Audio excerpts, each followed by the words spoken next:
Nothing we need to take up? Nothing state, Your Honor. No, Your Honor.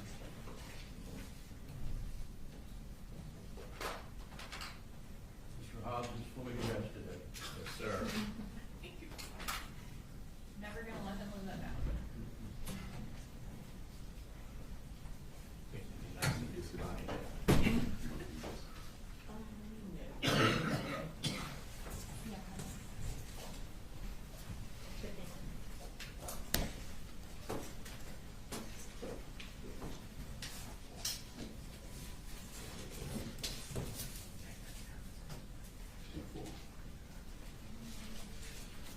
We're ready. You ready? All right, we're gonna bring him in then. Yeah, we're ready.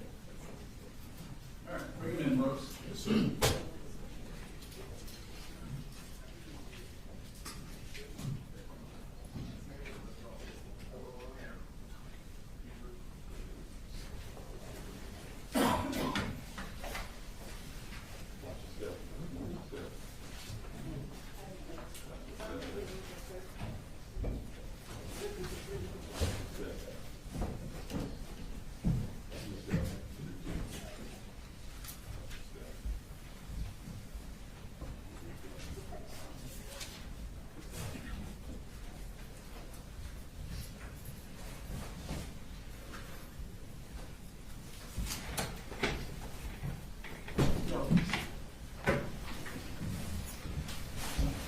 Good morning. Good morning. All right, I'm gonna start back up with witnesses. Go ahead. Thank you, Your Honor. State calls Anthony Townsend to stand.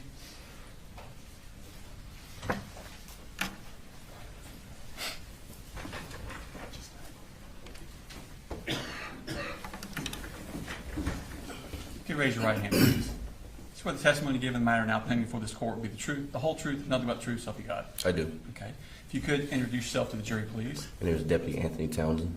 Okay. And where do you work, sir? I'm currently employed with the Gwinnett County Sheriff's Office. And how long have you worked in Gwinnett County? Just over a year.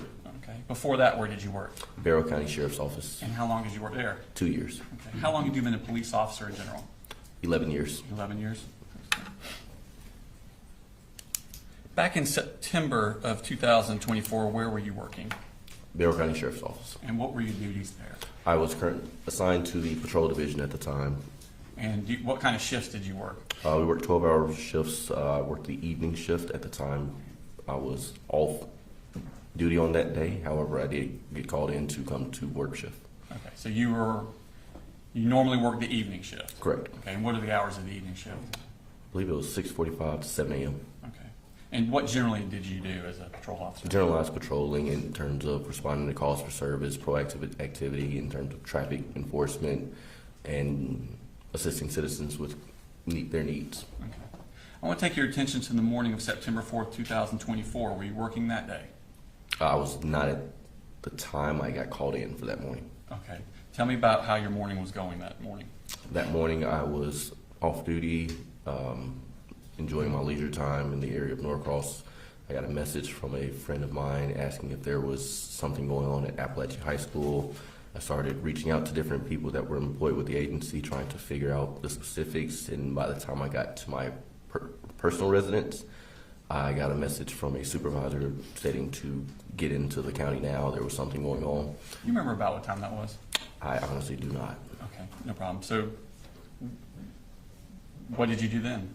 At that point, I was in full uniform, just waiting on that call to kind of come in anyway. I got in the patrol vehicle and drove to Barrow County, made it to Apalachee High School, at which time I was told to go to another school location due to suspicions of another incident at another location. Okay. Did you actually go into Apalachee High School? Not at that time. Okay, so how far did you get to Apalachee? I made it onto the school grounds. Okay, and then how were you told to go somewhere else? Was it over the radio, or did you talk to someone? Honestly, with the chaos, I do not recall. So where were you told to go? I was told to go to Winder Barrow High School from there. Is that another high school in the county? Correct. Okay, and what were you told to do at Winderburg High School? To go secure that location due to suspicions of a possible additional incident occurring. Were there other deputies besides yourself going to Winderburg High School? Yes. Okay. Do you remember about how many people? I do not. There were multiple deputies and other law enforcement officers from multiple different agencies that were at Winder Barrow when I got there. Okay. And what did you do at Winderburg High School? I began to try to approach the building in order to help secure the location, at which time I was told by a supervisor to go to a third location. Okay, so did you ever make it inside of Wandabera High School? No. Okay, so now you're told, is this on the radio or? I believe that was by phone. Okay, by phone. Excuse me, I got a frog in my throat. So you're told to go to another location. Do you Correct. remember where you were told to go? I do not remember the exact address. However, it turned out to be a personal residence. Okay. Were you given a location to go, or were you given an address to go to? An address. Okay. And how did you locate where that address was? I was given that address by my supervisor. I put that address in my GPS and just drove to that location. Okay. And was that location in Barrow County? It was. Okay. Did anyone else also go to that location? Deputy Bazinet. Okay. Did you know him? Yes. Okay. You worked with Barrow County also? Yes. All right. And what were your instructions to do at that location? To secure that secure the persons at that location, just secure that location. Okay. And did you know anything about that location? No. Did you know why you were sent there? No. Okay. Did you know what had happened at Apalachee? Yes. And what did you know about what had happened at that time? At that time, I was only made aware that there had been an active shooter incident in which multiple people had been injured. Was unsure if the victims, how many were deceased, unsure how many active threats there were, or if said active threats had been detained or where they were. Okay. So you didn't know if anybody had been arrested? No. Certainly didn't know who had been arrested if No. they had been. Okay. So do you remember about what time you arrived at that residence? I would say roughly 30 minutes after I got in the county. Okay. I can tell you time frame exactly. It was about midday, I'd say. Okay. And what happened when you arrived at the residence? Myself and Deputy Bazinet approached the residence. He knocked on the front door. I went to the side entrance near the garage carport area. Okay. This garage carport, was the garage door open? Like Yes. the main car part door? Yes, open? it was open. I don't believe there was actually a door. I believe it was just more of a carport. Okay. So you're standing at the carport, and Deputy Bazinet went what To the front direction? door. To the front door. To my right, to the front door. Could you tell if he knocked on the door? Yes, he did. I could hear him knock. Okay. And did anyone come to the front door? No, they came out the garage door. Okay. Where are you positioned as far as the house? If you're looking at the house on the front left corner near the front door, front side of the building and the side of the building, I was on that corner while he was at the door to my right. Okay. At that corner, are you able to see both Bazinet and the garage? Correct. Okay. And did someone come out? Yes. Okay. And who was it that came out? It was I believe it's Colin Gray. Okay. And had you asked him to come out, or did he just come out on his own? He came out after we knocked. Okay. And did you say anything to him when he came out? I explained who we were when that we were there with the sheriff's department and that he was not free to leave at that time. Okay. And did he say anything? Did you ask him any questions? Initially, no. Okay. Did he say anything to you? Yes. What did he say? I believe it was something along the lines of he knew something had occurred. His daughter had texted him saying that the school was on lockdown and he was hoping to God that his son hadn't done anything. Okay. Did you ask him any questions about what was in the house? Yes. What did you ask him? I asked him if there were any people, animals, or weapons inside the residence. And what did he tell you? He told me there was no other people, no other animals. There were 2 firearms located inside the residence. Okay. Did you ask him any other questions? At that time, no. Okay. And what did y'all do at that time? What was your purpose to do at that time? My purpose was to simply detain him until we had additional resources there to do whatever was needed at that residence. Okay. And did additional resources arrive? Yes. How quickly did they arrive? Within, say, 10 minutes, 5-10 minutes or so. Okay. Was this encounter with Mr. Gray recorded on Deputy Bazinet's body cam? Yes. Okay. And have you had a chance to look at that body cam? Yes. And does it accurately reflect the interaction you have with Mr. Gray? Yes. Okay. Now, at this time, I would like to tender state exhibit number 126, which is on the hard drive. Any objection? Okay. All right, 126. Your Honor, for the record, we're going to play a clip. It's Deputy Bazinet's body cam, so we're only going to play the clip where he's with Townsend that we're referring to, and that's going to be on 9 minutes, 19 seconds to 13 minutes, 15 seconds. So it's about 4 minutes total. All right, thank you. And before we push play, Is this what y'all's body cams look like, or did look like at Bear County?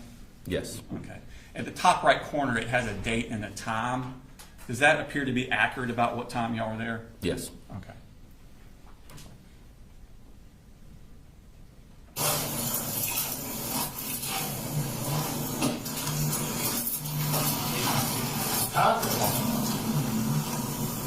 Is that you coming up the driveway there? I'm walking on, yes. Okay. Is this one 896? Is this 896?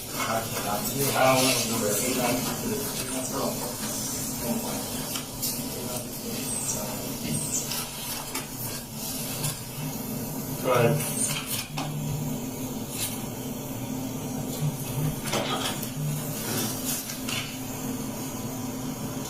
Hey. You're good. Alright, yes. We just got here. We're walking on now. Alright.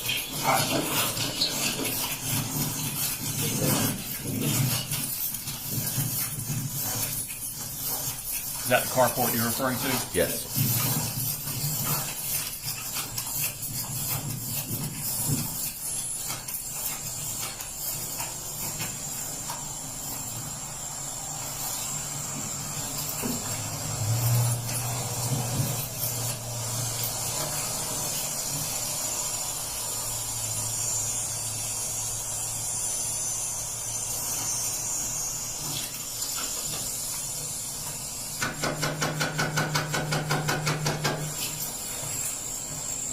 Is that you at the corner? Yes.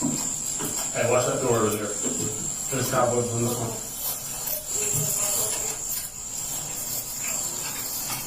Anybody else in the room?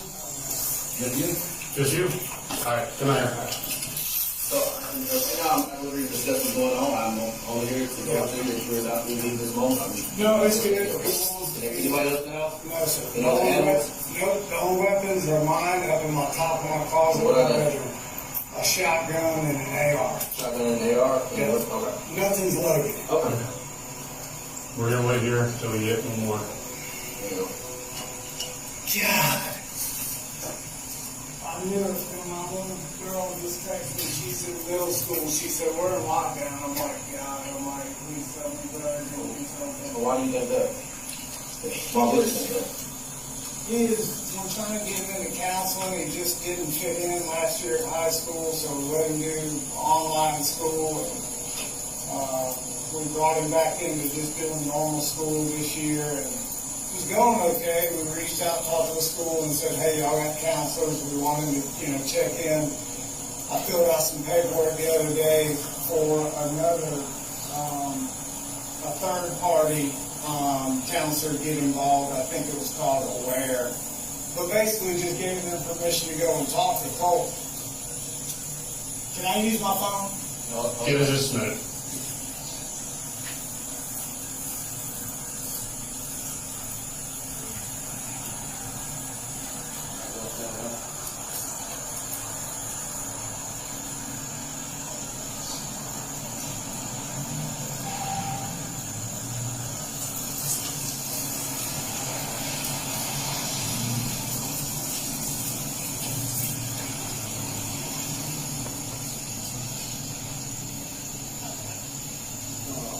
You think he's the only one here? We have no idea exactly that.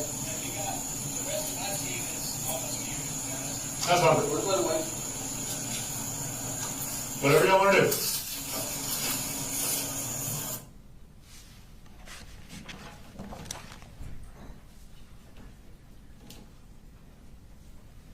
Oh, question I had, All right. Cross? No cross, good. All right. Thank you, sir. You're free to go. Thanks, sir. State calls next witness. The state called Jenny Perkinger.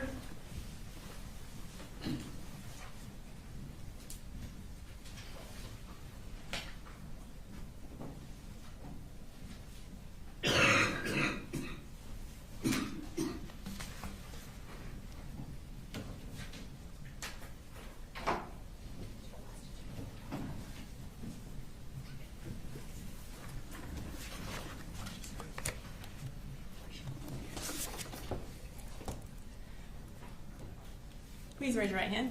Do you swear to tell the truth, the whole truth, and nothing but the truth, so help you God? I do. Okay, you can have a seat. Can you go ahead and introduce yourself to the jury and spell your first and last name as well? Sure. My name is Jenny Persinger. That's Jennie, Persinger. And can you tell us what you do? I am Director of Data Assessment and Accountability for the Bexar County School System. Okay. What exactly is that? So basically, I oversee our system's assessment program, accountability program, and student records and registration as part of my job as well. Okay. And how long have you worked at the Bexar County School System? This is my 29th year. Well, congratulations. So one of the things you oversee is school records. Kind of tell me about how school records are stored and how you're able to access them.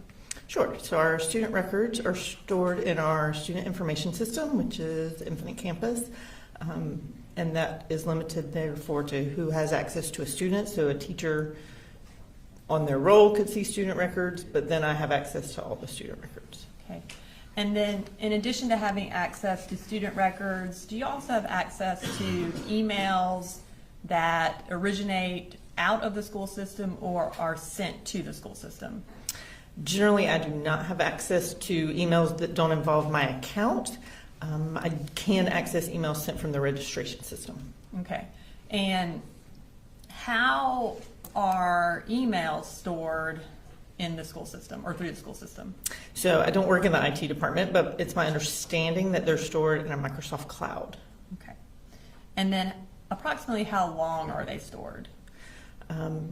Again, I believe it's up to 2 weeks after an employee is no longer employed with us or that account is then cut off. So if that employee is still working at the Bexar County School System, then those emails will exist while they're working there. That's my understanding, yes. Okay.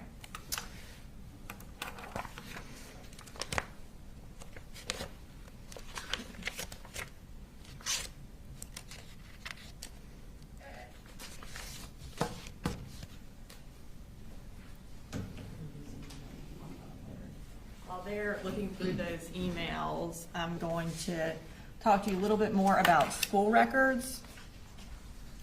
So you indicated you have access to school records through Infinite Campus. Can you just tell us what Infinite Campus is for those of us who don't have children in this area? Sure. Infinite Campus is our school student information system. So it's where our schedules for students are, where grades are stored, attendance, but then also records that come in like during the registration process, immunization records, a student's birth certificate, things like that. Okay. And in the school records that are a part of a Bexar County student's records, do you have access to their enrollment records from other schools?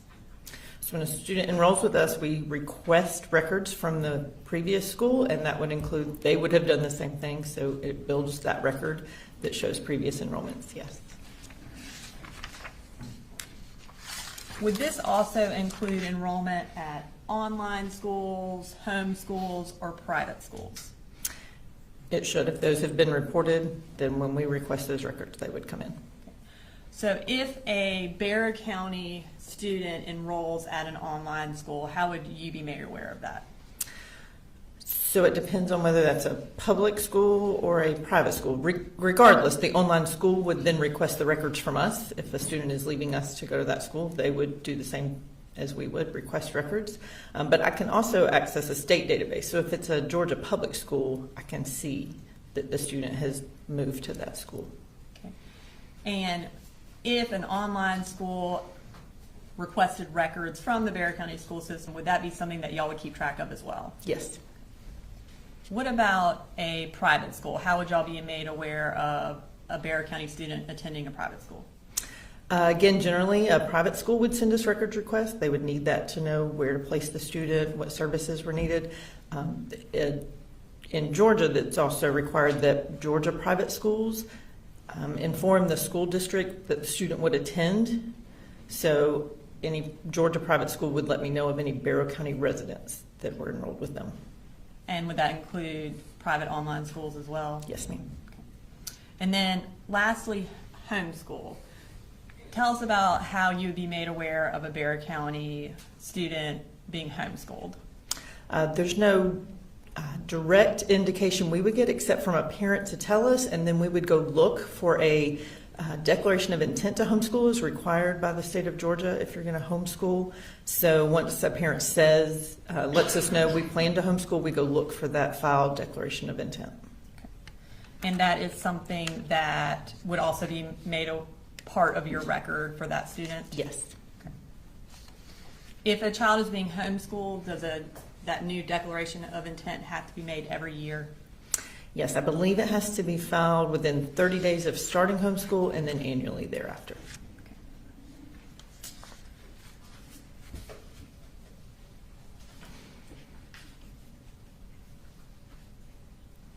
I'm going to go ahead, kind of returning to the emails. I'm going to show you what's been marked as States Exhibit 136.1, 136.2, 136.3, and then .4, .5, and .6 for the record. Okay. Will you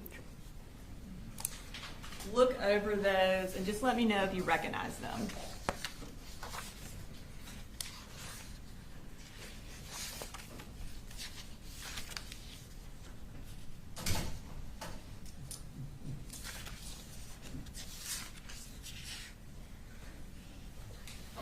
I do. And can you tell us what you recognize those as? There are various emails that were sent regarding some enrollments. And are they a fair and accurate copy of the emails regarding enrollment?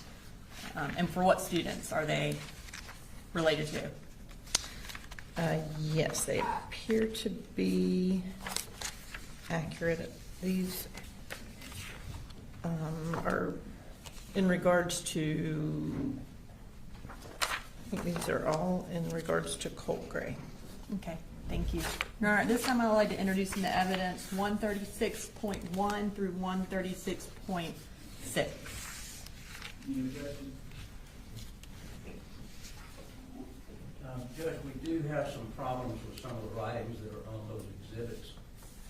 So from the standpoint of them being able to put into evidence is one thing that I don't think would be proper, but some of those jurors need to go over some of those to get something with that. I haven't seen any exhibits.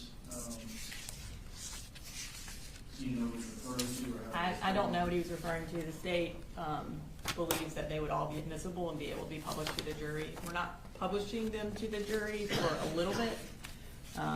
I think it won't be towards the end of her testimony, but we do believe they would be able to be published.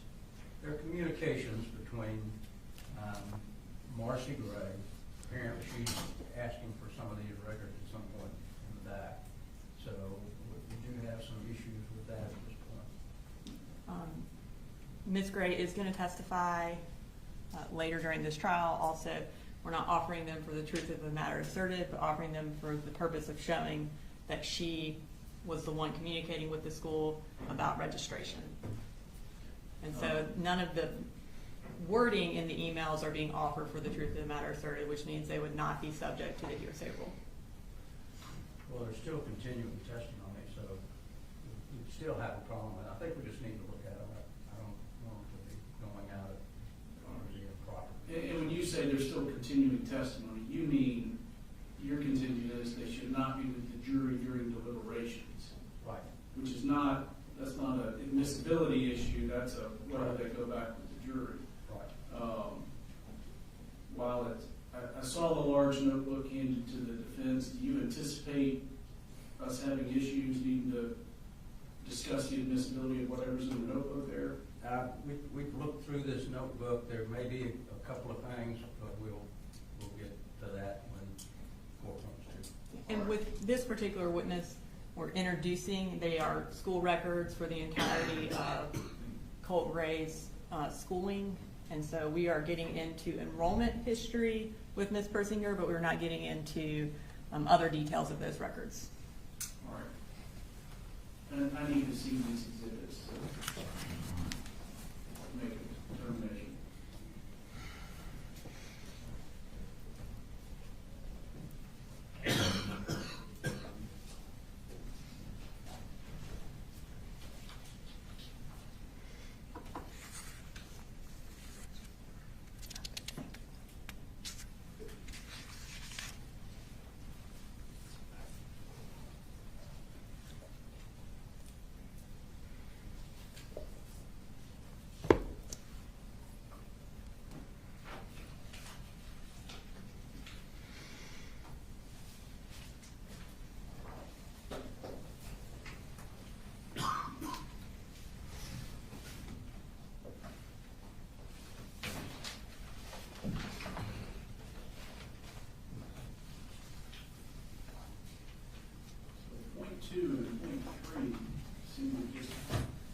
Do you have any issue with those?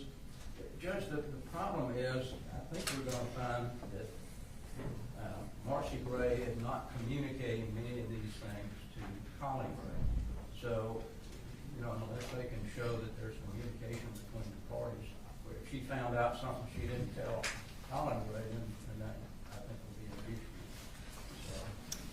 Well, I don't think that's the issue because in opening statement, it was said that Colin Gray was the one who registered Colt for school, and these records show that it was Marcy who was communicating. That's the purpose of introducing them, to point out that that is inaccurate, and we get to provide evidence of something that is different from what was said in opening. Two, this is not about communicating, it is about when Colt was registered for school. We're not saying that it was communicated to Colin or not. Ms. Gray can testify to that later. These are about public records, or not public records, these are about school records when Colt was registered. It does go against what was said in opening about Mr. Gray being the one who registered, which also makes it relevant, but also goes to when Colt was actually in school, whether or not he was in school in 8th grade, who's in charge of registering, the dates related to that. So they're all relevant, they're all admissible. We're not offering to say the truth of what Marcy said in the emails, just that she sent the email and that she's the one communicating with the school, and it is about the registration process.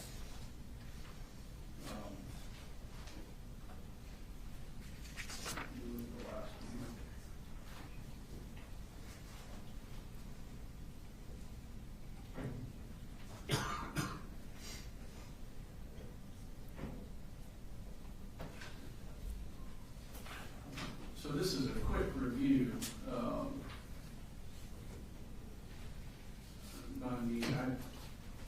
I believe they're admissible to show that the school is receiving communication.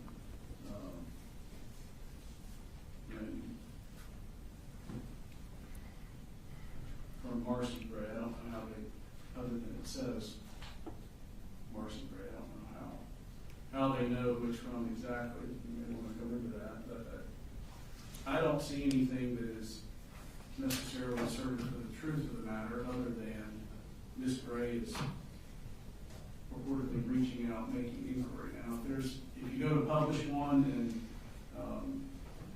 and Mr. Berry, if you see particular content in an email that you think they are in fact offering for the truth of the matter asserted, bring that up, and depending on the ruling, I'll instruct the jury accordingly.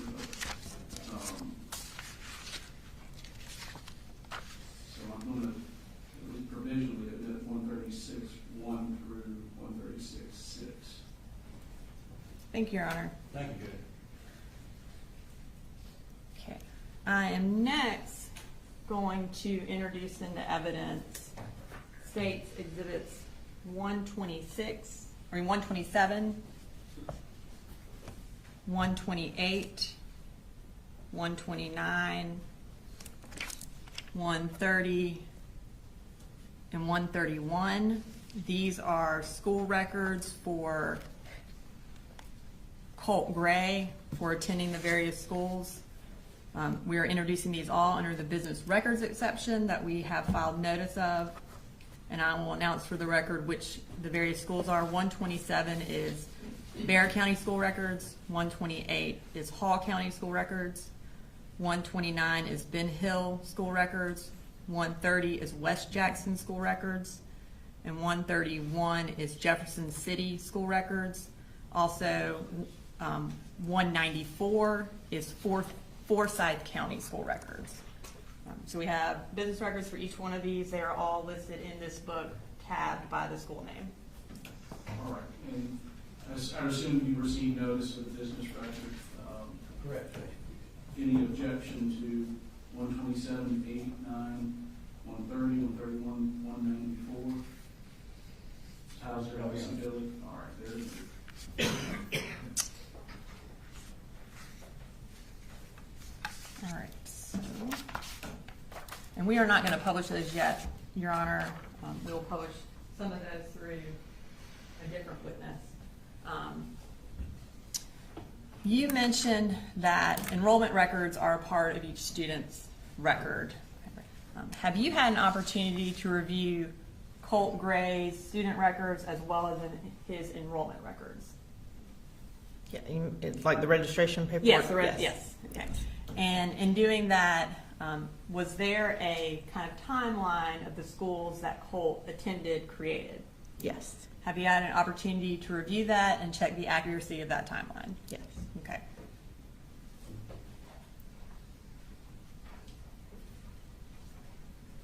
I'm going to show you what's been marked as Exhibit 134. Thanks.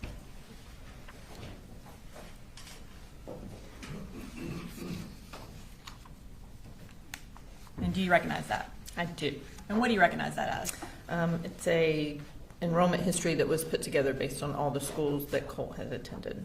Is it a fair and accurate copy of the enrollment history? Yes. Your Honor, this time I would like to introduce an evidence, say Exhibit 134. Any objection? No, Judge, if it's based on the book that we just saw, that's where that information came from. Now, I'm not clear, did you do that yourself or have someone else do it? It was provided to me and I had a chance to review it. And who provided it to you? The state did. Since she didn't do it herself, Judge, I will object to it.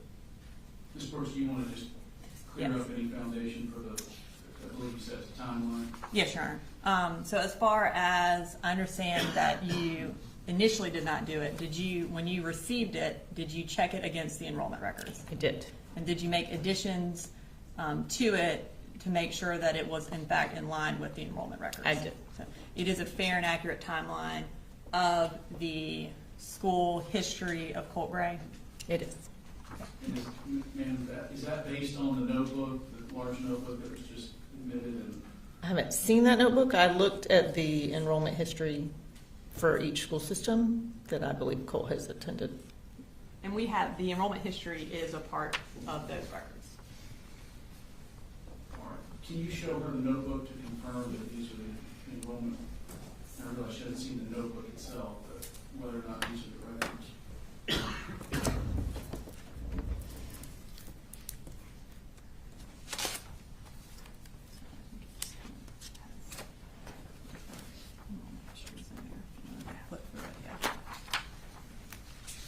And once you flip through it and verify that that includes the enrollment histories, just let me know.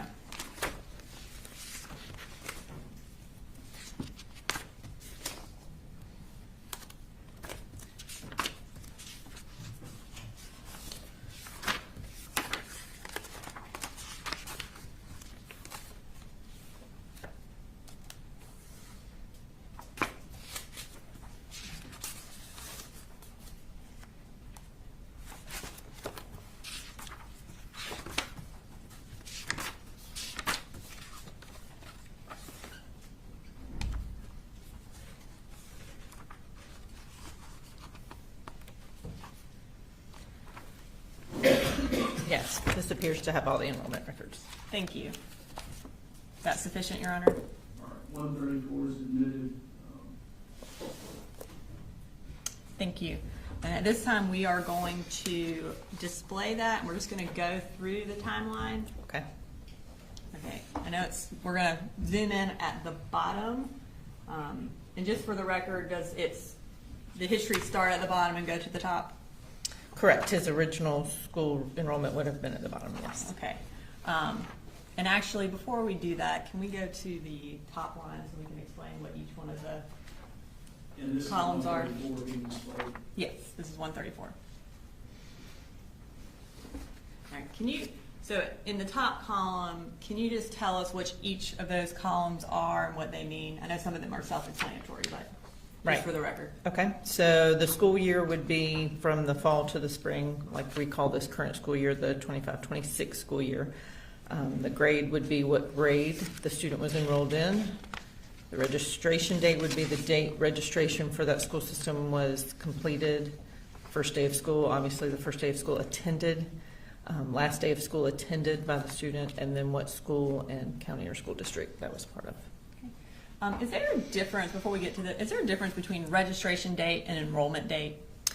There is. So a parent completes registration, but it could be at 4 o'clock one afternoon, and we need to let the school have time to process. So it may be that they don't start that day because it's 4 o'clock in the afternoon. They would start the next day, which would be their first day of school. Okay, so first day of school is really the date of enrollment also? Correct. Okay, all right, sorry about that. Can we now start at the bottom? All right, so here we have Colt's history starting from early kindergarten or pre-K.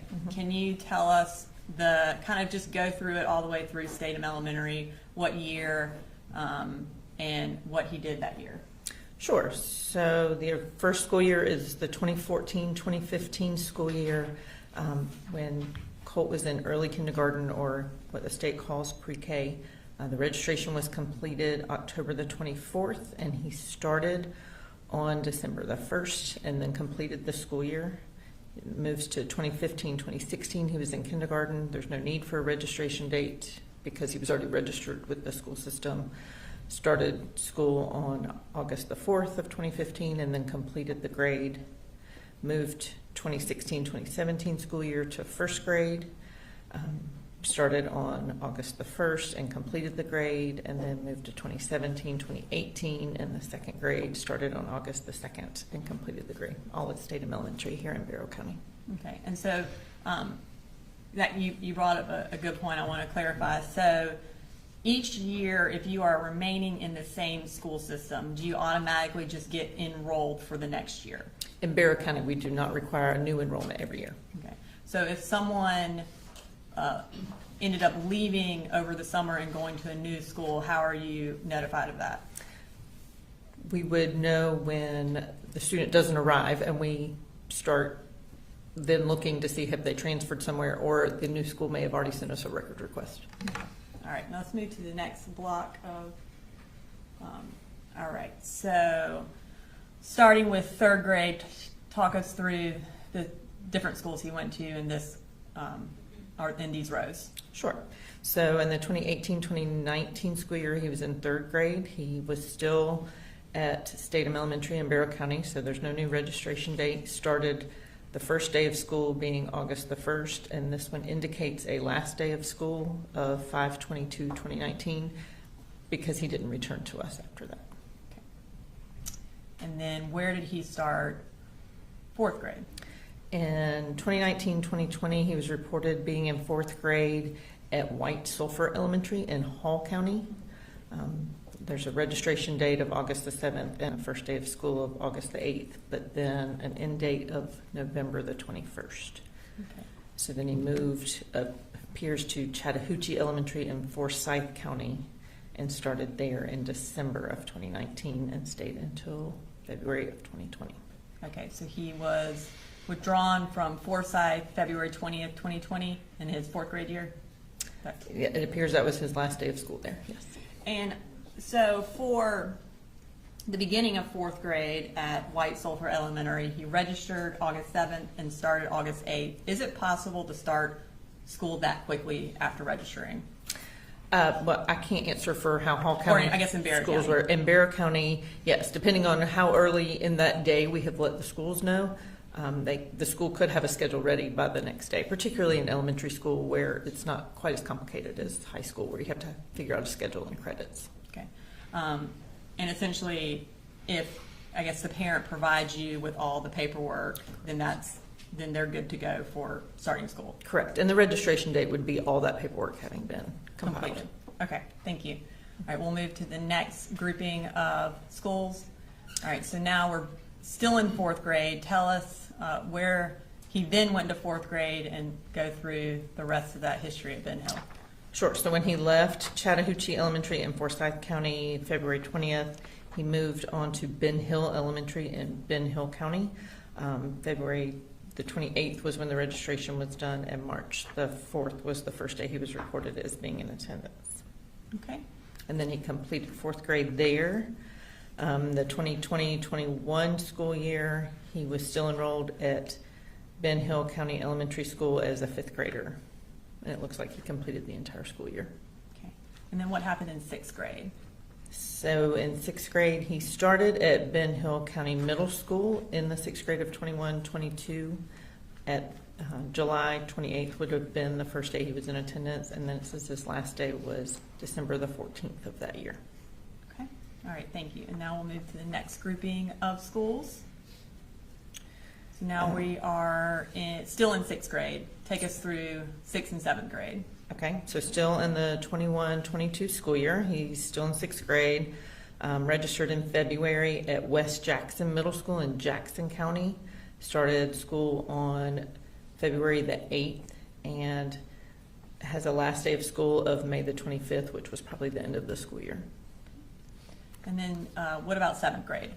The 2022-2023 school year, he was in 7th grade, starting July the 29th. It's still at West Jackson Middle School in Jackson County, and then was withdrawn on August the 19th was his last day there. And for 7th grade, where did he attend after he was withdrawn from West Jackson on August 19th of 2022? So the records show that in that same school year as a 7th grader, he then moved to Jefferson Middle School, registered at the end of August, started September 2nd, and stayed until May the 19th, 2023, which I believe was the end of their school year. Okay. Now let's move to 8th and 9th grade. Take us through those last 3 columns. Okay, so in the 2023-2024 school year, he would have been in 8th grade, and in Barrow County Schools, we did process a registration on August the 8th of 2023, but he never actually attended school, so he's not considered enrolled. We registered him for Hammond Morris Middle School, but he did not attend. Then there was a second registration that year, again, in February of 24, registration paperwork was completed, but then he never attended school at Hammond Morris that year. Okay. So for his 8th grade year, did he attend any schools according to his enrollment records for the state as well as for Barrow County? He did not attend any Barrow County schools, and there's no history of him being in a Georgia public school in 8th grade. Is there any indication or history of him attending a public online school in his 8th grade year? If it was a Georgia public school, it would have been in the school records that I can see in the state database, and there is no enrollment there. Okay. Was there any enrollment, or is there any record of enrollment in a private online school that you could see, or any requests for records from an online private school? We had no request for records, and we had no private school report him as being enrolled with them. Okay. And what about a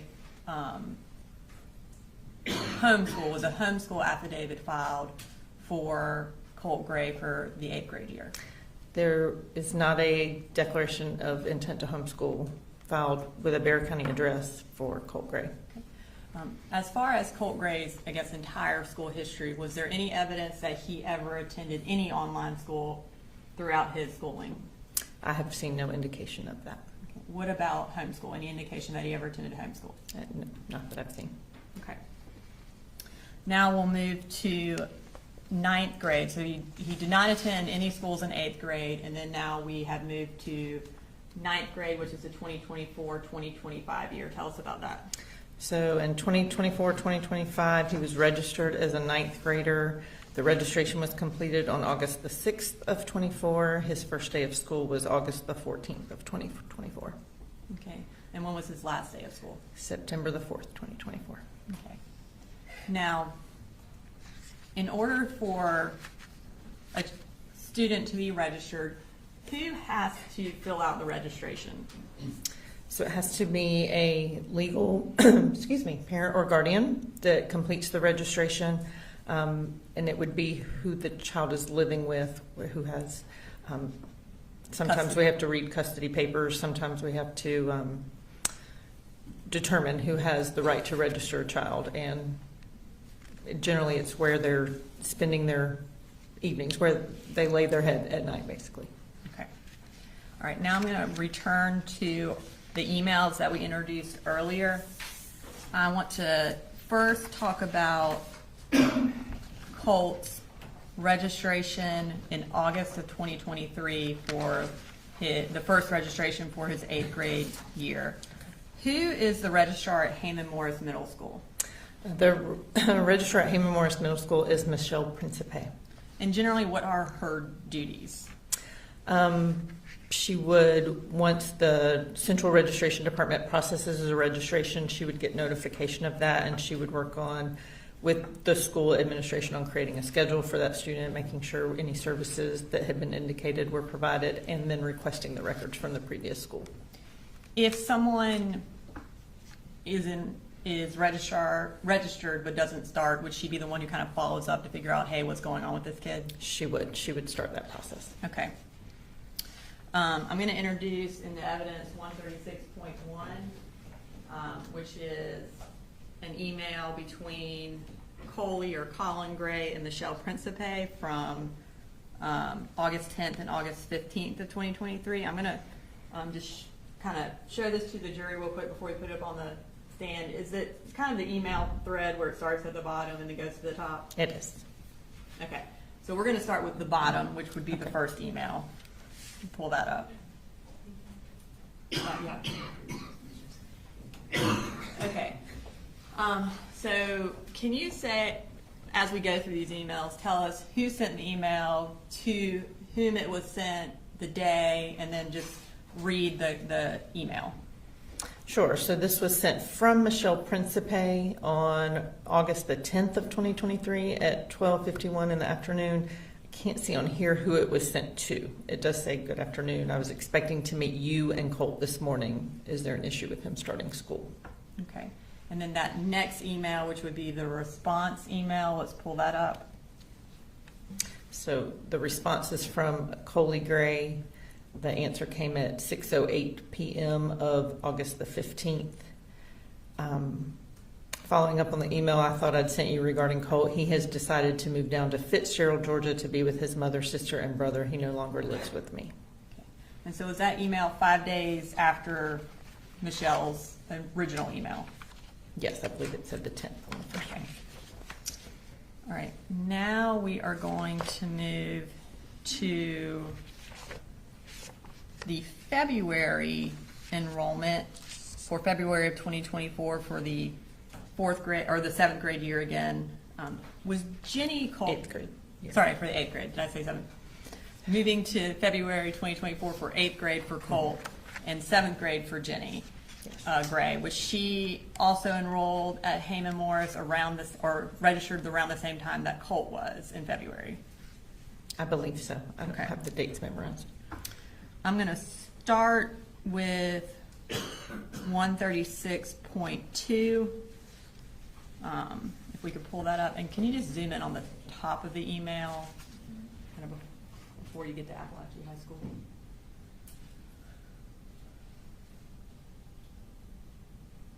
All right. So what is the subject of this email?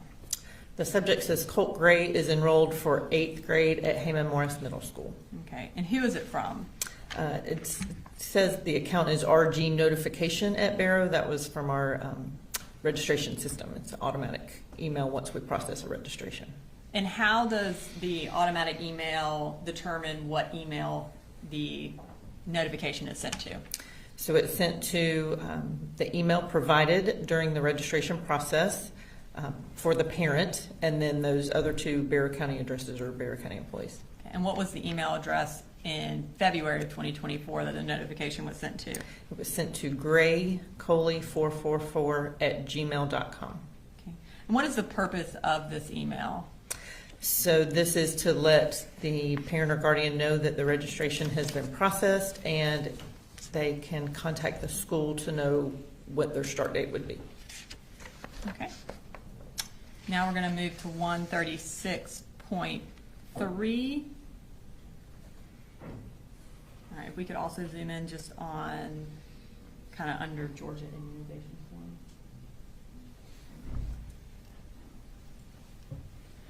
All right, kind of tell us the subject of this and who it was from and who it was to.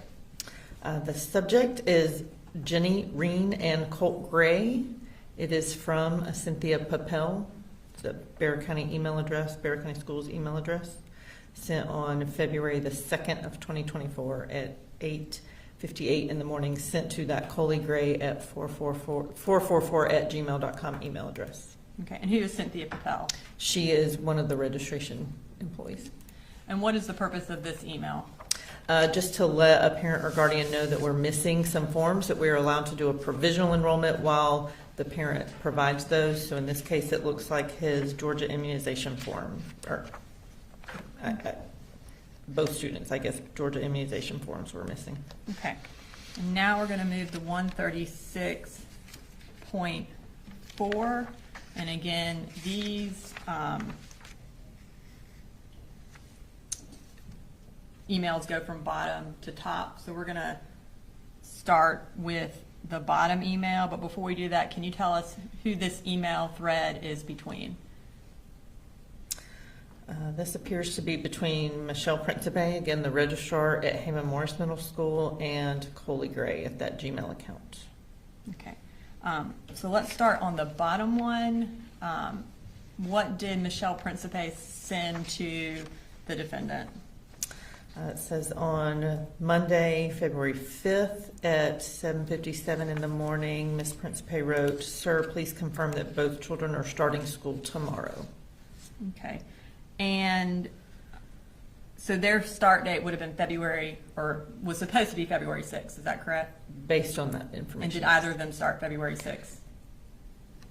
I have to go back and review records. I know that Colt did not. I'm not positive what Jenny's first day was. I Okay. have to look. Maybe the next email will help. Okay. If you could read the next email, when it was and who sent it. Okay, sorry. So Colin Gray responded the next evening, 9:52 p.m. to Michelle to say, "Good evening. Jenny received all of her updated shots late this afternoon. She is running a fever tonight and feels nauseous. We will have her there Thursday morning. Thanks for all your help." Okay. And then, so at the night that they were supposed to start is when he said, "Hey, they're not starting today," essentially. Correct. Right. And then we'll follow up to the next one. So at February 7th, so the next morning at 8:37 a.m., Ms. Principe emailed the Gmail account to say, "I'm waiting for Colt's arrival."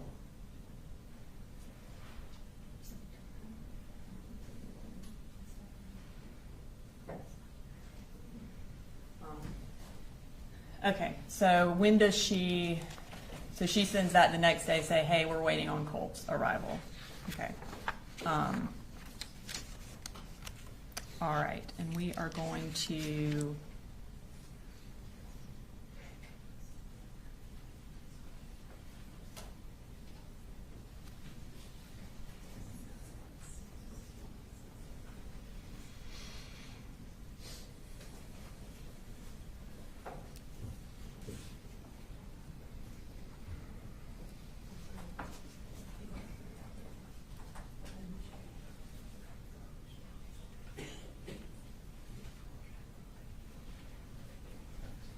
we're going to come back to that final. There's one more email that we need to, but we'll come back to that in a second. So we're going to move to starting school in 9th grade. Okay. So I'm going to introduce 136.5. And could you again zoom in on the top? Okay, so is this that same email for when your kid is registered? Correct. It just this time says Colt Gray is enrolled for 9th grade at Apalachee High School. Okay, and who was this email sent to? It is sent to a marcy.a.gray@gmail.com as well as to Bear County Schools employees. Okay, and then again, is that the email that was put in during registration? That's how y'all That's figured where that out? email address would have come from. Okay. Now we're going to move to 136.6, which are emails related to registering for 9th grade. we're gonna start with the bottom email again. So this is on August 6th from Karen Atkins. Who is Karen Atkins? So she is a retired employee who comes in contract in the summer to help process the registrations that are in a large volume at the beginning of a school year. Okay. And what is she requesting? And you don't have to read it word for word, but what is she requesting be sent for registration? She needs what we call a proof of residency. We need something that shows that you live within our district to be able to enroll. So she's looking for a utility bill or a lease, and she specifically says in Dad's name because that's whose name was on the registration. So she's looking for does the lease have Colin Gray on it? Okay. And if we can move to the next email, who responds to that, or who was that email to, and who responded? So that email was sent to that Marcy A. Gray Gmail account, and the response is signed by a Marcy Gray. Okay. And does she indicate how she's going to get that information to her? She says I attached pictures to this email, so I'm guessing that would have been of the lease to include the 24-month lease term, and then she kind of qualifies the name of why there's Colin and Coley on two different records. And does she also attach a utility bill? Yes, and says to wait for the shot record. Okay. And then the next email, and does Marcy Grace, what is her response? So at 11:12, this Marcy Gray email it says attached is the immunization form. 3231 is just basically the name of the form, saying that it's now complete. All right, and now we'll move to the next email in that chain. Is there more paperwork that they need? Yes, so the registration employee is saying we have the City of Winder bill, so basically the utility bill that we can use, but the immunizations are expired, and that we have until September the 6th to get those, or the provisional enrollment is ended. And then how does, who responds to that? Again, that Marcy Gray email replies with yes. And can we have a phone call at 2 o'clock? And is there a phone number my husband needs to call? Okay. And then what does Karen Adkins respond to that? So she indicates that she needs to talk to Dad because he is the name as the registering parent, and that she's not been able to get in touch with him and needs a number. And what is the next email? A number is provided by that Marcy Gray Gmail account. Okay. All right. And we'll move to the next email in that chain. And Karen just replies that she'll follow through on that. Okay. And then again to the next email in that chain. So the Marcy Gray emails, that user sends an email that says, thanks for your help. And how do we get Colt's schedule to log into the parent portal?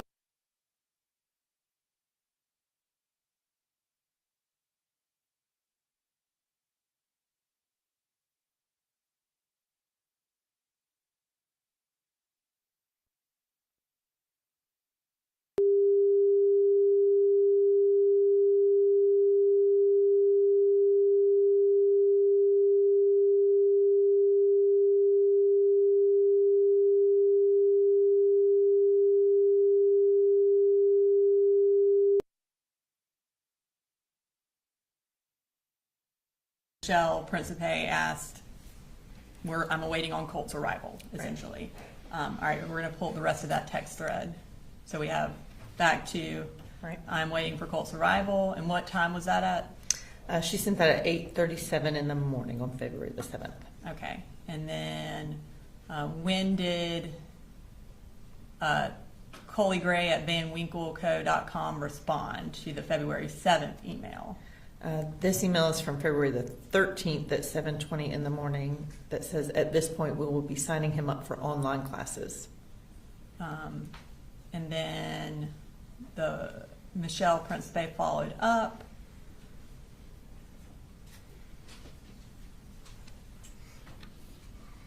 All right, and what, okay.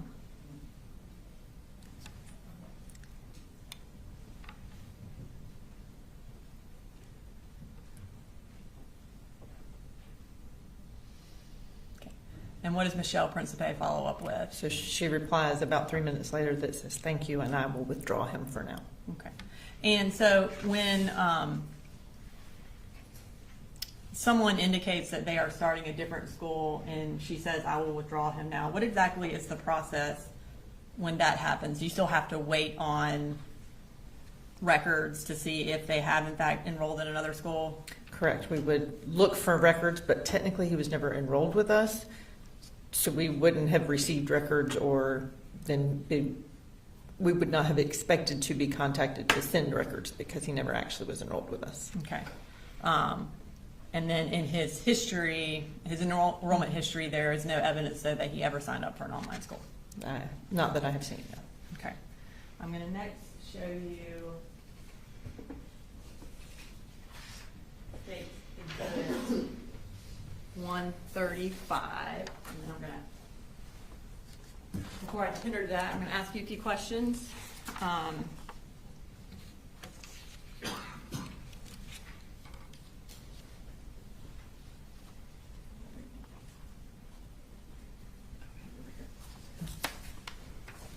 Have you hold that then?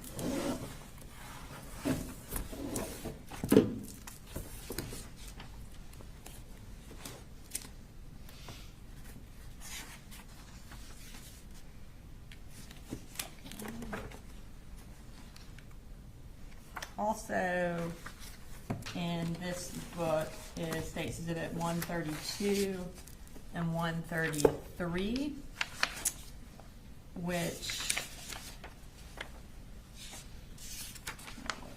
is that on the front page. 132 and 133 is the enrollment history for Coley and Jenny Gray. Do you recognize those?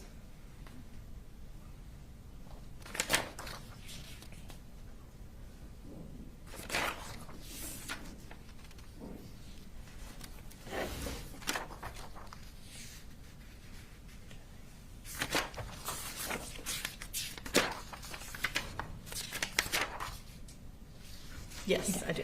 And are those fair and accurate copies of the enrollment history that you provided to the state? Yes.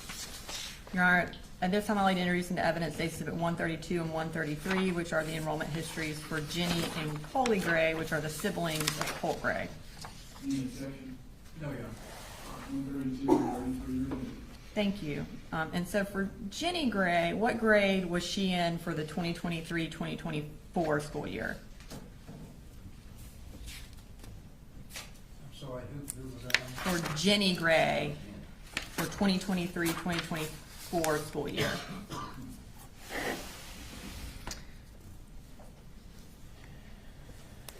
So she has 2 lines of enrollment, one for Ben Hill County and one for Barrow County. Okay.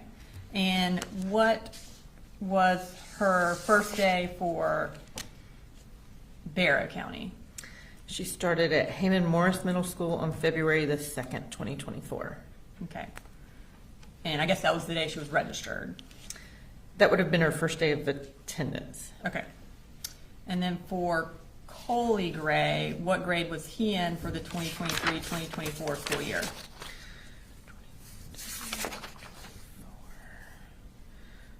He was in the 2nd grade. Okay. And where did he start school? There's a line of enrollment for Ben Hill County at Ben Hill County Primary School, and then a line of enrollment for Austin Road Elementary School here in Barrow County. And when did he start at Austin Road Elementary School? January the 16th of 2024. Okay. Now we're going to move to Colt Gray's 9th grade year. I have shown you what's been marked as States Exhibit 135. Is that can you tell us what that is? Sure. This is a calendar that shows basically the first month of the school year and indicates Colt Gray's school attendance. Okay. And is it a fair and accurate compilation of his dates of attendance? Yes. And how is it compiled and what manner does it look like? So it indicates when we started school, when his registration was completed, and then it's marked in blue the days that he attended and has red X's for the days that he was not there. And is it in the form of a calendar? Yes. Okay. Your Honor, this time I'd like to introduce into evidence State's Exhibit 135, which is a calendar of Colt's attendance for the beginning of the school year for 2024-2025. Any objection? I think they're using it for demonstrative purposes, so they're not going out. And that's something we can discuss later. All right, 135 is submitted. Okay. All right, so I'm going to kind of just have you take us through this calendar. Again, what was the first day of school for Bexar County for the school year of 2024? So in the 24-25 school year, Bexar County Schools started, our first day of school was August the 1st of 2024. Okay, and then he was registered on what date? On August the 6th is when the registration paperwork was completed. And then what was his actual first day of attendance at Apalachee High School? His first day of attendance was August the 14th. Okay. And then take us through his attendance from the 14th up until the 26th. Okay, so on the 14th is his first day present, and then he was absent that next Thursday and Friday. He came back to school on Monday the 19th and was returned again on the 20th, then was absent the 21st, 22nd, and 23rd. The next Monday is the 26th, and he was present. I think that was referred to previously as that he was not necessarily in class, but he was at school. And then he was absent the 27th, 28th, and 29th. We were out of school the 30th and the 1st for the Labor Day holiday. And then he was absent on the 3rd. Came back on the 4th. All right, and then we also have an indication on the 28th, Deborah Polhamus meets with Lisa Butler at Apalachee. Is that Colt's grandmother? I believe it is, yes. And is Lisa Butler the counselor at Apalachee High School? Lisa Butler is a counselor at Apalachee. I don't have anything further. Thank you. Thank you, Your Honor.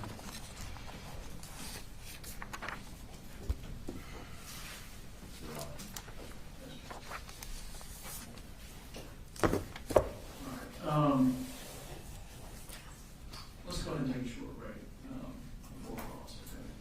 All right, 10 to 15 minute break.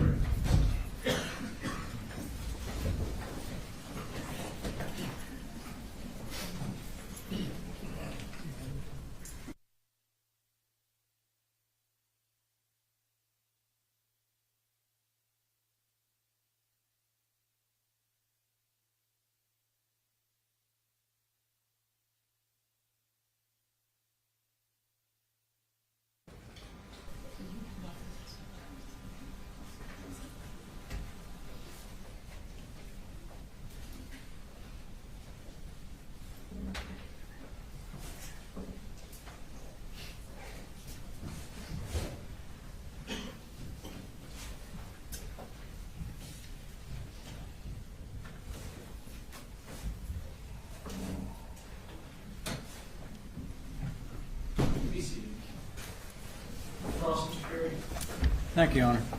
Good morning, ma'am. Good morning. I want to ask you a few questions about the information that you were giving. As I understand, and I think you have State's Exhibit 134 up there with you. It's the one sheet of paper. Yes, sir. Did you provide that to the state, or did they provide that to you? I provided the state the printouts of each enrollment history from each district, and they compiled them into one piece of paper. Okay. And then they did that piece of paper, correct? Yes, and then sent it to me to review. All right.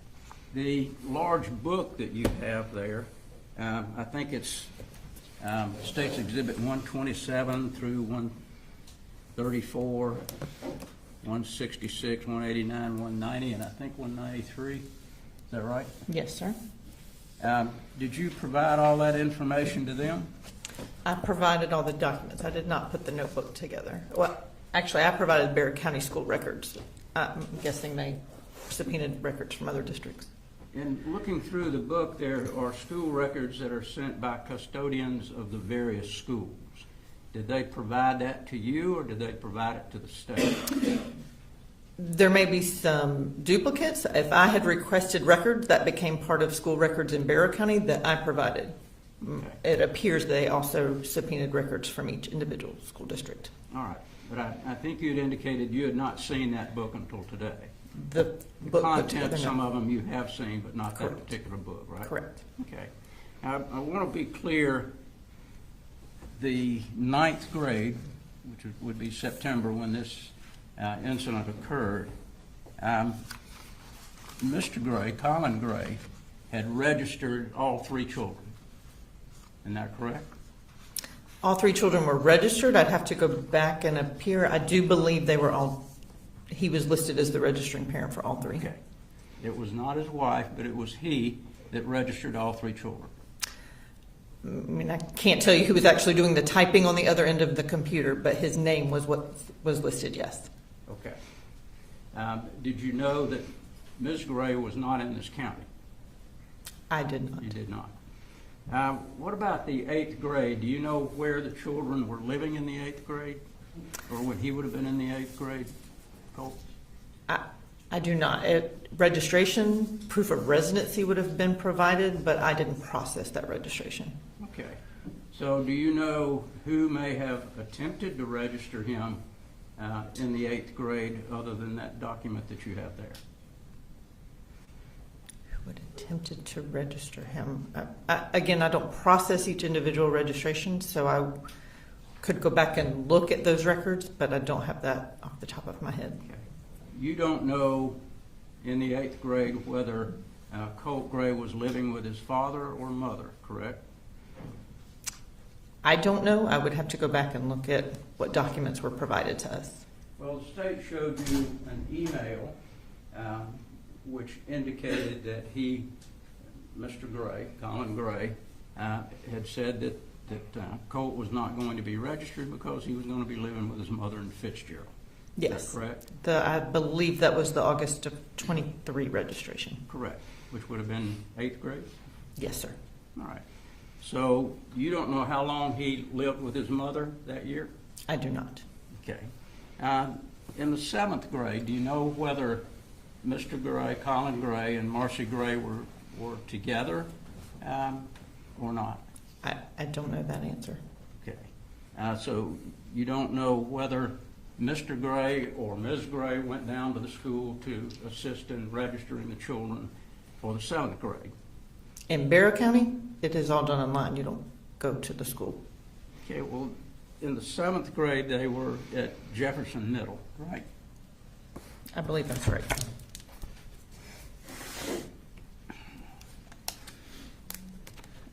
In Colt's 7th grade year,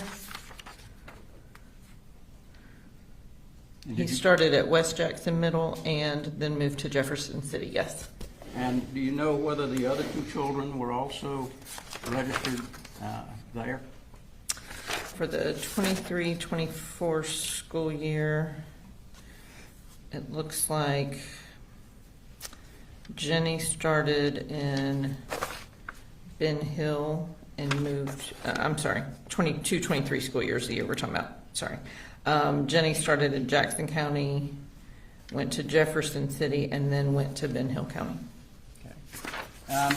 Your records don't reflect when Colin Gray and Marcy Gray were still together. Would there be anything in your records that would reflect that? If there were some kind of custody agreement in records, maybe, but I don't have that in front of me. Okay. So from the 2nd grade to the 5th grade, there were a number of schools that the children attended. That'd be fair to say? From Colt's 2nd grade year? Yes, ma'am. He was still in Barrow County through 3rd grade. And then beginning in 4th grade, yes, he went to a number of schools. Right. Hall, Forsyth, and Ben Hill. Right? Hall, Forsyth, and Ben Hill through the 6th grade, and Jackson County in the 6th grade. Okay. And do you know whether or not Colin Gray and Marcy Gray were together during his 4th grade? I'm not aware.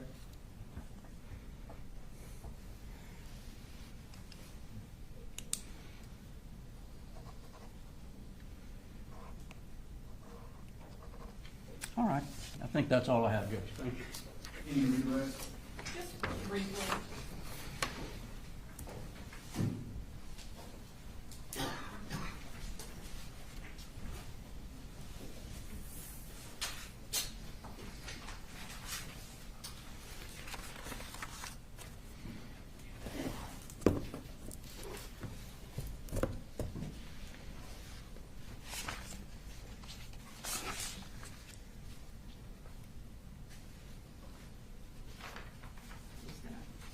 This to you for reference. Thank you. So, you mentioned that registering for Bexar County schools is all online, Yes, correct? And so in order to register a child for Bexar County, you have to list, you indicated essentially the custodial parent as the registering parent. Is that correct? Correct. That does not mean that that parent is the one filling out the form, correct? It should be, but I can't promise who's on the other end of the computer. There is a parent ID that has to be provided to match the registering parent. Okay. And then the emails from August related to registration that are from Marcy Gray, do those discuss the other parent?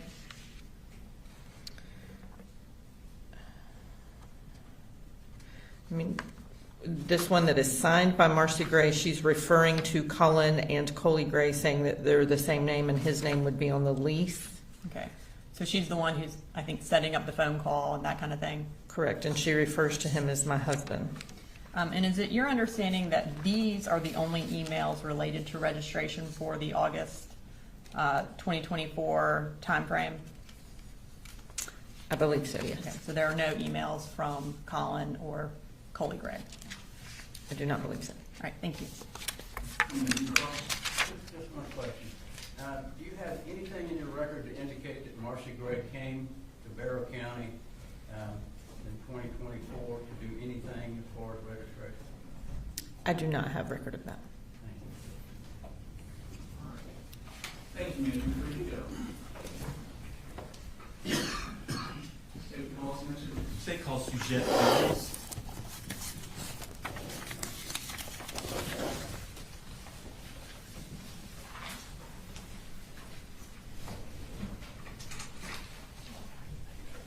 Thank you, sir.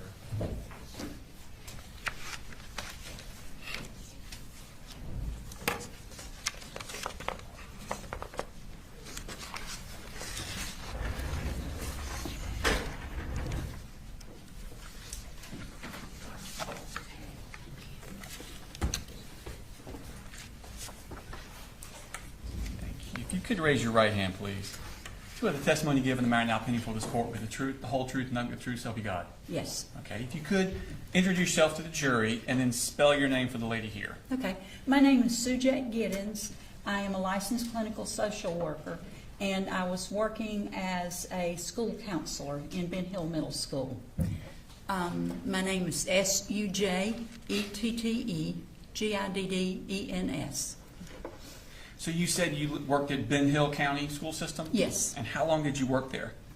About 15 years. Okay. Do you still work there now? I'm working part-time now. Okay. I want to take your attention back to the school year of 2021 into 2022.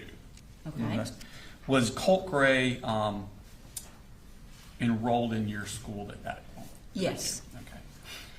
Now, what grade was he going into? He must have been 6th grade. Okay. And is that the first grade for Ben Hill Middle Yes. School? Okay. Did you know of Colt Gray when he was in 5th grade? I know it wasn't your school, but did you know of him? I was not familiar with him. Okay. Were you familiar with his family? Yes. Okay. How were you familiar with his family? I've been friends with his grandmother for many years. And what's her name? Debbie Polhamus. Okay. And so did you know that a Colt Gray existed? Oh, yes, Okay. yes. And did you expect him coming to your school? I saw his name on the rosters. Okay. But you'd never met him before? Not at that time, no. Okay. Now, 2021, that was during COVID, correct? Mm-hmm. Okay.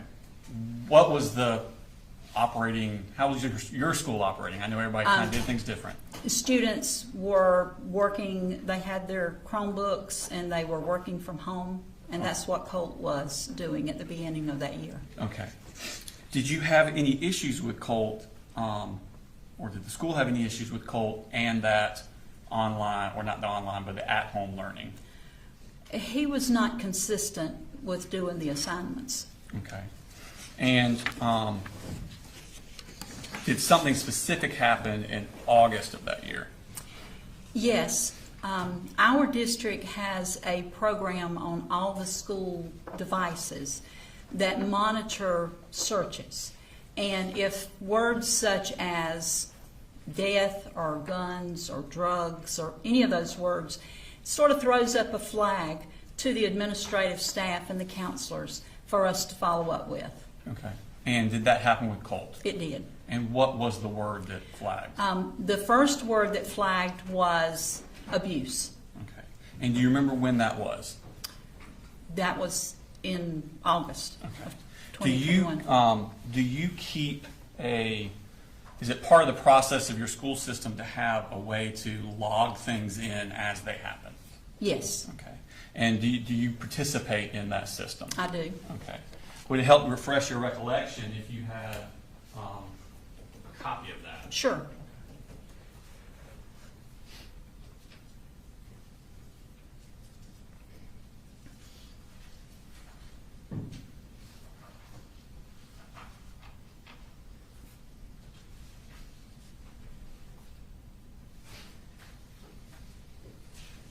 Judge will have the same objection on this. There's a lot of writing there, so I think it would be a continuing testimony.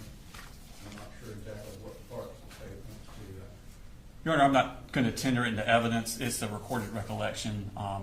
We could tender it and have her read from it, but at this point, I'm just going to use it to refresh her recollection. Is it a marked exhibit? Sir? Is it a marked exhibit? It is not, Your Honor. I'm just using it to refresh her recollection. I'm going to show you, do you recognize just the general nature of that form? Yes, this is our contact log. Okay. And do everybody in the school system, if they have contact or something, they would put They it in? would put that in, yes. Okay. And you are a part of that also? Yes, Okay. I want to take your attention, does it go by date and time? it does. Okay. I want to move you over to the 20th or the 19th of August. Okay, All right. And do you see where you put in a log for what had happened about the word searching for abuse? yes. Okay. Does that refresh your recollection as to when that search was done? Yes, it was in August the 20th of 2021. Okay. When was the search done? The search was done on the night previously, I think. Okay. And then when we came in that morning, we saw the alert and we began to follow up on it. Okay. And was there a second search after the word abuse? Yes, it was how to kill your dad. Okay. What is the protocol? So he's not at school when this He happens? is not at school. Okay. So what do you do about that? Okay, if he's at school, we would immediately brought him in and talked with him. Since he was not at school, I attempted to get in touch with him, I guess by phone. I did not get a response. I tried to get in touch with his mom. We did not get a response, and so it was decided that we would send the resource officer from the school to the home to make sure that everyone was safe. Okay. And to your knowledge, did the school resource officer go out Yes. to the home? Okay. And what was your understanding of how things were at the home? He found everyone to be safe. He talked with mom, and then came back and let us know that everything was safe. Okay.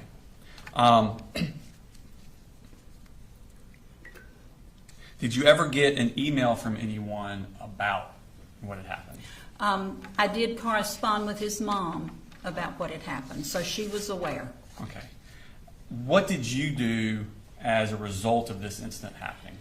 Since Colt was not in school, so that we could follow up and make sure that everything, talk with him and make sure everything was good, we felt we needed an additional someone go into the home to monitor the family. So I made a report to Department of Family and Children's Services. Okay. And I'm going to mark this as Exhibit 206. You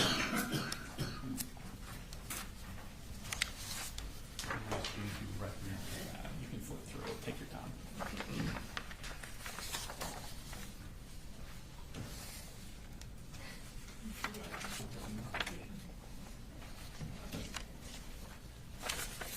Yes, this is the report that I sent in. That's the report you sent in? Yes. And it was alleging the abuse, the word abuse, and the search for how to kill your dad? Right.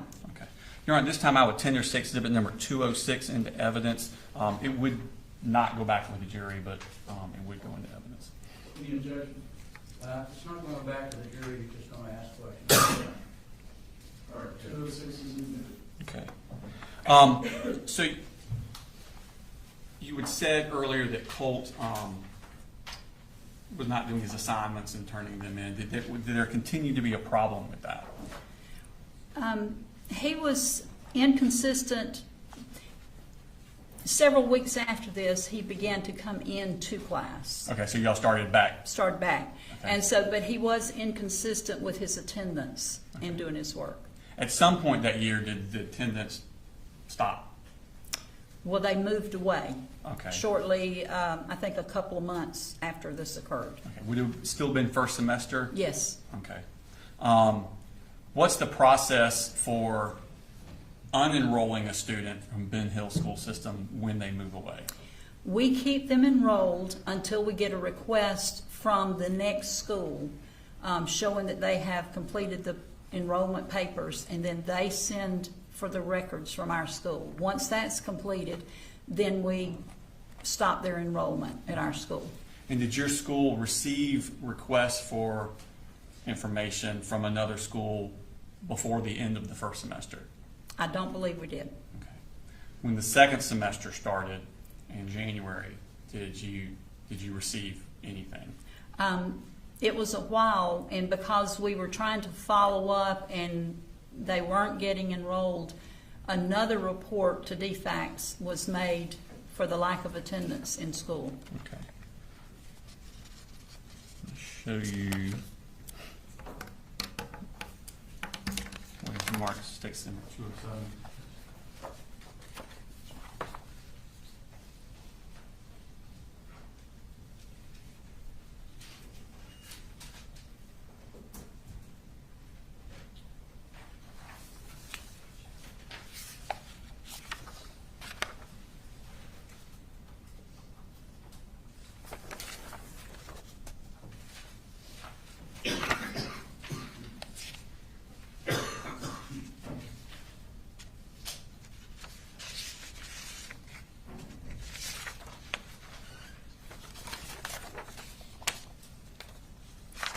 Show you what's marked stick exhibit number 207.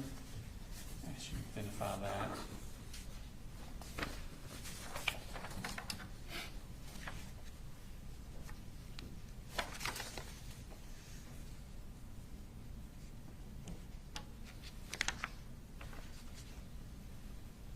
Yes, this is a report that I sent in. Okay, is that the one you sent in about they hadn't enrolled in another Right. school?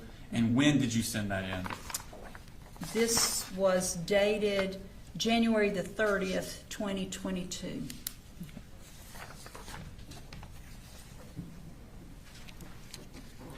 Did you have any further contact with the family after they moved away? No.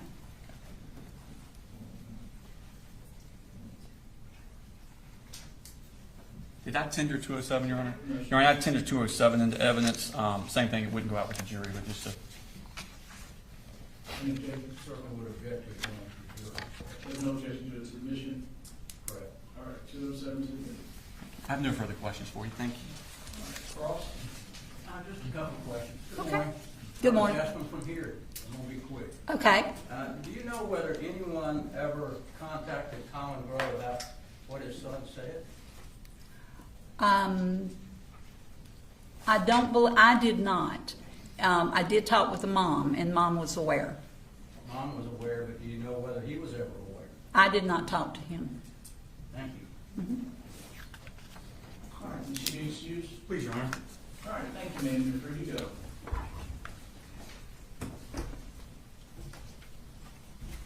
You ready for the next witness, Your Honor? Yes. State called Shonda Wolfie.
Sorry, I was trying to get my paperwork under control. Could you raise your right hand, please? Swear the testimony you give the matter now pending before this court will be the truth, the whole truth, nothing but the truth, so help you God. I do. Okay. If you could introduce yourself for the jury, please. Shonda Gillespie. And could you please spell your name for the court reporter? SHONDAGOOLSBY. Okay. And where do you work, ma'am? Ben Hill County DFACS Office, Department of Family and Children's Services. Okay. Did you work there back in the fall of 2021? Yes, sir. Okay. And did you get a referral involving Colin Gray? Yes, sir. And what was the nature of that? At that time, he said his mom had slapped him, so there was some physical abuse. Okay. And did you, as part of the Department of Family and Children's Services, do you keep a log of all of your contacts and all of the things you do? Yes, sir. And is that part of the procedure of being at the Department of Family and Children's Services? Yes, sir. And is this log recorded as part of your business? Yes, sir. Okay. And do you make these logs when the things are happening while it's still fresh in your mind? Yes, sir. And is the purpose of these logs to help refresh your recollection later if something comes up? Yes, sir. Okay. Judge, I don't mind a little bit of leading, but kind of testifying. Your Honor, they didn't suggest the answer. They said, do they? Is it? All right. Go ahead with your next question. Thank you. What did y'all do once this, or what did you do once this intake came in? I wasn't the one that did the initial response time, but when I got the case, he was with his grandmother, and we had him come into the office, and we discussed everything, and basically put him back with mom, and put therapy in the home. Okay. And when you say put therapy in the home, did you set Colt up with therapy? Yes, it was Okay. contracted out. Okay. And when was that? That the meeting was 9/28/21. Okay. And was he getting therapy through DFACS? Yes. Okay. Did you, on October 22nd, did you go to the home for a visit? Yes. Okay. And did you announce that you were coming ahead of time? That I don't recall. Okay. Tell me about, did you meet Mr. Colin Gray? Yes, for Okay. the first time, only time. Only time? Yes. Tell me about that. Where did you meet him at? At the house, it was under the little carport thing, and we discussed the family. He discussed his childhood, and he stated that he didn't like DFACS being in his life, and stated that they had a reason to be when he was a child because he had an abusive father, but things just got out of control with his son and his wife. Okay. And that was when they was going back up here to North Georgia. Okay. And so the counseling I had in wasn't going to work anymore, so they was going to get counseling when they came back up here. Okay. Well, you said you met him in the carport. What was he doing? They were in the house. They said they was packing up and stuff, and he came out to talk to me.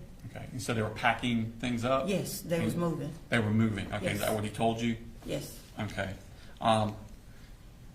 Did you tell him to get Colt counseling when they got to where they were going? Yes. Okay. Did he say anything about whether he would do that? They said they would. Okay. What happened at that point with your office once they That moved? was it. That was for the closing. I went to see them. I think they told me they were moving, but either way, case lasts from used to back then 45 to 60 days. Okay. And we was up on that time, so the case was closing. Okay, you were closing at that point? Yes. All right. Did you have any other contact with family after that? No. Okay, just a second.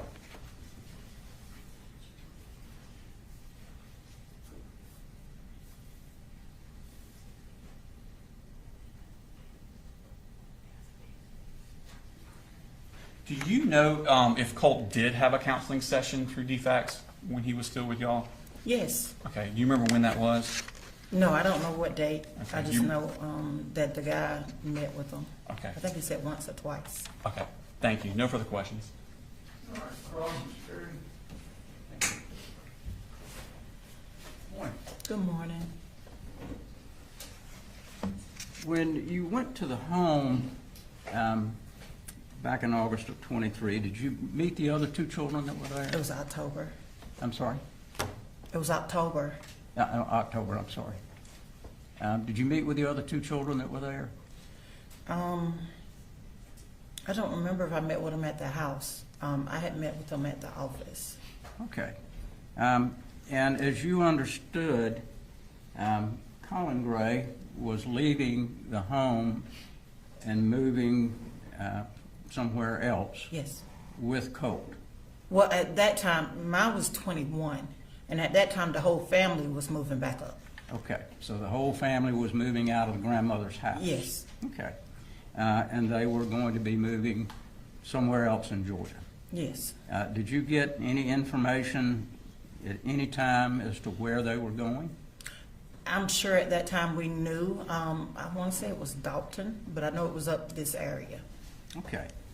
So when you got the information that they were moving and you indicated you might want to get Colt some counseling when you get there, did you tell the mother and father that?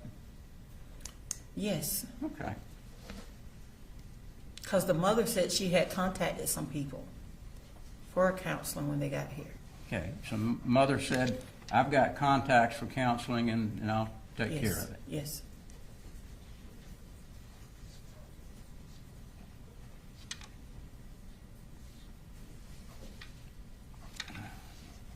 And did you do anything about this? Were you there at the sessions that Colt had? No, sir. Who would have been the counselor for him at that point? Mr. Raymond Dean. You don't have any information about what he told her? No. Okay. Thank you, ma'am. Any rewrite? Is that your honor? No, your honor. Thank you, ma'am. You're free to go. State call sense, please. State called Stephen Green.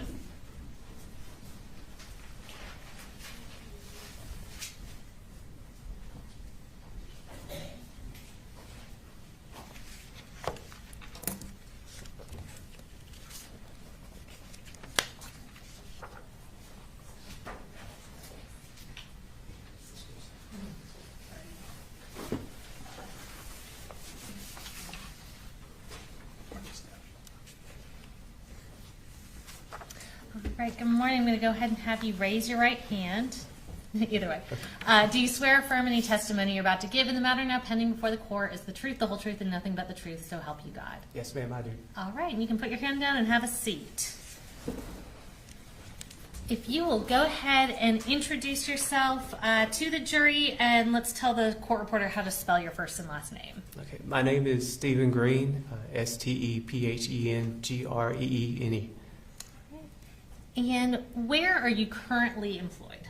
In Barrow County School System at Heyman Morris Middle School, All right, what's your role there? assistant principal. And how long have you been the assistant principal at Heyman Morris? 3 years. Okay. I'll start by talking a little bit about Heyman Morris. Where is that in relation to Apalachee High School? Heyman Morris is on top of the hill overlooking Apalachee. We're on the same campus. Okay. So walking distance? Oh, definitely, yes. Okay. And what grades are at Heyman Morris Middle School? 6 through 8. Is that part of the Barrow County school system? Yes, ma'am. Were you working at Heyman Morris on September 4th of Yes. 2024? Yes, ma'am. Tell me what you remember about when you realized something had happened at Apalachee High School that day. The principal and I were like in the hallway because it was almost time for transition for our kids to their next period. And the strategics alert went off on our admin phone. We looked at it because we had just gotten the system, so we were thinking maybe Apalachee was testing it because the school campuses are linked with that emergency system. Okay. But then we realized something was wrong because it kept pinging over and over and over again with alerts, and each alert you get a dot with a name and the school map so you see what's going on. And then at the time we knew that wasn't right, so we sprinted up towards the front of our school to find our SRO to alert him, and we caught him running out through the front of the school, and we went out there with him, and then he told us to put our school on lockdown and don't come out of it until he comes back or somebody comes up to our school system. And who was that SRO? Deputy Cook, Matthew Cook. Okay. And did he go to Apalachee High School at that point? Yes, ma'am. He sprinted down that hill. Okay. And did y'all put Heyman Morris on lockdown that day as well? Yes, ma'am. We put ourselves under lockdown for several hours. Okay. And I'm going to shift your focus a little bit going back in time. Where did you work before you were with the Barrow County school system? In Jackson County School System at West Jackson Middle School. And what was your role there? Assistant principal. Okay. And similarly, what grades are at Jackson County Middle School? 6 through 8 I'm sorry, grade. West Jackson. Yeah, 6 through 8 grade. So during the during the year of 2022, was Colt Gray enrolled at West Jackson Middle School? Yes. Okay. And I'm going to give you for your reference some relevant experts of what's been tendered as State's Exhibit 130, which are Colt Gray's West Jackson Middle School records. I'm just going to go through a few things from there. So, looking at the first page of those records, can you tell us about what the submission date of Colt Gray's registration was for West Jackson Middle School? Yes, ma'am. February 1st, 2022. Okay. And who was listed at the time as the parents or guardians of Colt Gray that were in the home? Marcy Gray and Colin Gray. All right. Going over to the second page of what you have in front of you, can you tell us what school Colt transferred from? Yes, ma'am. Ben Hill Middle School. That's in Fitzgerald. Okay. And you said this was submitted, I think, February 1st of 22. What grade was Colt enrolled into? 6th grade. Shortly after Colt enrolls in Jackson County, did a Ben Hill social worker contact Jackson County? Yes, ma'am. Okay. And who documented that? Teresa Dearman. And can you tell us what Teresa Dearman's job was? Yes, Teresa Dearman works like in the central office area for student information system.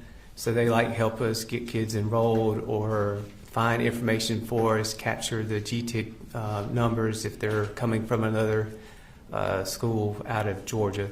Okay. And referring to that third page you have, which should be a contact narrative, can you tell us, and we'll just do the first part, those first couple sentences, what was documented by Teresa Dearman on February 9th of 2022? Yes, she documented, yes, we have a new student at WJMS that just enrolled, and the prior school called to confirm he was in school. and said they have concerns for the child. Now the social worker from that county has called and left me a message and would like to speak to you. Okay. Now I'm going to go over to the next page and reference Rachel Duke. Can you tell us what Rachel Duke's job was at the time? Yes, but Rachel Duke is one of the Jackson County social workers, Okay. school social worker. So did she create a swarm referral for Colin Gray, or I'm sorry, for Colt Gray? Yes, And what date did she do that on? February 9th, 2022. Okay.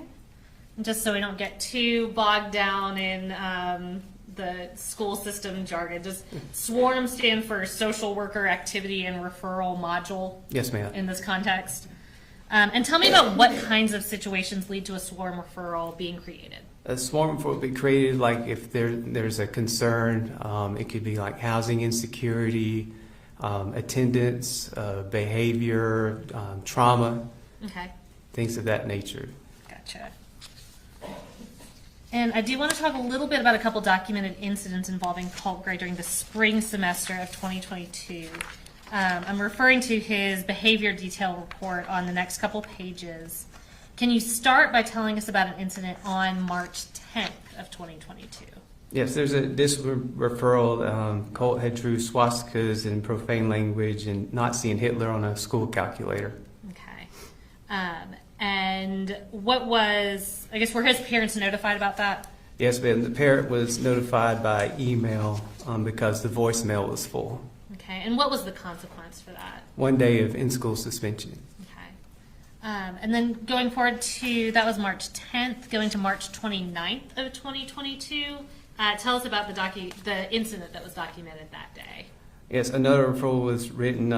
The student had left the cafeteria without permission. He was supposed to serve silent lunch in the lunchroom, and the teachers went on a hunt to try to find Colt, and it took him about 10 minutes to find his whereabouts. He was actually outside an empty classroom. Okay. And were his parents notified on that day as well? Yes, parent was contacted. Okay. And what was the consequence in that situation? 1 day of in-school suspension. All right. And lastly, can you describe an incident that was detailed on April 13th of 2022? Yes, a student ran into Colt during bus dismissal, and Colt put his hands on the other student, and they started attacking each other, and the teacher had to physically separate them. The teacher spoke with another AP, and they had figured out that the student was mad at Colt for bullying his friend and decided to take matters in his own hands. And Colt felt definitely about the cause of the issue and came back at the other student for shoulder checking him. Okay, so it was a physical altercation between Colt and another student, and what was reported to them was that Colt had been bullying that kid's friend. Is that That's correct? Okay.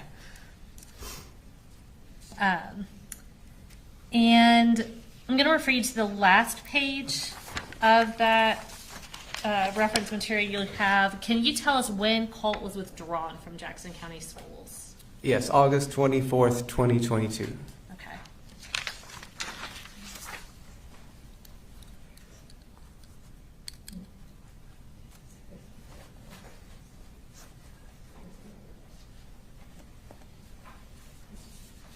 I don't have any further questions for you, but Mr. Barry may have a few for you. Thank you.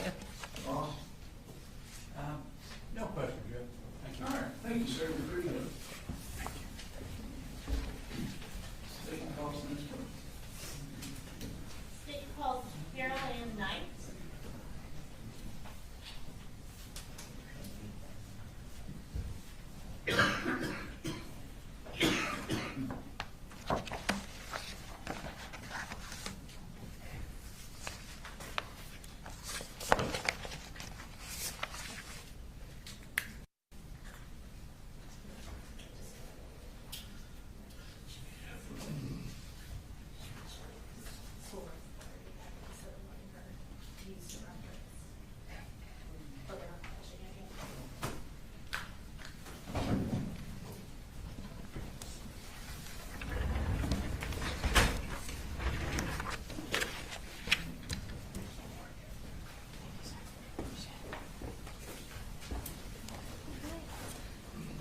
I'm going to have you go ahead and raise your right hand.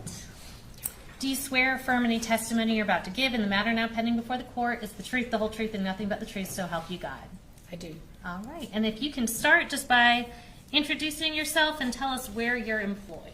Sure. I'm Carol Ann Knight, and I am the principal at Jefferson Middle School in Jefferson, Georgia. Okay. And what county is Jefferson Middle School in? Jackson County. Okay. Is it part of the Jackson County school system, or is it a separate It's school a system? separate city school system. Okay. And what grades are part of Jefferson Middle School? 6th through 8th. Okay. You said you're the principal there. How long have you been there? About 5 years. Okay. And tell us what you did before that. I was an assistant principal at the academy, part of our system, and I taught in the same building for 20-something years. Gotcha. And what grades is Jefferson Academy? 3 through 5. Okay. So I'm going to provide you some relevant excerpts of what's previously been tendered as State's Exhibit 131. These are Colt Gray's middle school, Jefferson Middle School records. And that's just if you need to reference those. So during the 2022-2023 school year, did Jefferson Middle School have a student named Colin Gray enrolled? We did. Okay. And who was listed as his parent or guardian for Colin Gray? Marcy and Colin? Colin, thank you. Gotcha. I was going to say Coley. His email address was Coley. So. Okay. So are you familiar with, did Colin Gray also go by Coley Gray? Was that his nickname? Correct. Okay. And kind of hitting on that, for Colin Gray specifically, what contact information did he provide? I'm not going to have you give us his phone number, but can you tell us what the email was? Yes, Coley.gray@yahoo. Okay. Did he also provide a cell phone number? He did, yes. Okay. And I see on the records it has kind of options, we're not going to pull it up, but options for how to contact people, parents in different situations. Can you kind of explain how that works when you register a student? Yeah, absolutely. When a parent registers a student, we give several options of the way they prefer to be contacted. Sometimes it's, for an emergency or attendance or behavior, but they can choose, they want an email or a cell phone call, that kind of thing. Okay, so I can kind of tell you it's going to be better to contact me by text message or phone call or email in different situations. Correct, because, yes. Yeah, you can go ahead and explain. I was just going to say, different people have different situations where they like their phone or their email best. Gotcha. We want to be able to reach parents. Is that the goal Yes. of all that, is to effectively reach parents? Correct. Okay. So I'm going to refer you to the second page of this packet. And can you tell me what grade Colt Gray was enrolled in when he was at Jefferson Middle School? Yes, he was in 7th grade. And what were the dates that he was enrolled? He came in September, I think September 2nd, and was there till May 19th. Okay. And where did he transfer from? He transferred to us from West Jackson and transferred to Heyman Morris. Gotcha. So he was enrolled on September 2nd. What date did school start that year? A good bit earlier, July 29th. Okay. Now, going over to the third page of those records, not including the month before he enrolled, so not including up until September 2nd, during that 22-23 school year, how many days was Colt absent? Approximately 25 according to this, but there were different amounts for different periods too. So there are a few more in different situations. Okay, so is 25 kind of the lowest common Yeah. denominator, to use middle school terms, the lowest Yes. common denominator, but then different periods had different numbers? Exactly. Okay. So going over to the next page, I do want to talk about a few specific incidents that occurred while Colt was enrolled at your school. Sure. We're going to start with September 22nd of 2022. And can you tell us about that incident? Yes, there was a situation where he went into actually 2 different restrooms and used markers, and I think a pink marker. He defaced some chalk pens to do graffiti and different things. They were on the walls, the stalls, the toilets, and just sort of destroyed the bathroom that way. Okay, so this was a little under 3 weeks after he started at the school? Correct. Okay. And give me one moment, let me show this to them.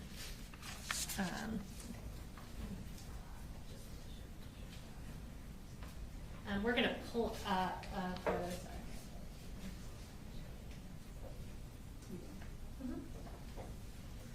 This should appear on the screen in front of you and behind you. So is that a picture of the some of the graffiti that he put on the walls? Yes, it is. Okay.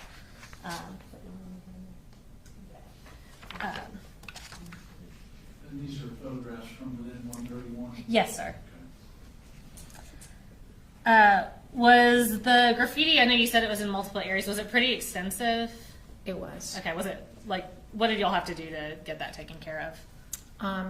It was, I actually had my husband come in and repaint and clean off things. Gosh, that's a good husband. Yes, he is. And did y'all ever determine, so looking at this, did y'all ever determine what the wording was referencing or what it was or anything like that? Not really. Okay. We could not really find a common denominator there. Gotcha. Okay. So what was Colt's punishment for the graffiti in the bathrooms? He was in ISS for 4 days, and we invoiced his parents to help pay for the painting. Okay. Is ISS, is that in-school suspension? It is. Okay. Now I'm going to jump over to, it's page 7 of what you have in front of you. Did you personally reach out to Marcy Gray by email about the vandalism? Yes. Okay. And was the defendant included on that email thread? Yes, she copied him on that thread, and then he replied back to it. Okay, so Colin Gray sent a response to the school about the vandalism? Yes. Okay. Now, after Colt began at Jefferson Middle School, I guess I'll start by asking you, what is Brittany Cohn's role at Jefferson Middle School? She is one of our school counselors. Okay. Did she make kind of a concerted effort to keep him on her radar?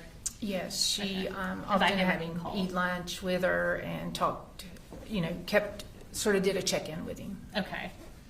And is that kind of part of her role? If she has a student that she feels needs extra attention, she tries to, you said, eat lunch with her and that kind of thing? Yes, we felt like he was struggling to fit in and needed a person to check up on him. Okay. And Brittany kind of filled that role when she Yes.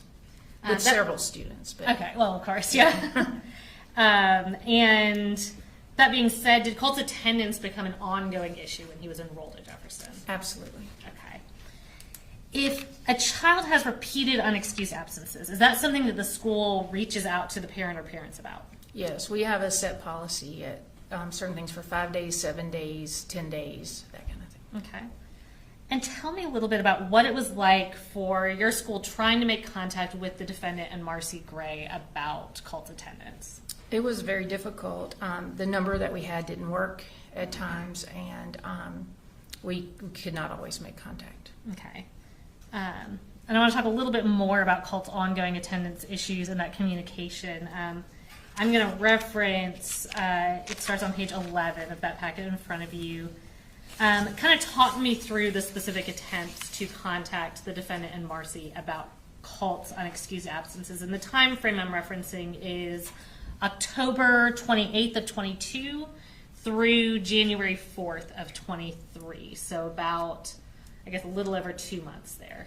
Sure. Mr. Cuddy is our attendance person and our student success coach, and he began at 5 unexcused absences, which is on our policy, and we could not get mom. The number was not in service. Okay. At 5, he calls for several days trying to get her. Called dad, could not get anybody there, was asking for excuses, that kind of thing, medical excuses. On the 11th, he called Colt in and talked to him just to let him know that, he didn't call him in, he called them and said he's been out 4 days, we wanted to check on him. The first, he called both parents, no answer from either parents. Both mailboxes were full and unable to leave messages. On the first, he also was at 7 unexcused absences, so he expressed concern and asked for medical excuses or parent notes when Colt returned to school. Okay. Was that one via email that he was reaching out at that Yes. point? And you Yes. said the first, is that November 1st of 2022? Yes, November 1st, sorry. Okay. At November 2nd, he called both parents, no answer, mailboxes were full. The second, he provided all the unexcused dates, requested medical excuses again by Friday at the latest. Okay, so this is November, sorry to cut you off, that's November 2nd, so we're about 2 months into, or right at 2 months into Colt being enrolled in your school. He's at 7 unexcused absences? Correct. Okay, you can continue. Also that day, defects called the school, and they were visiting the home, and the next day, all 3 of the siblings were back in school. Okay. And I guess that was, you said, on November 2nd. Correct. And a few days later, starting on November 7th, what was going on with Mr. Cuddy trying to get a hold of them? So he received a September 29th note for the 5-day review there. Also, going down to the 7th, we have to call and have a conference with parents. He called both parents. Both lines resulted in a busy signal, and we could not get through. Okay. You said that's y'all's policy. Once you get to 7 unexcused absences, you want to meet with the parents. We require parents to come in and meet with us so we can provide support and figure out a way that we can work together to have a student be in school. Gotcha. And you said he was not able to get in touch with either of them? We were not at that time, no. Okay. And then moving forward to, I think, November 9th of 22? And it continued for several days that we could not get through. He asked our registrar to call and try to get through. And then defects was involved again on the 14th, trying to get in touch with mom. Okay. And what notable incident were y'all alerted to on November 14th of 2022? That mom and the younger siblings were moving back to Fitzgerald, but Colt was staying with his dad. Okay. And then also on November 14th of 2022, tell me what else happened that day. Mr. Cuddy and I, we were up to 10 absences, and we were not able to reach anyone, so we made a home visit. So you as the principal went out to the house to try to track this kid down? Absolutely, yes. Okay. And we did speak with Grandma that day. Okay. But did not make contact with Colt? We did not. Okay. And then going into the beginning of January, tell me about any communication or attempted communication there. Sort of the same thing. The phone number was disconnected or had been changed, and we could not reach Dad at all. And we requested that Dad, through email, we requested that he call and schedule a parent's attendance meeting with us. Okay.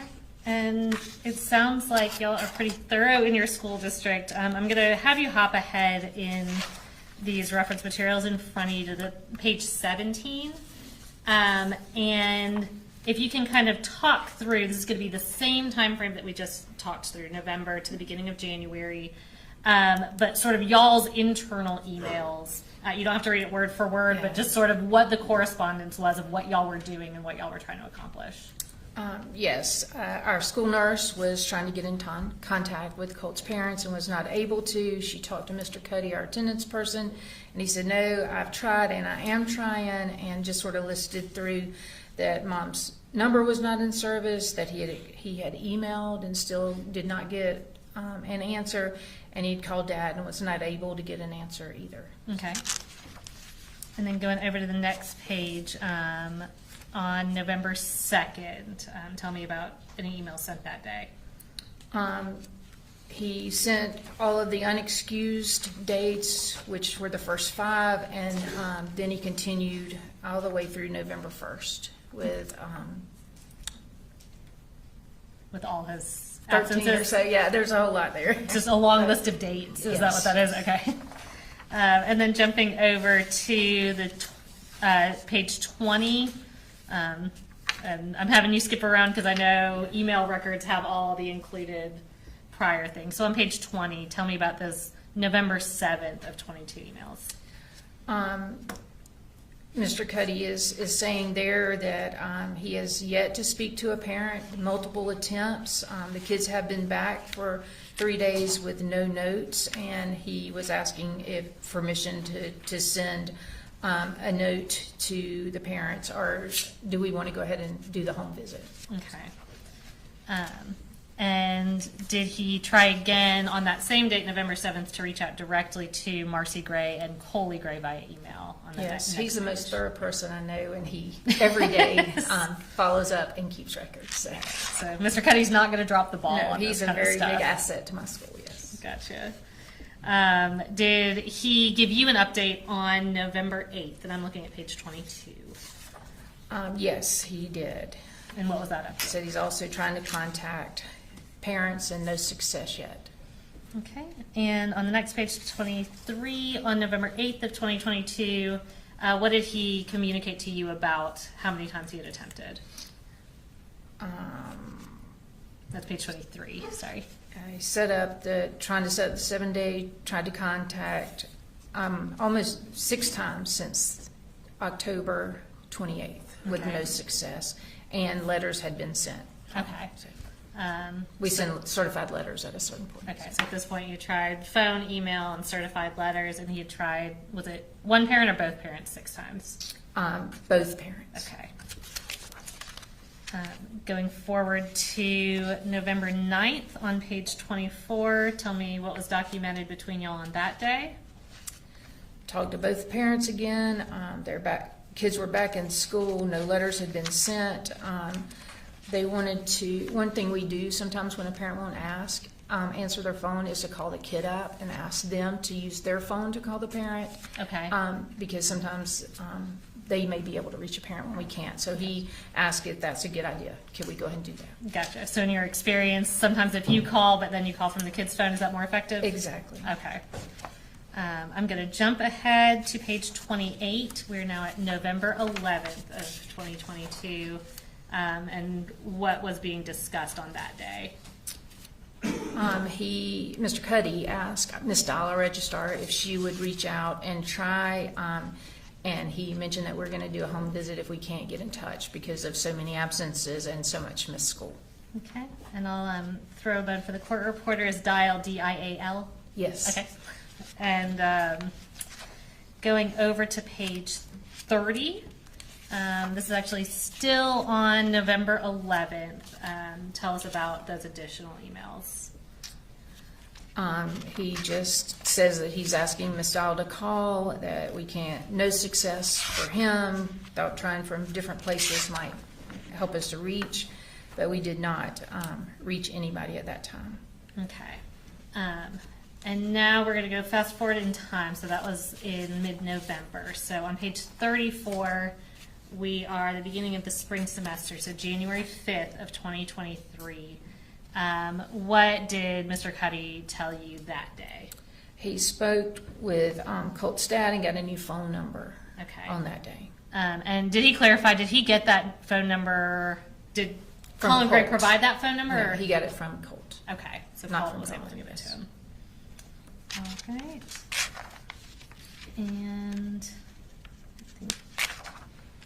And so once he had that phone number, was an in-person meeting set up finally with the school administration and Colin Gray? It was.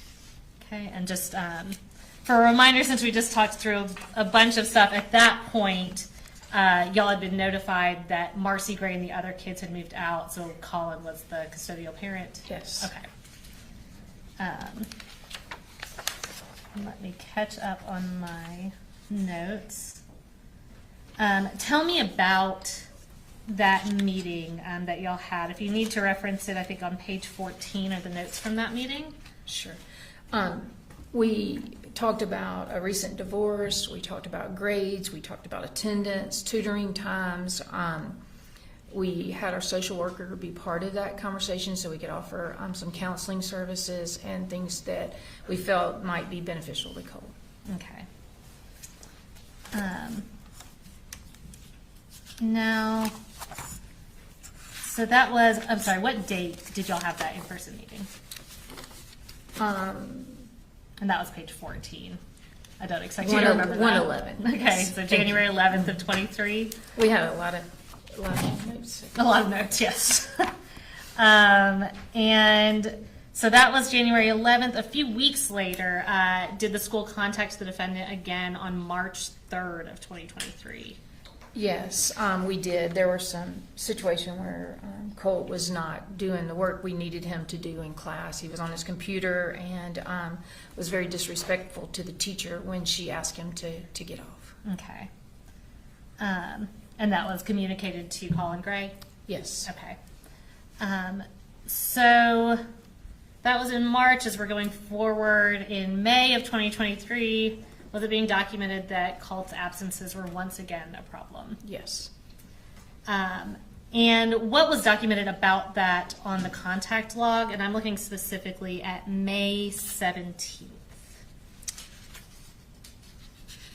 And that's on page 15. I'm sorry, say that page number. Page 15. Okay. I was going to speak from memory, but I prefer to go by what Can't I've hurt. written down here. We talked about Dad, and Colt said he had some kids had said something to him, that kind of thing, and Dad was telling us some names. He and Mr. Cuddy had talked about that and was able to get a few names so we could take care of that situation. Okay. And that was kids picking on Colt? Yes. Okay. And y'all got the information from Colin Gray and addressed that with the kids in a way that you felt was appropriate? Oh, yes. Okay. Now, during the same time, did it become apparent that Colt was skipping school? Yes. When we called, Dad said that he didn't know that Colt was not at school, and Colt said he had missed the bus and was just skipping and staying home. Okay. Now, earlier you testified about notifying parents in different ways, kind of whatever way is going to be most convenient and effective for the parent, that the parents opt into. Is that right? Yes. So anytime Colt was absent from school, would Colin have been notified in his preferred method? Absolutely. Okay. I don't have any other questions for you, Mr. Berry, or Mr. Hobbs may have some for you, though. Sure. Okay. And ma'am, you can hold on to those papers. I just have a couple Okay. questions about the logs. Yeah, absolutely. All right. So the school received some type of information in November that the family was going through some changes. Is that correct? Mom and dad were separated and kids were being separated, Yes. and they were going to be moving to different locations? Correct. All right, so based on the information you had, Mr. Gray would be staying at your school with Colt, and the other part of the family would be heading down south. Correct. Is that right? Okay. And I imagine the school probably sat down with Colt under the circumstances and had some discussions with him about that, I'm sure there were conversations, yes. just to check on his well-being. Yes. Okay. And you said that obviously the semester probably ended towards the end of the year, middle December, towards the end of December. Is that right? Correct. So the new semester would have started in January. Yes. So that would have been after the parents had separated, Correct. based on the knowledge that you had at that time, obviously. You probably didn't drive out there and check to make sure everyone had moved. Right, right. So on January 5th of 2003, is there a notation in the log about Mr. Cuddy speaking with Mr. Gray?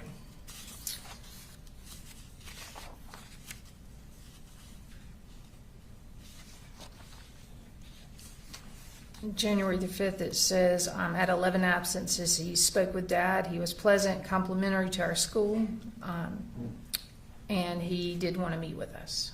Okay. Is there any indication of why he wanted to meet with Mr. Cuddy in your school? To just let us know about their living situation. Okay.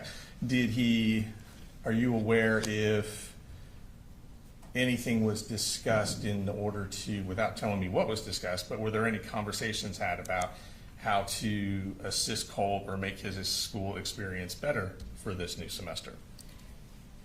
We met as a team with Dad and talked about the absences and what we could do to help support him to make sure Colt was at school, yes. Okay. And also to ensure or at least improve the chances of Colt's success in school? Always, yes.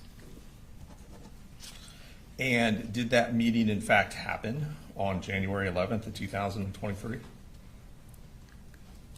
Yes. So Dad would have been present with Mr. Cuddy and probably several other members of the faculty as well? Yes. So kind of a team approach to make sure that Colt had the best chance of success in school. We have an attendance team that's set that meets in situations like that. Okay. And let's see, is there a notation on the 20th about how things had gone since you guys had that meeting?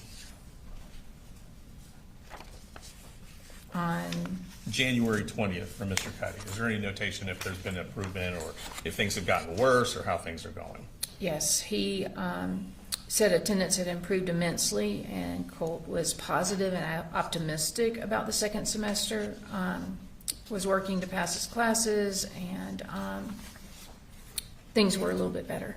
Okay, so this would have been in January after the change in his family circumstances, yes. Correct? And was there further contact with Dad on February 2nd? Yes. Was there further contact with Dad on March the 3rd? Yes. And that's the incident you detailed about not doing With great Grandma. in school, but Dad and the school had a conversation, correct? Well, for February 3rd, it was a conversation with Grandma. With Grandma, okay. And then an email would have been sent on March 3rd to Dad, is that correct? Correct. All right. And would there have been a meeting on May 1st of 2003? Would there have been a meeting with Dad? Or a phone call? I'm sorry, I'm flipping. Take your time, take your time. Yes. Dad encouraged him to come by and tell Mr. Cuddy the names of the classmates. Okay. And what about on the very next day, May 2nd? We followed up with the situation, and Ms. Shields was able to report to Mr. Colin that we had taken care of. Okay. And then is there a response from Mr. Colin Gray on May 17th?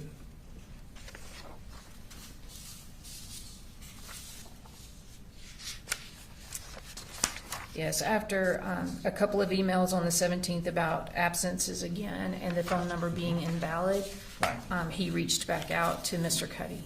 And did he come in and meet with you at some point that day or the next day? Yeah, he asked to speak with our counselor, but Okay. we spoke instead. Okay. All right. Thank you, ma'am. No further questions. Thank you. Can you read it? Just briefly.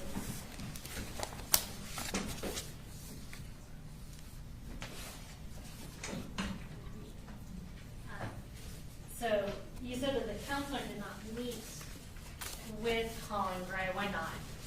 She felt that it was a sort of a weird request because he said he only wanted to meet with her, and she did not feel comfortable doing that. Okay. And to your knowledge, I know you said y'all discussed counseling, that kind of thing. To your knowledge, did the defendant follow up with counseling for Colt Gray? Not to my knowledge, no. Okay. And just to reiterate, that January 11th meeting that y'all all had together, was that the meeting that y'all set up after trying to get in Yes. touch with Colin Gray? So y'all have, how many students are at Jefferson Middle? About 1,025. Okay. And that being said, is this a situation that you have an independent recollection of? Very much so. And why is that? It stood out that over and over the attempts to call Mr. Cuddy comes to my office every day and gives me an update on students and where we are and making the home visit and seeing the graffiti and knowing that Colt was troubled and needed some help. Okay. Nothing further. Thank you. Any further cross? Yes, yes.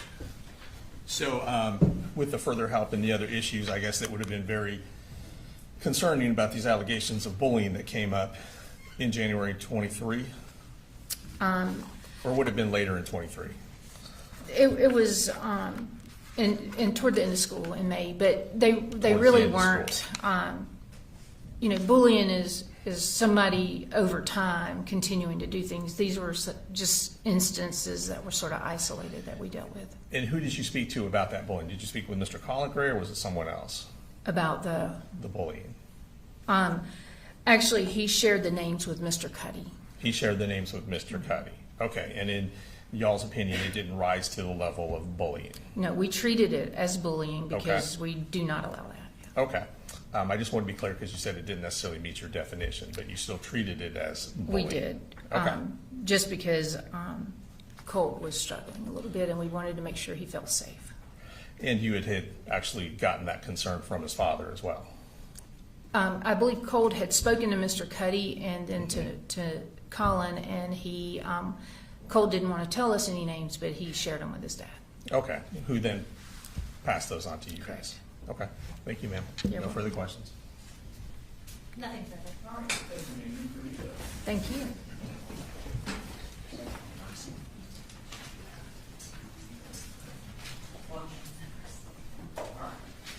Ladies and gentlemen, we'll go ahead and take a lunch break.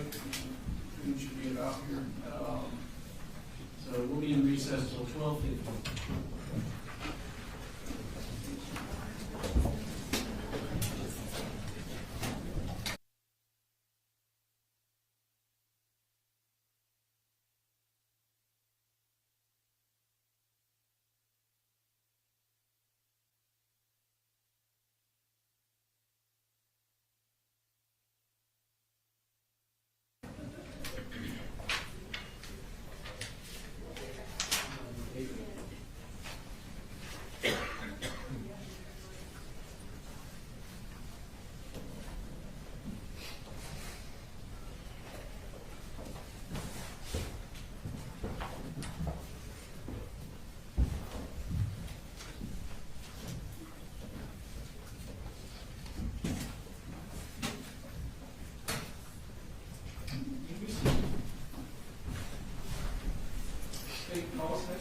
State calls Daniel Miller.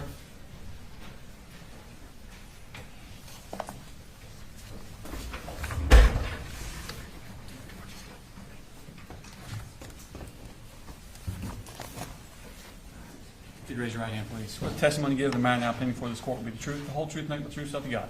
I do. Okay, have a seat, please. If you could introduce yourself to the jury. Good afternoon. My name is Dan Miller, Deputy Investigator with Jackson County Sheriff's Office. Okay, and how long have you worked with Jackson County Sheriff's Office? In total, 18 years. Okay, and what are your duties as an investigator?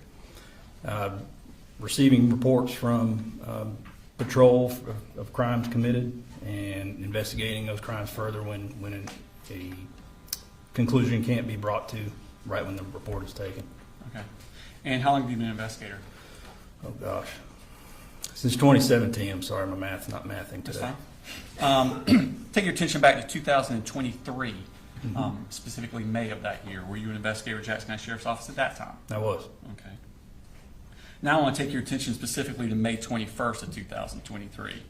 Did you get information from your supervisor about an FBI tip? I did. Tell me the circumstances of that. It was a weekend, as I recall, and I was the on-call investigator. So each week, the sheriff's office has a different investigator fulfill on-call duties. So if a call comes out after hours that investigations has to respond to, that particular investigator will respond to that call. This was a Sunday, I believe, and I received a phone call from my supervisor informing me of the tip. Okay. Did he send you the tip or show you the tip or just tell you? He did email it to me, but I wasn't able to. The only way I had to look at it was my county cell phone at the time. Okay. We had a way to log into our computers that I'm not the most technically savvy person in the world, so I wasn't familiar how to do that on a laptop. Nevertheless, I wasn't able to open that particular attachment in the email. Okay. Did he verbally tell you what the tip was about? He did. Okay. What did he tell you about this tip? Just that the FBI had received a tip. Hang on. Sorry, hearsay. What's your response? No, it's not for the truth of the matter asserted. It's just information that he got that he then used to follow up with. He's going to actually go speak with the defendant about this tip, and so his information that he had is what he's using to speak with Mr. Gray. So it's just to show not being offered to prove that the information in the tip is true. Correct. We don't know if it is or not. All right. So, ladies and gentlemen, I'm going to overrule the hearsay objection. Understand that the value here is just essentially the words were said or the tip contained information. It's not to prove that the content of the tip is true. Okay? Go ahead. So what was your knowledge? What were you told before? My knowledge was the address and possible name. Okay. And forgive me, I can't remember if it was Colin Gray or Colin Gray. One of those names came up referencing a person making a threat to shoot up a school. Okay. And how was this threat communicated? Through an app called Discord. It's like a gaming app, I guess. Gamers use it to communicate and do various other things. I'm not that familiar with it. I have heard of it. Okay. And at the time, I wasn't really all that familiar with it either. Okay. So your information was that a tip came over that a user on Discord Correct. had made a threat to do what? To shoot up a school. Okay. And what are you getting as far as a name and an address? What's that tied to? So that came from my supervisor. He said, go to this address and speak to this person. There was a possible threat made to shoot up the school. I can only assume he saw the tip, but I don't know. I can't say that with a definitive answer. But he told me the address. Go here. There's a threat made to shoot up a school, and see what you can gather. Okay. And did you go to that address? I did. Okay. Did anyone go with you? Deputy Justin Elliott. Okay. Do you remember the address that you went to? Not off the top of my head. It was Rice Creek Court, I believe. Okay. I don't recall the exact numbers. Okay. And did you approach the residents? I did. We went, knocked on the door, and a couple juveniles answered. And Male or female? Female. Okay. And common practice is if juvenile answers the door, we absolutely do not go in. We contacted parents and kind of explained why we were there. And the father, whose name escapes me at the moment, Frank Rundell, informed us that they had lived there. Called him by phone or? Yes, I had the juveniles call him by phone. Okay. And he informed us that he used to have a Discord account, but he doesn't use it anymore. He uses it for like fantasy football. And that wasn't the name that was associated with the tip. So I just kind of ran it down as far as much information as I could get at the time. He said something to the effect that he did have a gun, but it was locked in a safe, and that the children. You asked him about a gun? I did. Okay. Said it was locked in a safe, and that the kids did not have access to it. But then he went on to say that the previous tenant got evicted from that address, I believe 3 months prior, and that they still were getting mail. So they had some of that mail there. One of the juveniles gave it to us. That's where we got the name from. And what name was on the mail? Colin Gray. Did it have a different address? Not on the mail, no. Oh, that's right, because it went to that house. That makes Correct, sense. yeah. Sorry. At some point, did you find out where Colin Gray lived? Yes. Deputy Elliott, I think he'd had dealings with them before. I can't say specifically. He was the one that was able to figure out the new address, the River Mist Circle address. I'm sorry, what's that address? 954 River Mist Circle. Okay. And did you go to that address? We did. Is this all on the same day? It was. Okay. And what happened when you got to that address? Colin answered the door, and we proceeded to inform them why we were there, that there was a threat made to shoot up a school, and that the tip came from the FBI, and that the IP address for that tip came back to an IP address for Colin. Okay. Are you a computer expert? I am absolutely not. Do you have a general idea of what an IP address is? A very layman's idea, yes. Okay, and what is that? It's Internet Protocol, I think, is what that stands for. It basically, everybody's internet address, they have a specific address for their Wi-Fi router. That's about the extent of my knowledge. Okay. And that IP address from the tip came back to Colin Gray? According to the information that I was given. Okay. And you told that to Mr. Gray here? Yes. Okay. What else did you tell him? That there had been a threat to shoot up a school, and that it came from a Discord account that was connected to Colt. So we then asked to speak with Colt, and he allowed us to. And based on what I had at that point,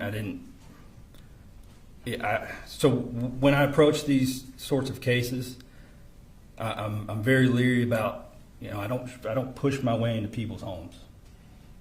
You might hear that from people sometimes. I allow them to dictate sort of what our interaction is going to be, so I know how I kind of need to respond. And I may even have asked them, I don't recall. Typically, I will ask people, do you want to speak inside or do you want to speak outside? Nevertheless, he stepped outside, and that's where we spoke. Okay. And did you speak with Colt outside also? I did. He had went and got Colt and brought him outside. And when you spoke to Colt, was that in Colin Gray's presence? Yes. Okay. And what did Colt Gray tell you? That he denied making the threat and said that he used to have a Discord account, that he had stopped using it because people were hacking it, which in my mind wasn't out of the realm of possibilities. Again, I'm not a computer or digital forensics expert, so that seemed like a logical explanation why you would stop using such an account. Did you talk to Colin about whether or not Colt had access to firearms? Yes, I did. And what did he tell you? He said they do have guns in the house. I believe he said they were not locked away, but that the ammunition was separated. Okay. And that he didn't have, I think I referred to it as unfettered access. I don't think those were his words. Okay. So we're saying Colt didn't have unfettered access? Correct. Okay.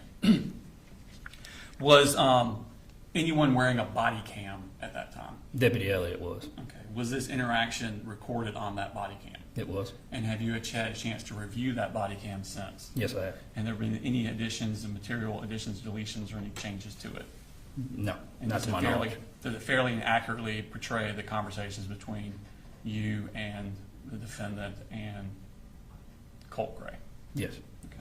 All right, this time I tender State Exhibits number 137 into evidence. It's actually in two parts, 137.1 and 137.2. When it was digitally sent to us, the video came in two parts. Any objection? No, Your Honor.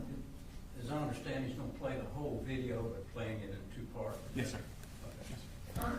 137.1.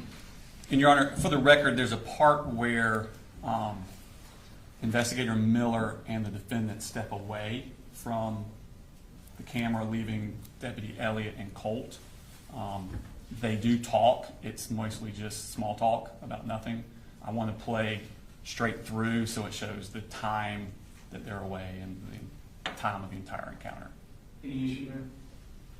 No objection to that. Okay. All right. Your Honor, the first clip is 15 minutes and the second clip is 4 minutes. And is this you here? It is. Okay. Colin, you want to step out where you can talk real quick? Yes, you know what this is? So we got a tip from the FBI saying that somebody from your old address over there in Traditions, they made a threat to shoot at school. Your Honor, it's pretty low. Your name was associated with that address, and you weren't living there. All right, say that again, I'm sorry. It's very low. I don't know if the jury can hear it or not. I think it's high, so we can get it here on Yeah, we're at highest volume for the computer. All right, if you want to, can you back it up 10 seconds or so, and then I've got on 9 video volume as high as I can get it.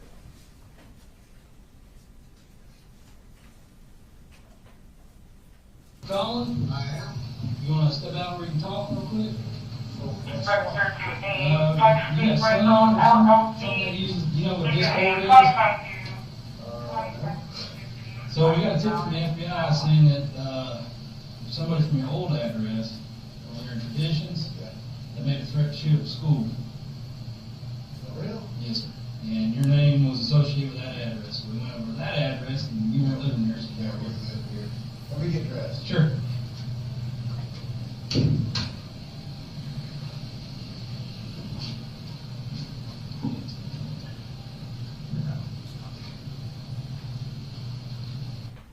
We're going to fast forward a little bit until he comes back out. Okay. The timestamp here is 43 seconds.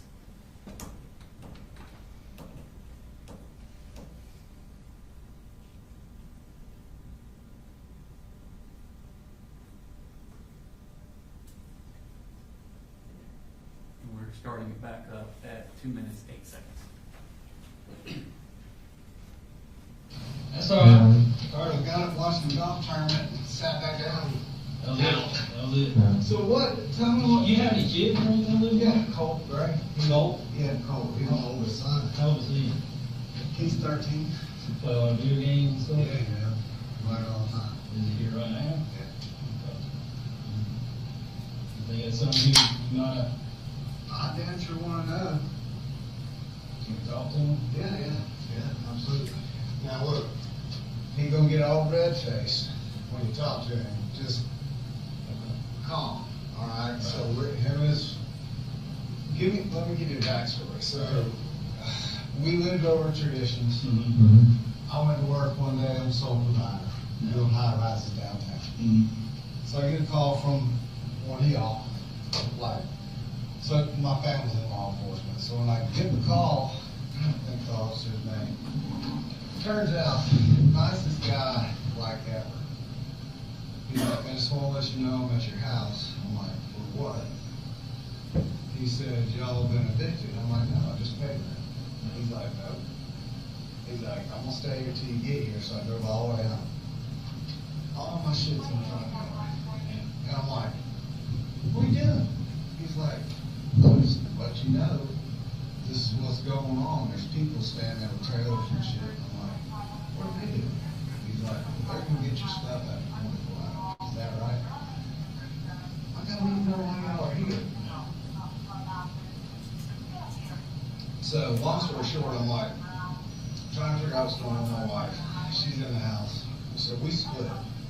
Long story short, for obvious reasons. She took my younger two and went back home with mom. Colt and I rented a house and we came here. So we've been good, like no problems.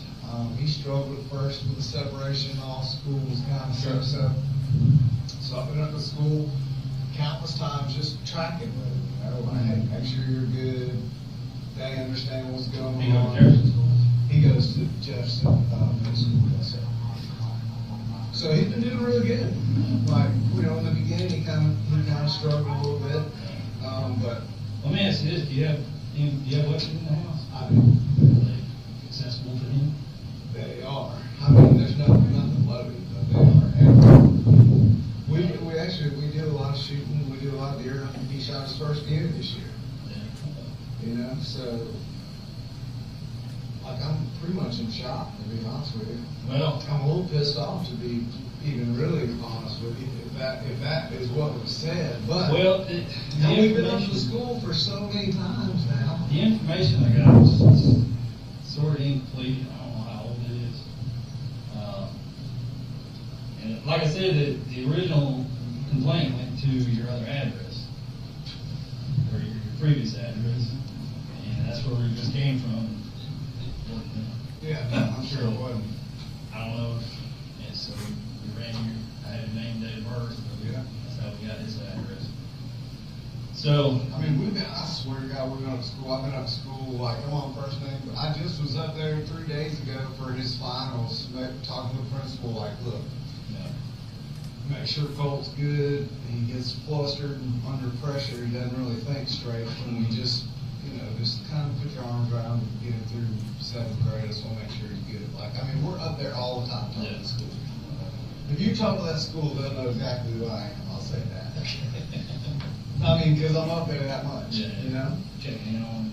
Yeah, I just want to make sure he's good. So I'm a little taken back by the whole thing, but I can tell you this, I take that very serious, and so does he, as a matter of fact. You know, he's... Say his first name's Cole? Colt, C-O-L-T, yes, sir. I mean, all I can do is ask him. Yeah, well, absolutely. Yeah. Yeah, I want you to talk to him and just tell him.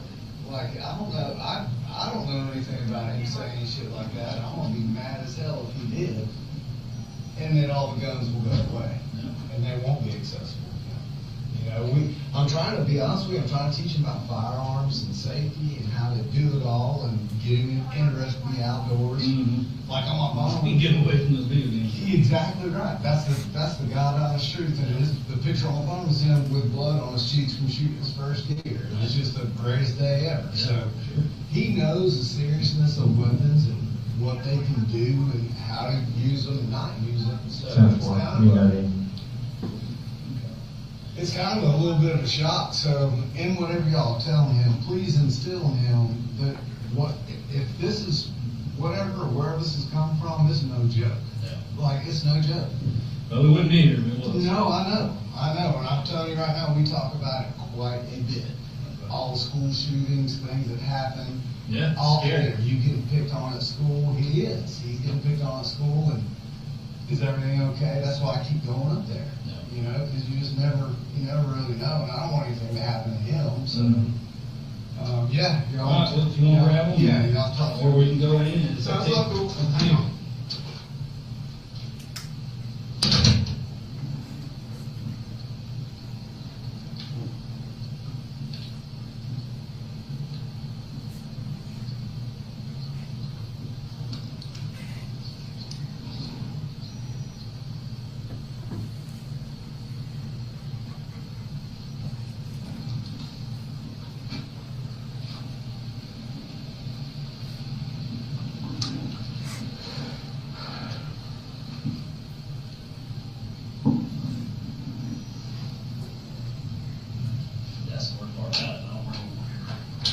One information in Hey, Cole, what's going on, bud? So did Dad kind of explain everything to you? Said something about shooting up the school. Did you say something about school shooting? Never just told him, maybe they misheard somebody else. I never said that was direct issues. You never ever said. No, I swear. Do you use Discord? Discord? Yes, sir. I used to not have it. When's the last time you used it? Really? Was it in traditions or was it here? No, it was a tradition because in that Discord account that I had deleted it before. Because Before you went to? Yeah, because I think it got like a cash report or something. I got it put on something like that. Have you heard anybody on Discord when you were using it say something like that? Remember? Like at that time? Yeah. I don't think so. I don't think I ever had anybody that. Never. And I mean, I'm not trying to get anybody pinned up, but like, this is some serious stuff. Oh, he knows how serious it is, trust me.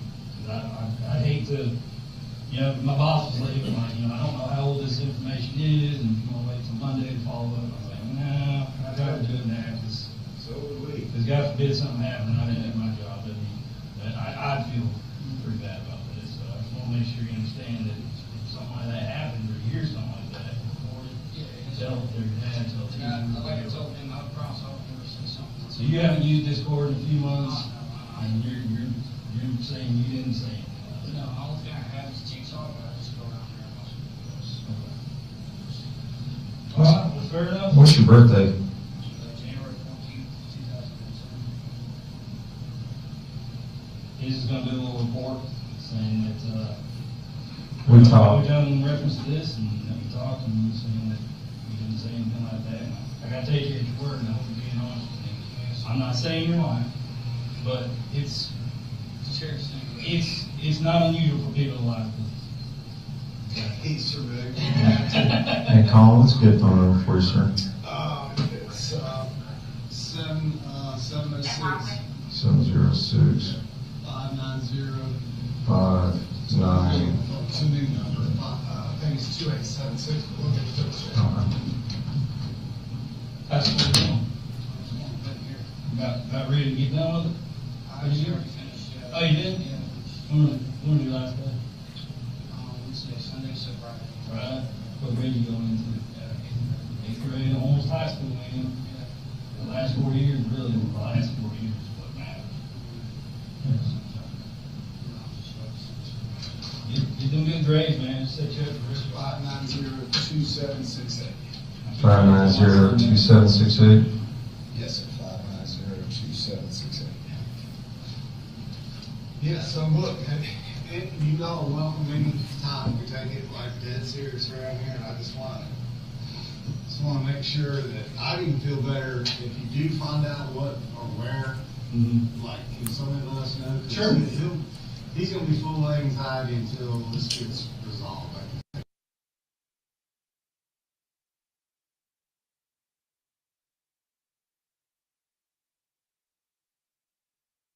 Jacksonville? Okay. Things a lot better now? Yes, sir. Okay. That's good. Let me grab you. Can I walk through your grass on that car? You getting bullied over there at West Jacksonville? That's the thing, I wasn't back there. Oh, yeah. Now, look, to be honest with him about now in middle school, I told him you were now, and that's. You getting switched out halfway through the school year? Being a new guy? Yeah, being that while, I moved like 6 times already. Well, my dad was a logger and grew up in the military. We moved a lot when I was a kid. Wasn't at high school, so that surprised me. I wasn't at fruits like I didn't necessarily have a reason that I would say that. No. No. Well, there's always somebody you can talk to if you need to. School resource counselors. Yeah, and I do talk to them. I talk to the counselor quite often. Okay. Just, update her on, development and so. Yeah, start looking out and making goals for yourself. You interested in anything? A what? A philosopher. Yeah. Well, do what you enjoy. I mean, I did 20 years in the military. You don't have to settle on just one thing. I did 20 years in the military, retired from that, and been doing this for 7. So you don't have to fit everything inside the box. Yeah. We got guys at the sheriff's office that are full-time plumbers, full-time police officers, and, do what pays the bills, do what they enjoy. But everything's going good. Well, that's good. You got a phone? What's your phone number? Like I said, I changed my phone number. Okay. All right. Dad said you went deer hunting for the first time this past year. What'd you get? 3-pointer? Fork on one side and a prong on the other, or? Yeah. Yeah, fork on one side and one on the other. Spike? Yeah.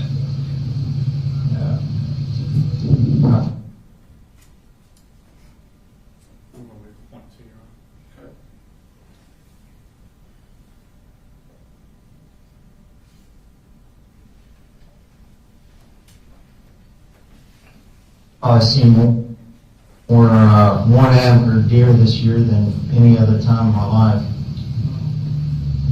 Out there in rut and breaking off an antler. Run around with just one set of antlers.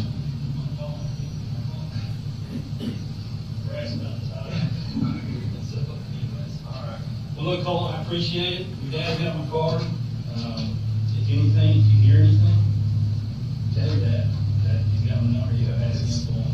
It's serious. He knows how serious it is, and he'll, like I said, we'll have a long conversation here in just a little bit. And it's something, there was a very traumatic thing that him and I both went through. Now, he was at school, I was at work, come home, and I mean, every ounce of what we had was under tarps and sitting in that yard. You saw it. Yeah. You saw the clientele, the neighbors that lived there. It was like fully embarrassing. So it was very traumatic for both of us. And living here, just us, is like dust is finally settled. He's making good grades. So That's good. We'll keep that up. That's important. We'll start talking about traditions in West Jackson and just see if something jogs us around there like that. But certainly, we'd like to know if something. If you do find. Well, my thing is this. So more than likely, they track the IP address. Okay. And that's why we went to that address. Okay. Because the IP addresses are usually location specific. Yeah. You know, within the area, so. If it came from that house, then either somebody there's lying, or the information's just so old. Yeah. And, you know, maybe it was something he heard or did on Discord months ago. I don't know. I have no idea. Okay. But he's telling me he didn't. Yeah. Telling me he can't remember anything like that. Yeah. I take that at your word. But if you look me in the eye and tell me that's what you're telling me, I got no choice but to take it at your word right now. But like I was telling your dad, if I find out otherwise, man, it's a different story. But It's a really different story. Okay. got any questions? No, sir. You have any questions? All right. Go the rest of your time. Appreciate it. Appreciate it, sir. Y'all be safe. Good luck to you.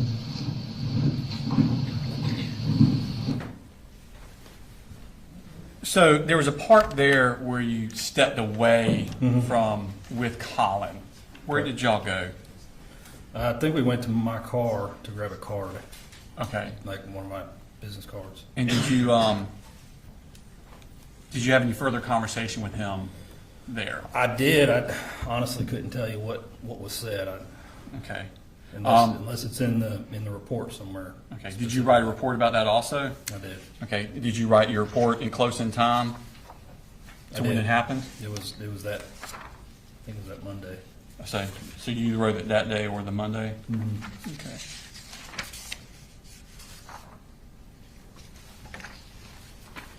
And it was an ongoing report. It's, wasn't all done at one time.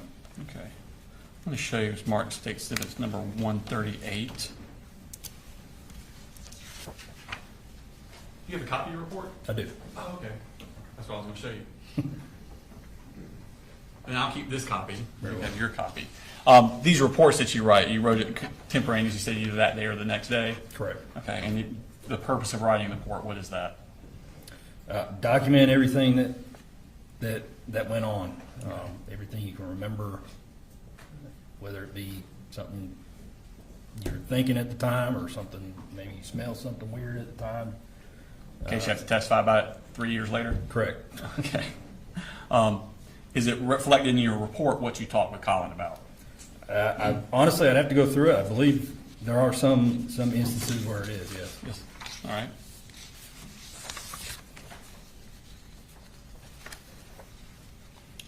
Specifically, I'm looking at the top of page 2. Mm-hmm.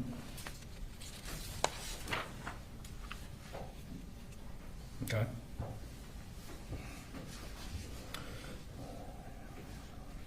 So at this point, had you been able to view the tip?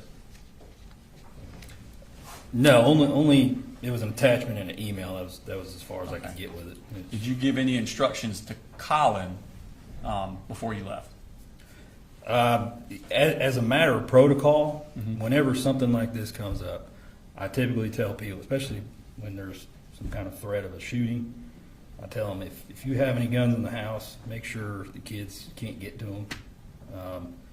Obviously, people have a right to their Second Amendment.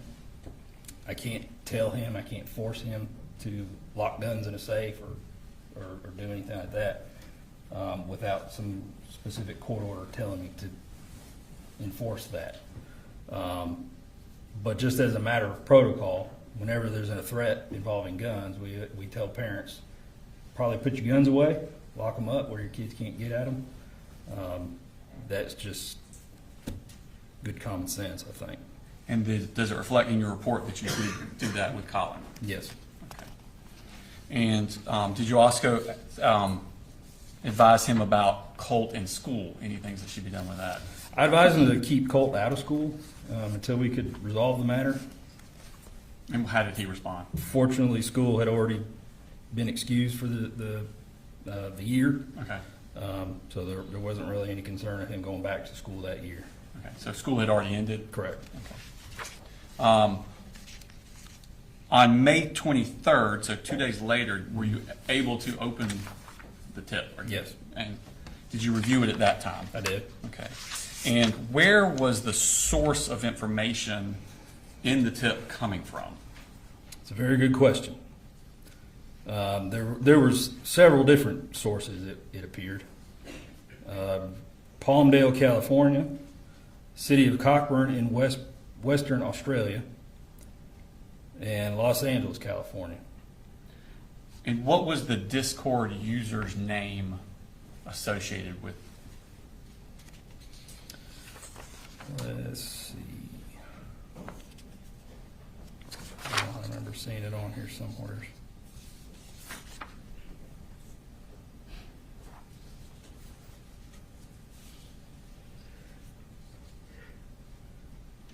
So I know I have the email. I don't know that There wasn't like a username? I don't know that I recorded it or not. And if I did, Do you have a copy of the tip with you? it's probably in this case file, yes. I'd have to dig through and find it.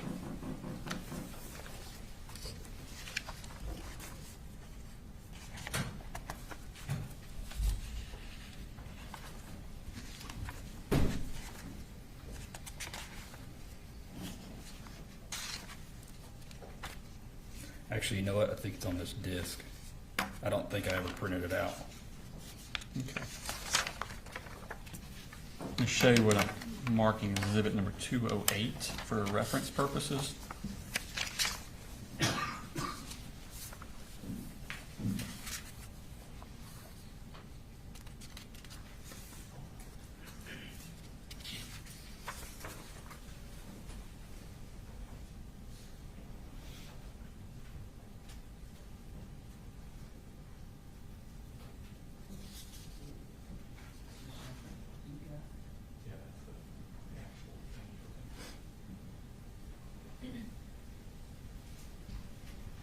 See if you recognize what that is. This appears to be the tip that I'd received. Okay, and on page 7 of that tip, does it refresh your recollection as to what the Discord username was?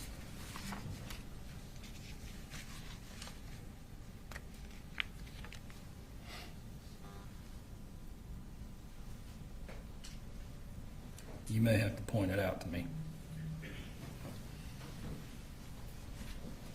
It's a little dense, isn't it? Oh, there it is right there. I was looking through this highlighted part. Okay. Exclamation, you want me to read it out? Sure. Exclamation point, FBOM, pound or hashtag, depending on your generation, 0703. Okay. And was that account tied to anyone? I believe it was tied to Colt. Okay. And was there a phone number on there that came back to someone? Yes. And where did that come back to? It looked like it came out of LaGrange, Georgia. Now, did you, after that initial interview or encounter on the 21st, did you then also have a follow-up phone call with Colin? I did. Okay, when was that? I believe it was the next day. Okay. And what did he tell you on that? May have been even been the same day. What did Colin tell you on that phone call?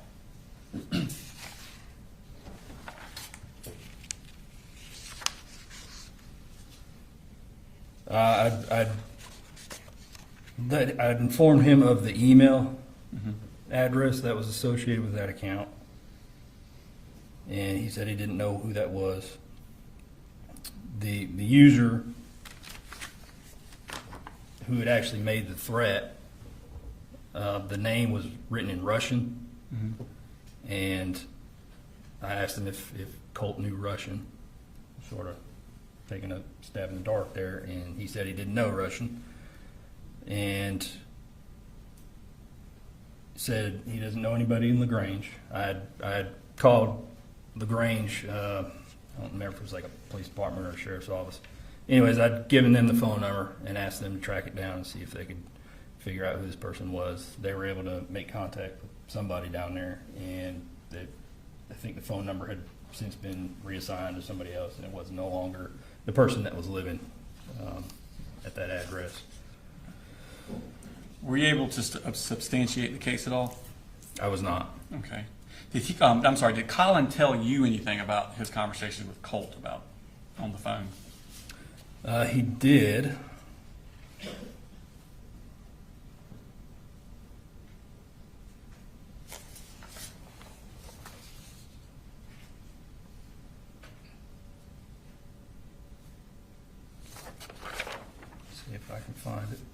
I believe it's on page 4 of your report. Mm-hmm.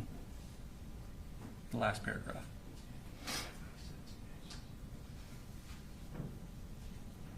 He spoke to Colt about his Discord account, and Colt told him that it had been hacked, so he stopped, or he deleted it.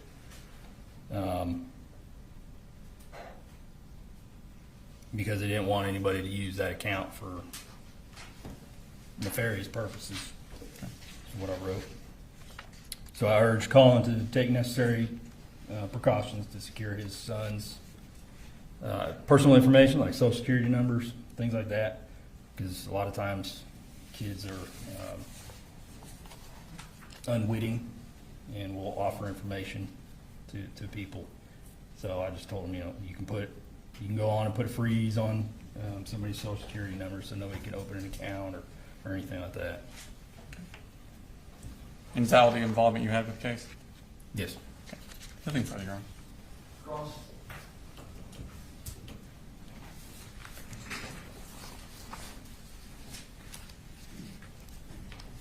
Good afternoon. Good afternoon, sir.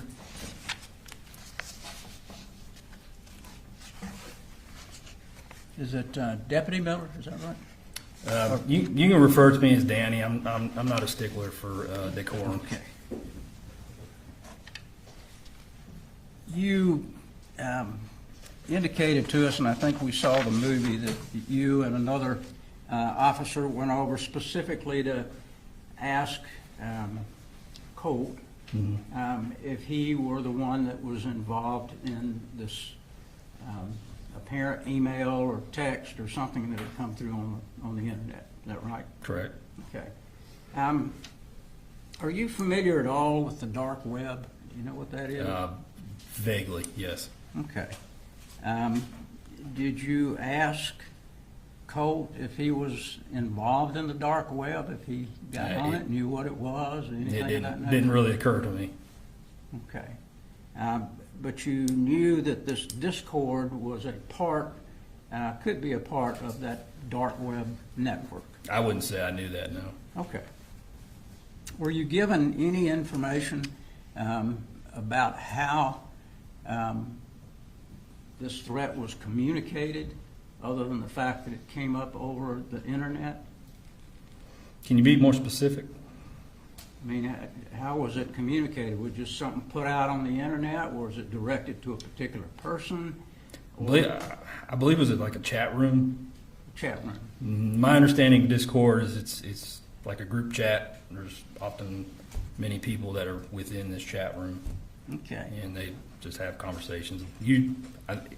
And initially, I think it was supposed to start out as a gaming platform where people could talk about their video games and how to, build strategies or whatever. Okay. And Mr. Colin Gray, when he came to the door, he indicated to you that certainly he would cooperate with you. He did. As a matter of fact, he went and got his son immediately. Correct. Brought his son out. Gave you the opportunity to talk with him about whatever you wanted to talk with him about. Did he ever tell you, I don't want you to talk to him anymore? Not that I recall, no.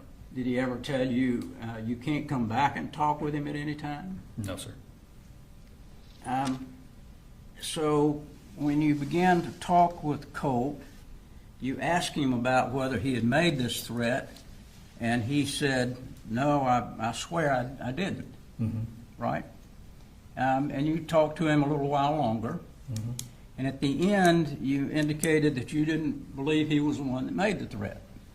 Right? Correct. Okay. And his father, from what we saw on the video, indicated to you, if you believe this, all the guns in the house are gone. Isn't that what he said to you? Maybe. I don't remember him saying that. Is that what was in the video? Okay. If it's in the video, then you... That's fair. That's a fair assumption, yeah. And he also said, I'd like for you to follow up with me and let me know if there's anything else I need to know about this situation. He wanted you to follow up with him, correct? After the conversation that you had with him the next day, did you ever follow up with him again? I don't believe so. Okay. Honestly, I don't remember. All right, but you don't have any records, any information that you talk with him again? No.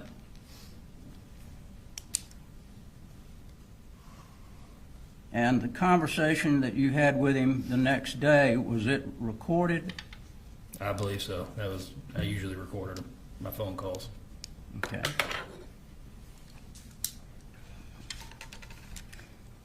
And I think you indicated that it's protocol that you normally say you need to watch your guns if there's a threat, especially now if school's going on, and you need to keep him out of school until we figure out whether this is true or not. Correct? But then you found out school was over. Correct. And you didn't find out that actually the threat was going on because you never got back with him, right? I'm not sure. You never got back with Mr. Colin Gray and told him that we found out anything else. After other the than- phone call? After that second phone call, you I know. believe I told him that I wasn't able to substantiate the case at that point. Okay. And that it wouldn't go any further. So at that point- wasn't any need to follow up after that. Sure. At that point, you were not able to substantiate anything. At that point, the case went away. Correct. And nobody ever called him again. Correct.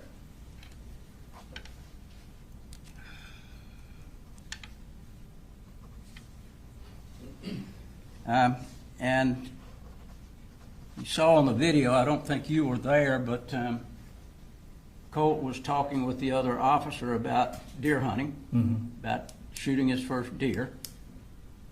You recall that? Yes. Okay. Is that something that Colin or Colt had indicated you that they bonded by hunting together? Do you know? He had indicated that he was trying to get him interested in outdoors and involved with some sort of outdoor sports. Whether or not that was a bonding moment, I can't speak to what their relationship was like, but one could assume as much, yes. Okay. Well, when you had a conversation with him outside of the view and sound of the camera, did he indicate to you, and that's Colin Gray, that they bonded that way, that they went hunting together? Honestly, without hearing a recording, that conversation was 2.5 years ago. Been a day or two. I can't recall. All right. I apologize. No problem. And Colin Gray also indicated in that video that we saw that this is no joke. You know, I want to know. Mm-hmm. You remember him saying that? I do.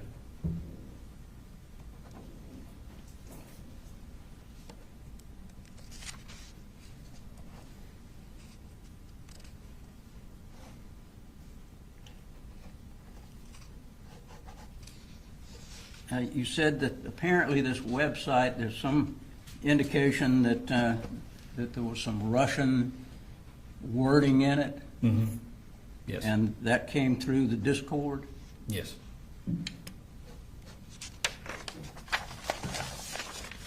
Did you ask Colin Gray if you could take the computer that Cope had and check it to see if there was anything in it? No, sir. Did Mr. Colin Gray indicate to you that he didn't know anything much about computers? Maybe, I don't recall. Okay. I don't think I have anything further. Thank you. Any redirect? Yes, Your Honor. Ask you about, have you ever met Colt before? No, sir. Did you ever spend any time with him? Mm-hmm. Did you know anything about his history? I did not. Okay. When you were talking to Colin Gray, did he mention anything to you about 2 years before the police coming to his house? No. Okay. Did he mention anything about Colt searching how to kill your dad on the computer? No. Okay. Did he say anything about his time at West Jackson Middle School, where Colt got in-school suspension 3 times in his first 3 months there? Not that I recall, no. Okay. Did you say anything about when he was at Jefferson High School that school year that he had missed 25 days of unexcused absences? No. Did he talk about that at that school year at Jefferson Middle School that he had actually vandalized the bathroom in Jefferson? No, he did not. So he didn't tell you any of this history of Colt that you might be able to better understand? No, sir. Okay. No further questions, Your Honor?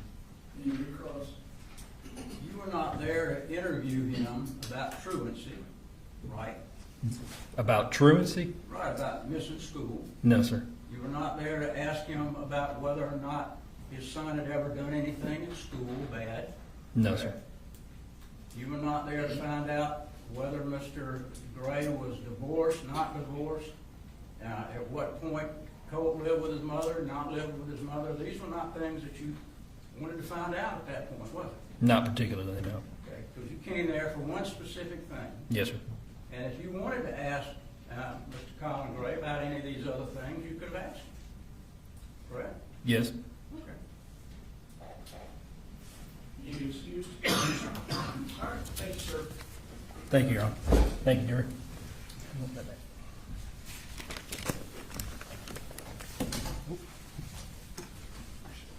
Stay called next witness.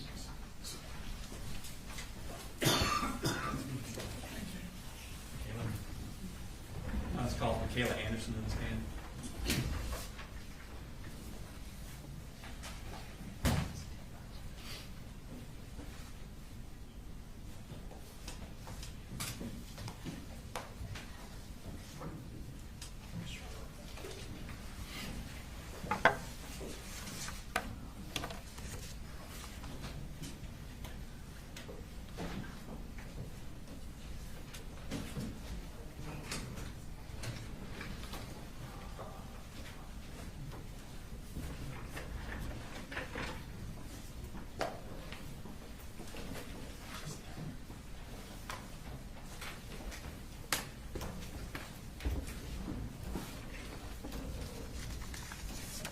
Would you raise your right hand, please?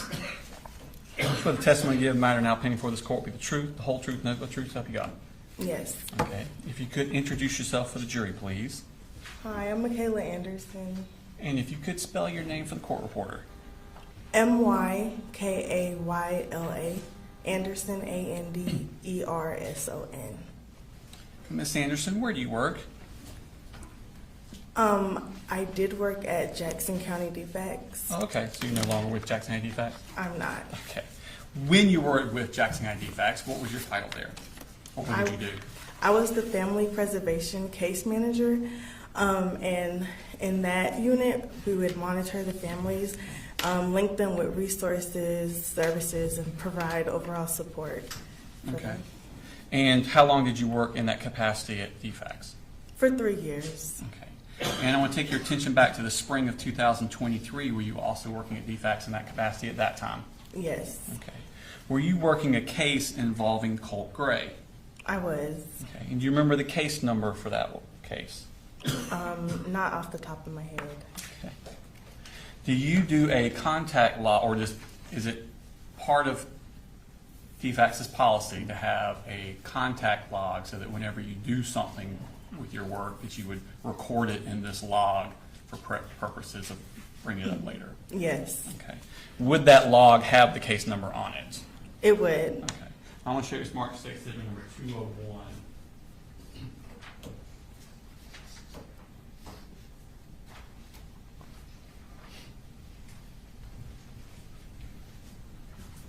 See if you recognize that. Yes.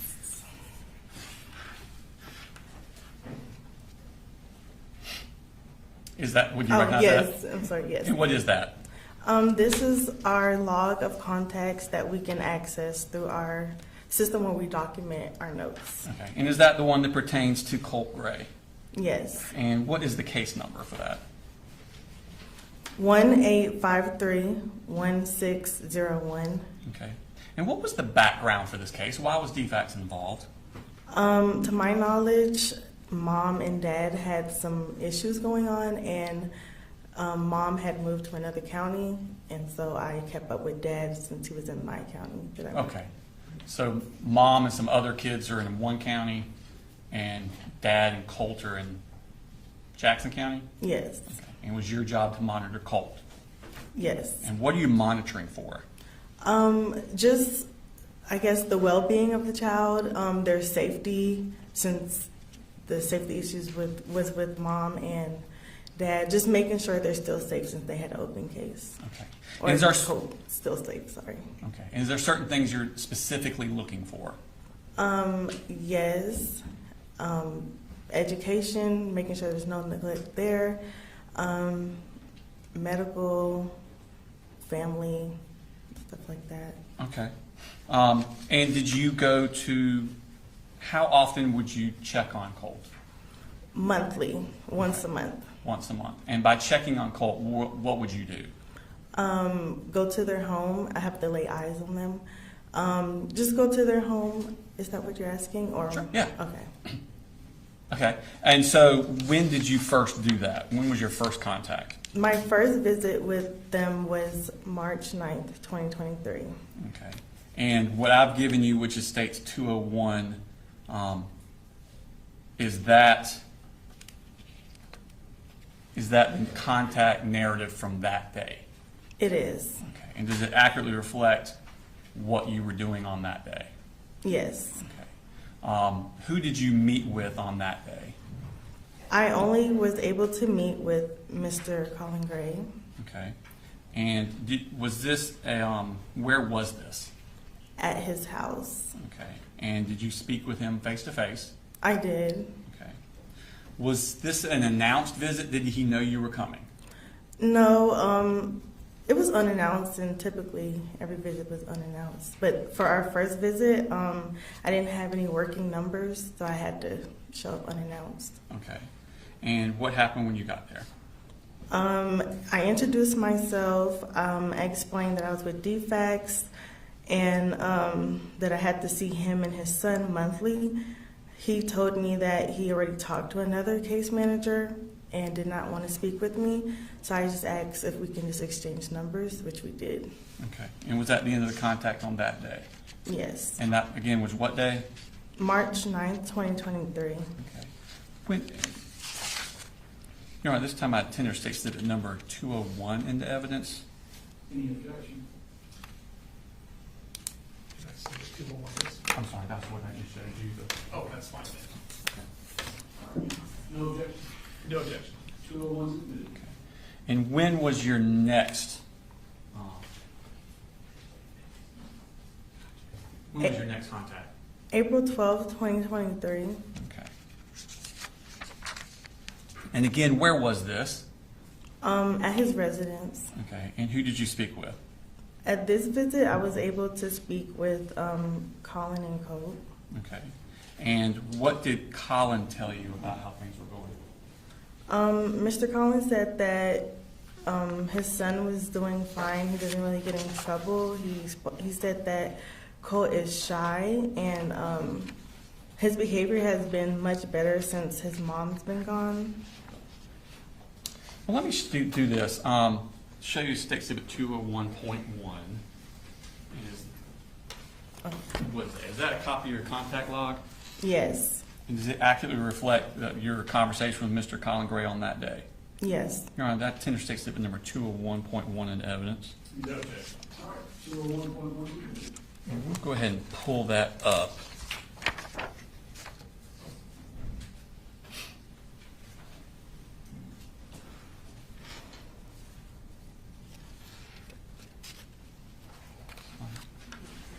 No, that's, yeah.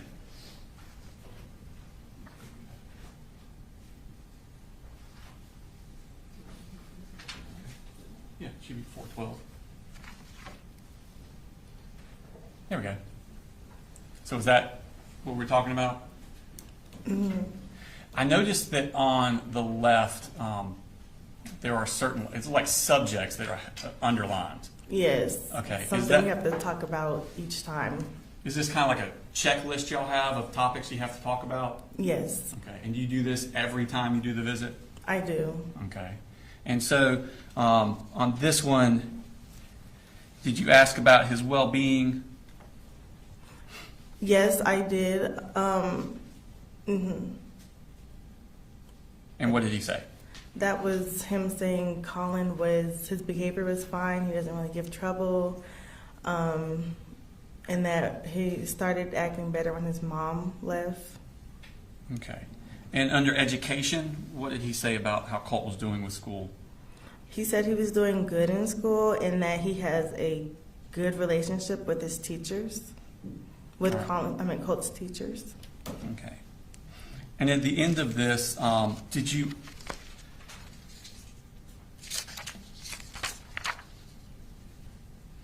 under the very bottom, it says case planning services, drug screens. Did you offer any services for Colt? I did. I asked if he thinks Colt needs therapy to address the issues going on in the home with his mom, and he stated no. Okay. But we'll keep an open mind. Okay, is that on the second page? Well, it's on the first page. Well, the end of the first one and the top of the second one. Did he make any mention to you of any bullying Colt was getting at school? No, not at this time. Okay. So then I want to turn when was your next contact? March 5th, 2023. Okay. I'm sorry, maybe I've got dates wrong. I had first visit March 9th, second visit. Oh, I'm sorry. April 12th, you just said March 5th. May. I'm sorry. So your next one is May 5th, 2023? Yes. Shows 201.2. And is that a copy of your contact log from Yes. that day? Mm-hmm. And does it accurately reflect your conversation with Colin Gray on that day? Yes. Okay. And like, Your Honor, I tender state exhibit number 201.2 in evidence. No objection. All right, 201.2 is admitted. And again, this contact, was it face-to-face? Yes. And was it at the residence? Yes. Okay. And was it unannounced? Yes, and it was typically, well, every time it was unannounced because every time I would call, I could never reach him on the phone by text or voicemail, so I just had to show up. He wouldn't answer phone calls? No. Okay. So what happened when you arrived? I had to ring the doorbell a few times. When he did answer, he was in his towel, his chest was out, and he said that he had to go back and change his clothes, but before he was confused why I kept coming back, and I told him, like I did the first visit, that I had to see them monthly. Okay. And did you go through that checklist with him also? I did.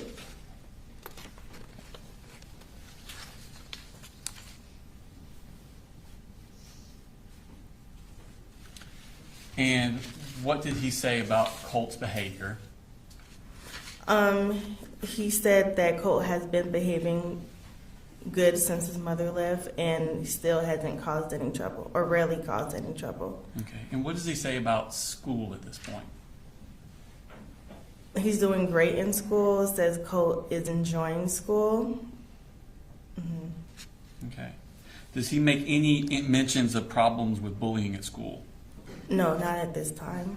Okay. Did he tell you that the 2 weeks prior he sent an email to the school on April 17th about bullying? No, he did not. Okay. Did you talk to him about further services? Yes, I would ask if he, well, at this time, I told him that the other case manager that was working with Miss Marcy, that they want Colt to do counseling. And when was your next monthly visit? June 9th, 2023. Okay. Let me show you. What's marked as 201.3.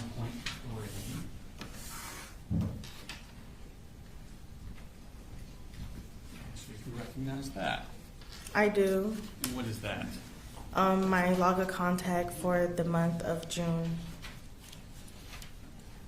And that's the contact on June 9th? Yes. Okay. And does it accurately reflect the conversation you had with Mr. Colin Gray on that day? Yes. Okay. You're on that Tennessee State Exhibit number 201.3 in the evidence. No objection. All right, 201.3 is admitted. Okay. Now, this time, do you have a face-to-face with him again? I do. And was it announced or unannounced? Unannounced still. And why was it unannounced? I could not reach him over the phone. Okay. And did you ask about Colt's behavior? I did. And what did he tell you? He said Colt's behavior has been okay and that Colt has just been staying to himself. Did you say anything about if Colt caused trouble or not? And says he does not cause any trouble. Did you ask him about school? Yes, so at this visit, he said that Colt was doing good in school academically, but has had trouble with, well, school was let out, so it was summertime. So he said that Colt was dealing with some bullying towards the end of the school year. Okay. This is the first time he'd mentioned bullying to you? Yes. Okay. Did he say anything to you about law enforcement coming out to his house 19 days earlier? No. Okay. Doesn't mention any of that at all? No. Okay. Did you talk to him about Colt needing further counseling? Yes. I did, and I told him this time, I said, Colt has told me some things about his mom and seems to have anger towards his mom, and I feel that Colt should be in therapy at this point, but he said since Colt hasn't been causing any trouble, he still doesn't feel like it's necessary. Okay. So he did not think counseling was necessary for Colt? Correct. Okay. Then I want to take your attention now to when was your next contact? After that, I was not able to contact him. I did go to the house 3 times in July. Okay. Tell me about the first time you went to the house. I didn't write the dates for that. But the first time I went, couldn't reach him on the phone, so I just went up to the home and no answer, no car in the driveway or anything. Okay. I'm going to show you Smart Mistakes number 201.4. Ask you to recognize that. I do. And what is that? My log of contacts for the month of July, but we still have to write in our narrative. So even though there's not a contact? Yeah. Okay. And does it accurately reflect what you did during the month of July trying to contact Colin Gray? Yes. Okay. You're on Tender State Exhibit number 201.4 in evidence. No objection. All right, 201 for submitted. So this is July 6th. What happened? I went to their home unannounced, rang the doorbell and waited, and nobody answered. Okay. And when did you go back? On the 19th. And what happened on the 19th? I went to the home unannounced, rang the doorbell, waited. No one answered. This time I went up to the front door that has windows on the sides, and I peeked through, and there was no furniture, but just a ladder. Okay. And when did you go back? And then I went back on the 21st. Same thing, I peeked through. No furniture. And I left my contact information because I didn't know what was going on at that point, just in case he needed my number again or something. Okay. Did he ever contact you? Ever? Never. Okay. At some point, did you find out where they had moved to? I did. And where did they move to? Barrow County. Okay. And which county do you cover? Jackson County. Okay. Did you have any further contact with Colin or Colt? No. No further questions, Your Honor.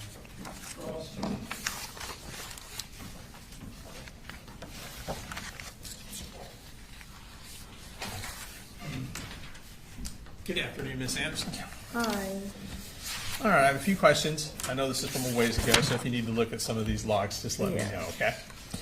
All right, so you met with Mr. Gray on April 12th of 2023, is that correct? Yes. Okay. And you go through this kind of a protocol you have where you make sure that you cover all the different topics you're supposed to. Mm-hmm. Is that fair to say? Mm-hmm. Yes. Okay. So when you got to the part where you asked about case planning services, things like that, you referred to talking about counseling and therapy. Mm-hmm. Is that right? Yes. Okay, and I just have to say yes or no for the court. I'm sorry, yes. You're fine. Okay. And these are suggestions that you make based on information that you have received from other sources, is that fair to say? Yes. Okay, so it's not your opinion from associating with these folks that you think they need counseling? Well, that too. Okay. Mm-hmm. So you had received word from someone, and I don't want you to tell me what they said because that would be hearsay, but you had received some word from someone in South Georgia or in another county that there may be some anger issues with Colt and his mom. Yes. Okay. And had you ever met his mother? I have not. Did you ever spend any time with her? No. Ever interviewed her? No. Okay. Now, it looks like you met with Mr. Gray again on May the 5th? Yes. Is that right? Okay, and if we look at that, there is a section where it says private F/F. Can you tell the jury just what the F/F stands for? Face to face. All right, so that means that would have been done outside the presence of his dad. Mm-hmm. Is that right? Mm-hmm. Okay. So you spoke to Colt Gray in this private meeting about the need for services, correct? Yes. And you let Colt know that his mother's case manager was recommending some kind of therapy for him. Or counseling.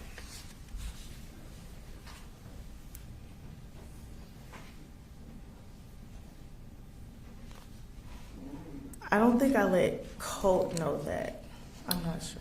Sure. Do you have page 57 in front of you? Or Yes. nearby? Mm-hmm. Do you see on page 57 where it says services/other, a little past halfway through? For See May if that- 5th? See if that refreshes your memory at all. Under the section for private F/F with Colt Gray.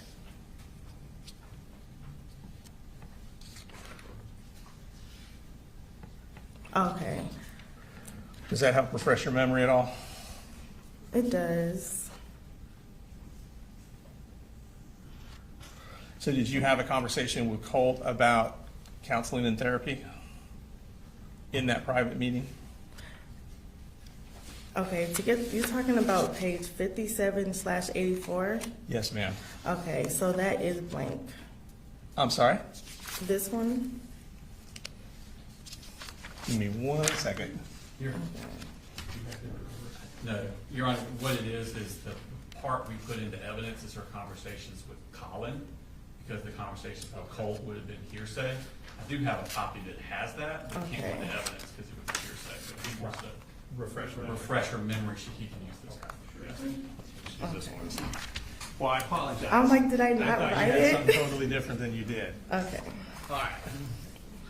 Just go ahead and look at that, and I'm going to ask you some questions about what you said, not about what Colt said. Okay, I see it. Okay. So you had that conversation with Colt, is that correct? Yes. Okay. All right. And again, that was in the private meeting with him, not with his dad present. Yes. And then you went back out, it looks like, on June the 9th. Mm-hmm. Okay.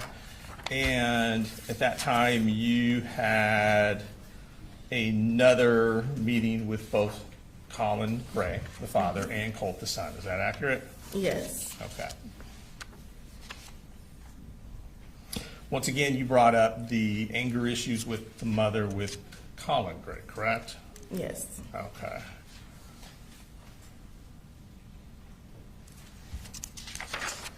And to your knowledge at that time, and every time you visit them, it sounds like, Mom was not living with them. No. Mom was not there. No. Okay. All right. Let me grab that back so I can give that to the DA. It's his. Okay. And he may have some other questions. Thank you. Any redirect? No, Your Honor. All right, thank you, ma'am. There you go. Thank you. Do you want these papers? Usually, no, I'll come to them. Okay.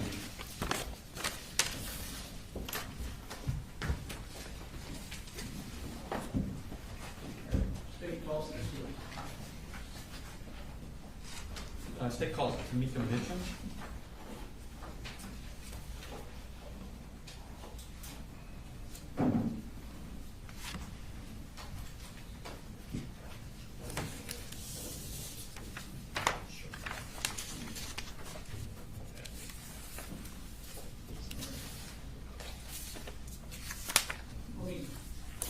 Can you sure you use the restroom? All right. Thought I didn't see the note. All right. 10, 15-minute restroom break.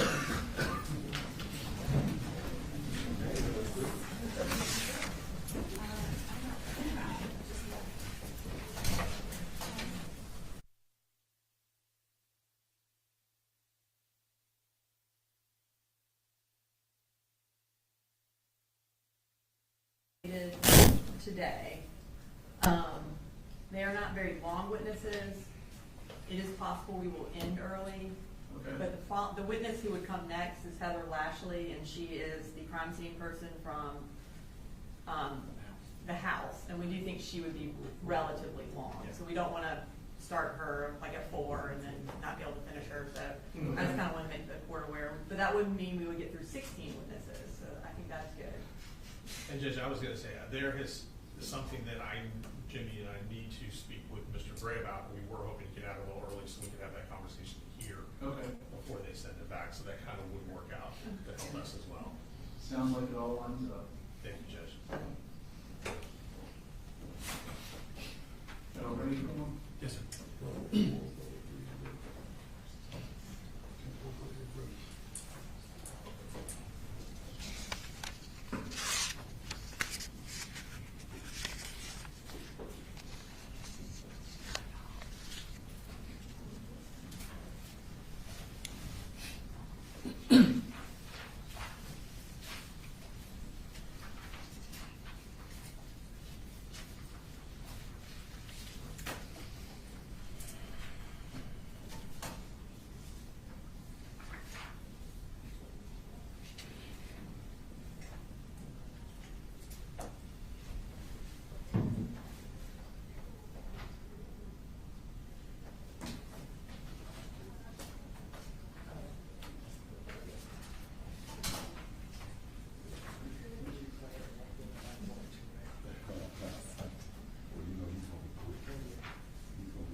So sometimes I get a message that a juror needs a restroom break, but this phone doesn't, when I have it on mute, doesn't tell me. Yeah, it doesn't flash, it doesn't light up, so I don't know.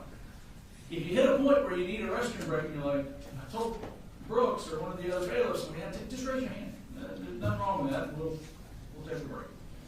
All right, you can call your next witness. State calls Tamika Mitchum to the stand.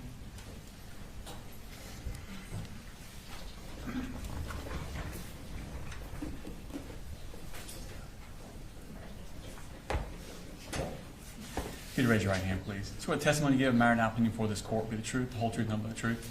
I do. Have a seat, please. If you could introduce yourself for the jury and then spell it for the court reporter. Sure. My name is Tamika Mitchum. It's spelled TAMEKAMITCHEM. Excellent. And what do you do, Ms. Mitchum? I work for the Department of Family and Children Services as a supervisor for foster care. Okay. I want to take your attention back to 2023. Where were you working then? I worked in Ben Hill and Irving County DFAC's office as a case manager. Okay, so back then you were a case manager? Correct. What does a case manager do in general terms? They would go out and see families in the home, work a case plan. In the program that I was in, which was family preservation, I helped families to prevent foster care, work with kids that are still in the home. Okay. I want to take your attention back. Were you working in 2023 a case involving Colt Gray? I was. Okay. And was that case number 185316101? Yes. Okay. What was the background of that case? But I got the case. It was started in Jackson County, and they got transferred to Ben Hill County when the mom and the two younger children moved back to Ben Hill County. Okay. And so your job was to do what? To work with mom, to help her work her case plan. The perpetrator was the mom, so we were focused more on mom and helping her work her case plan through therapy, making sure the kids are taken care of, and things like that. Okay, and what two kids were down there in Ben Hill County? Jenny and Coley. Okay, and what child was still up in Jackson County? Colt. Okay, and who was watching Colt? I'm his father. Who defects-wise was watching Colt? Jackson Defacts. Okay. So it was a different caseworker? Yes. Okay. Do you know Michaela Anderson? I didn't know her, but we had conversation over email and things like that. So yes. Okay. And she was the one following Colt? Yes. Okay.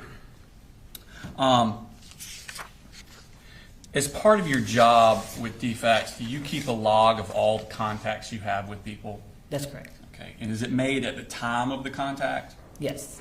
And is it kept in the ordinary course of your business with defects? Correct. And is it used to refresh your memory years later? Yes. Okay. Now, at some point, did Colt also come down to Ben Hill? He did. You remember about when that was? It was during the summer. During the summer? Yes. Okay. I want to take your attention to specifically September 29th of 2023. Did you meet with Marcy on that day? Yes. Okay. Do you have a copy of your contact log with you? I do not. Okay. I'm going to show you this.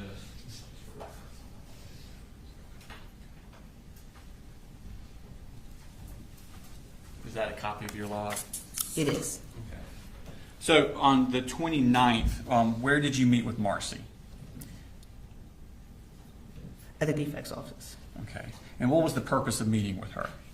To talk about her case closing. We were wrapping up the case and have her to continue with therapy for the children. Had therapy been scheduled for Colt?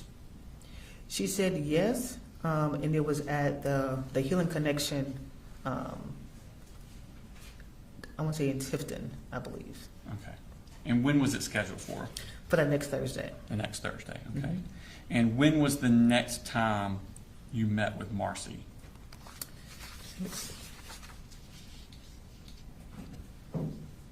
That will be in October. Okay, and what date? That'll be the 5th. All right. And where was this meeting at? This was at Marcy's residence. Okay. And was Colt still living at Marcy's residence on October 5th? No. Where was he? He had moved back with his father. Okay. And was that before the Thursday he was supposed to have therapy? Mm.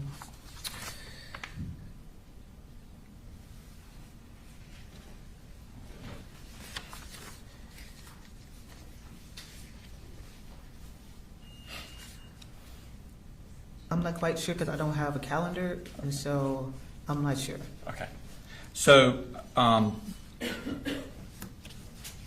take your attention to October 13th of 2023. Okay. Did you have a phone call with Colin Gray? I did. Is that reflected in your contact narrative log? Would it be in your contact Yes, narrative? it would be. I'm going to show you State Exhibit 202.1 and ask you to recognize that. Yes. And what is that? This is a contact narrative log of my conversation I had with Mr. Colin Gray. On what day? I'm sorry, October 13th. Okay. And does that accurately reflect your conversation with Mr. Gray that day? Yes. All right, this time I tender State Exhibit number 202.1 into evidence. No objection. All right. 202.1. So this conversation you had with, post it up, was this face-to-face, phone call, email, text message? What was it? A phone call. Phone call. And what was the purpose of this phone call?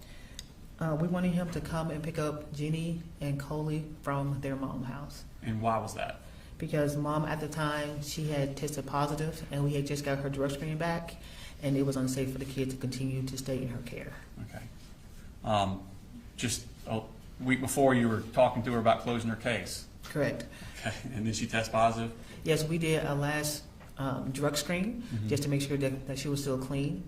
And then when we got the results back, that's when it came back positive. Okay. And so did y'all decide at that point to remove the children from her? Yes. Okay. And did Mr. Colin Gray agree to come down and get the kids. That's correct. Okay, thank you. And so the next day would have been the 14th? Correct. Okay. And I assume you had contact with him again on that day? Yes, sir.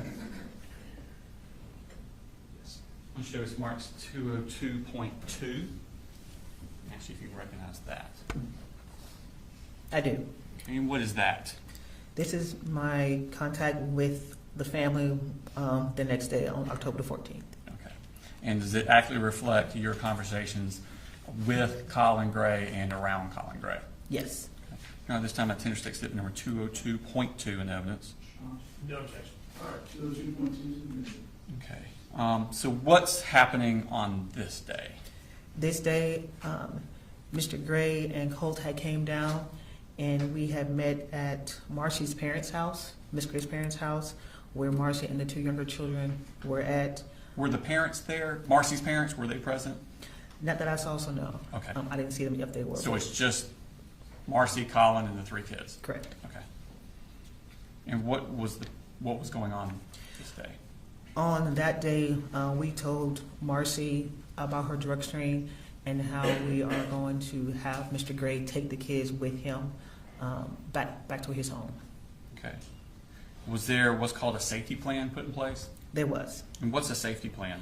A safety plan is where a piece of paper that is written up to minimize a safety risk. Mm-hmm. And so with that, they agree that the children will go back with Mr. Gray, and mom will be supervised around the children. And then Mr. Gray will determine what kind of supervision that she will have if there was any. Okay, so she can't have contact on her own? Correct. It'd have to be through Mr. Gray? Correct. And he decides? Correct. Okay. Did you have a specific private, first of all, how did Marcy take this? She was upset about it. Okay. Did you have a private conversation with Colin?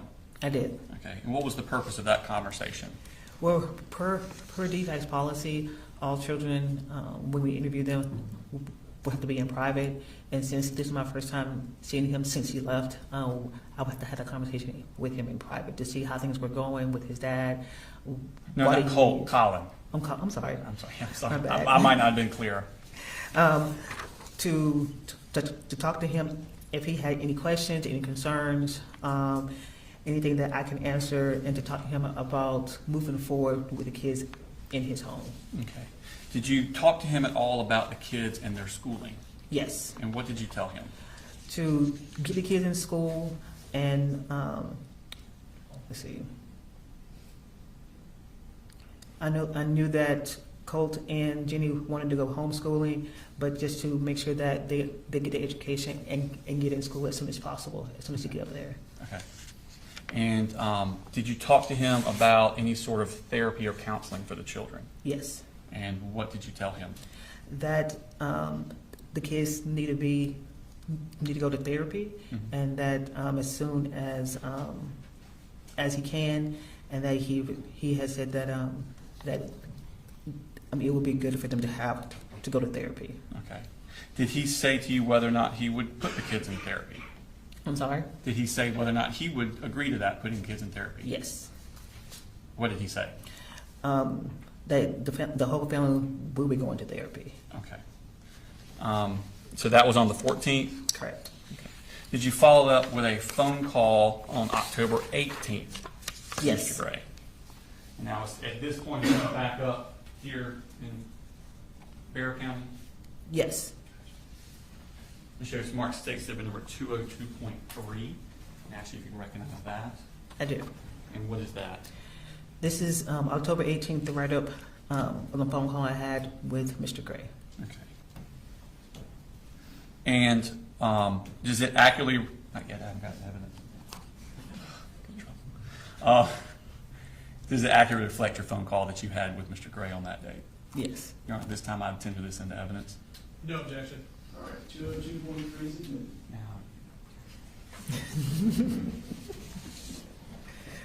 All right, so in this conversation, do y'all talk about schooling for the children? Yes. And where are the kids doing for schooling? Coley had gotten into Austin Road Elementary, and even though Jenny and Colt wanted to do homeschooling, but the school district didn't have the space for them, so they were going to attend school physically. Okay. Did you ask anything about getting the kids in therapy? Yes. And what did Colin say about that? He said, well, I encouraged him to get the kids in therapy, and that he said that he looked into different therapists already. Okay. And did he agree that he and the kids would both be going to therapy? Yes. Okay.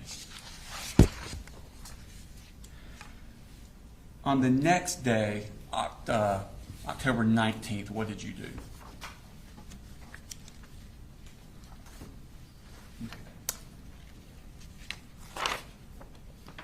What I'm specifically referring to, did Barrow County DFACS assist you in any way? Yes. In this case? And what was their assistance? We asked them to go and to assess the home, to check on the kids, to talk to the kids about school, about therapy, and then we'll close our case afterwards. Okay. And did you ask them to do this on the 19th, the day after that phone call? Yes. Okay. And did someone from Barrow County DFACS go out to the home and talk with Colin Gray? Yes. Okay. Did that person write a report? They did. Okay. And was that report sent to you? Yes. When did you receive that report? On the 30th. Okay. And when DFACS does a home check like that, a safety, what would you call it, a safety assessment? Yeah. Okay. Is there like a checklist they're going down of topics they're supposed to be covering, looking for? They are. Normally it's a walkthrough of the home, make sure there is no safety issues, things are put up, make sure that the other kids have beds, there's food in the home, things like that. There's no wiring, exposed wires, infestation, stuff like that in the home.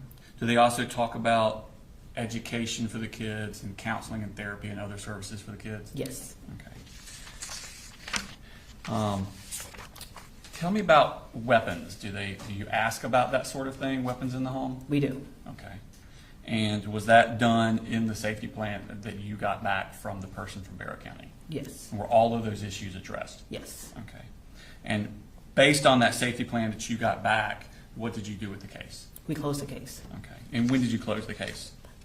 Let's say October 30th or 31st was the last day. I sent it to my supervisor to close when he shift. Okay. And was it closed based on the information you received in that home assessment? Yes. Okay. I have no further questions, Your Honor.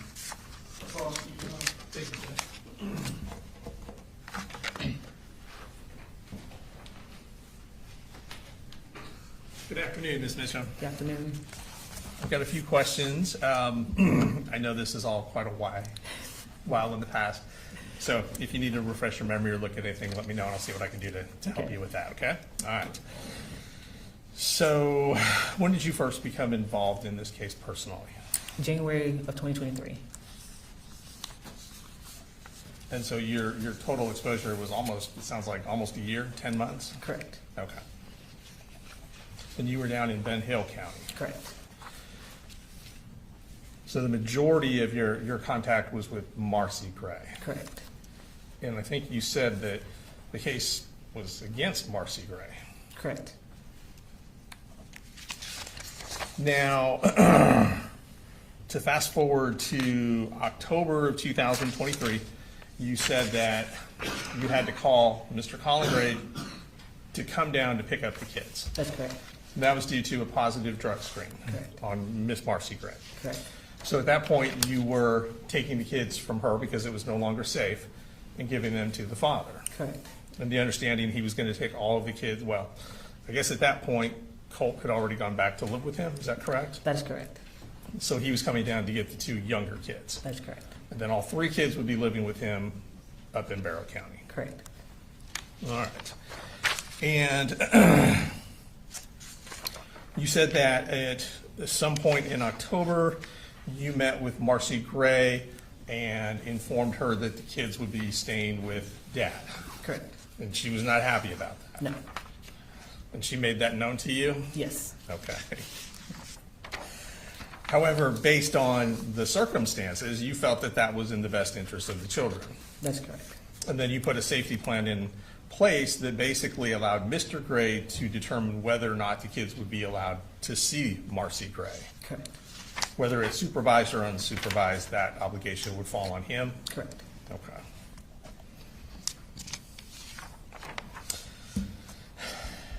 Did you inform her that if she was unhappy with the access she had to the kids through Mr. Gray, that she would have to work that out with Mr. Gray? Correct. That wasn't going to be your job? Correct. Okay.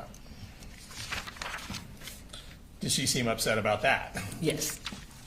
I imagine she was. All right. And to go back to the meeting in September of 2023, I believe you indicated that, so September 29th, 2023, at that point, Colt Gray was in Ben Hill County with his mom? That's correct. Okay. And did you ask about schooling at that time? To see if the kids were in school? Yes. And I assume the answer you got was from Marcy? Yes. Okay. Did it indicate if there was any homeschooling? Yes. Was that for all the kids or just some of the kids? Just Colt. Just Colt, okay.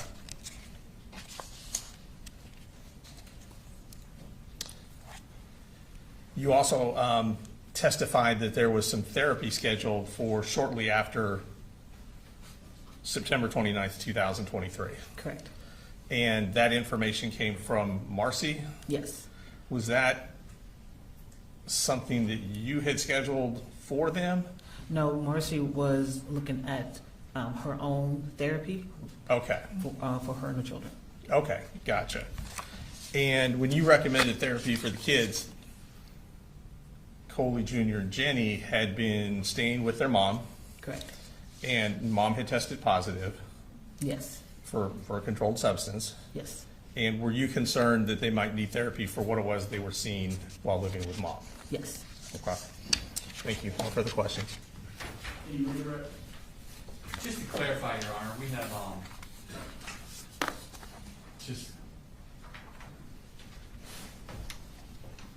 I'm just showing you calendars from back 2023 September. I think you had testified that you met with Marcy on the 29th, and she said that Colt was getting therapy the next Thursday. And then what would be the next Thursday? The 5th. October 5th? Yes. Okay, and was that the day you went out there and Colt wasn't there anymore? That's correct. Okay. No further questions, Your Honor. No, Your Honor. All right, thank you, man. We're ready to go.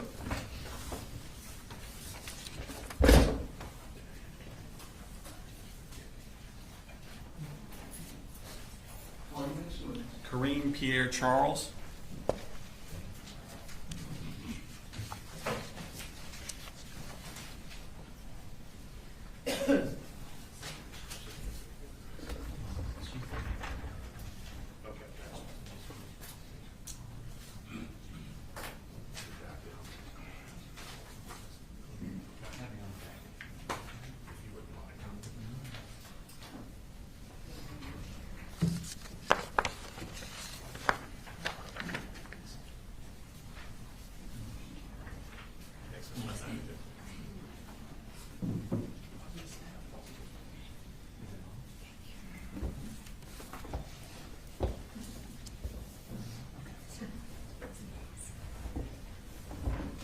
Can you raise your right hand, please?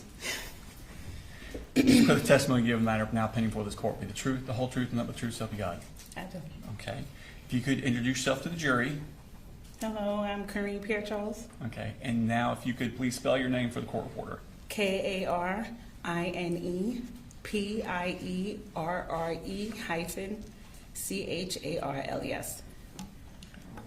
And what do you do, Ms. Pierre Charles? I am a CPS investigator.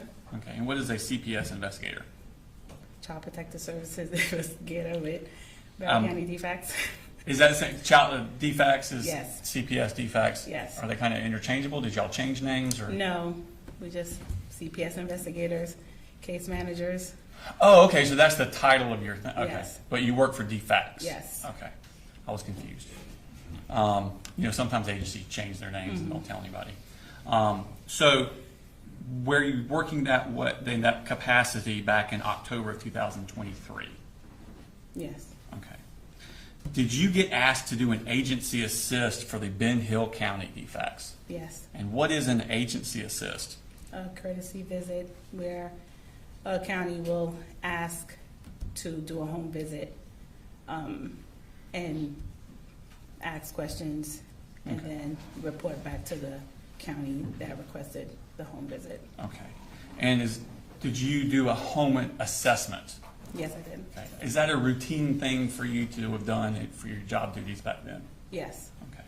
And is it something where you're generally doing a list of things for every single one, and then you add a few things if it's something specific? Yes. Okay. So there are certain categories you're always looking for? Depending on the case, but we do ask questions. And what general categories of things are you looking for?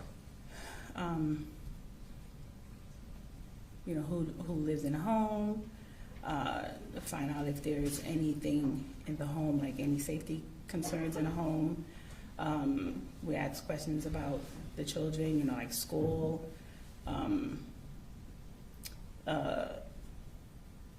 if they're on medication, safety assessments. Okay. And what was the residence that you were asked to do this for?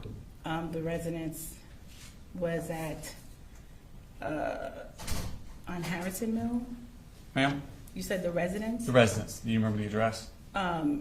Harrison Mill, I think it was 895 or 894 Harrison Mill. Well, let me ask you this. Did you write up a report? I did. Okay. Is that normal part of your duties as DFACs to write up a report? Yes, we have to do that. And did you write up that report contemporaneously to when the things are happening? Yes. Okay.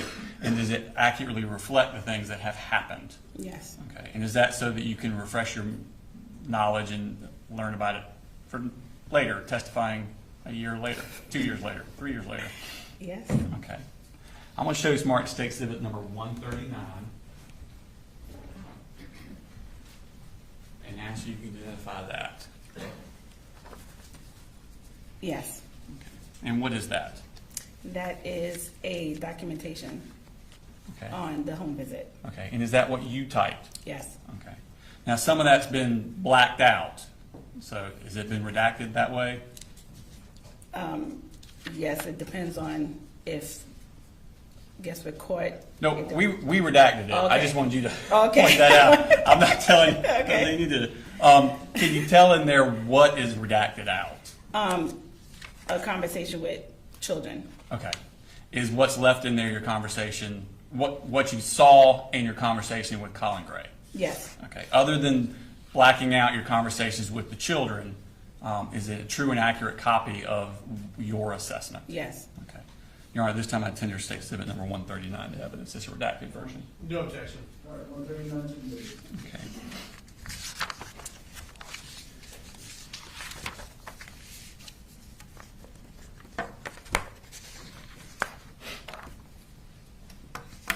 So, with your conversation, can we play what's that? Sure. So, what date was this? On the 30th.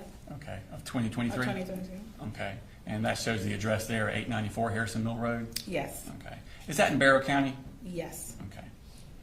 And then the next section. So this is your conversation with Colin Gray? Yes. Okay. And what did he tell you about counseling services that he was going to get for children? He stated that he was arranging counseling services for the children and for himself. Did he say he was arranging or arranged? Arranged.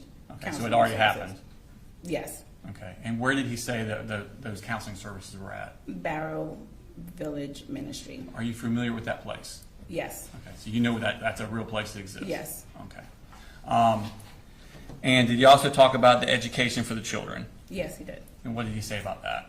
He stated that the children has started at Austin Elementary, and the other two children will be transferred to a middle school. And which middle school is that? Heyman Morris Middle School. Is that middle school in Barrow County? Yes. Okay. Going down to the next paragraph, did you discuss a safety plan with the children? He stated that he was given a safety plan. Okay. And who has supervision over those children according to the safety plan? He stated that the safety plan stated that he was able to let the children see mom with or without supervision. Okay. Did you ask him about weapons in the home? I did. Okay. And is that something that is important for your safety assessment?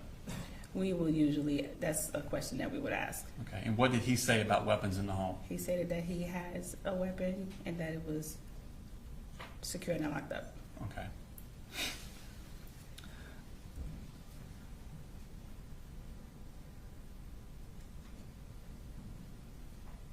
And, yeah, sorry.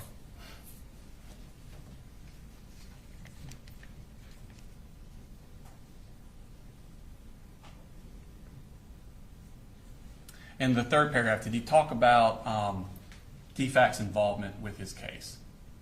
He did. What did he say on that last? He said that he had never been involved with defects. Okay.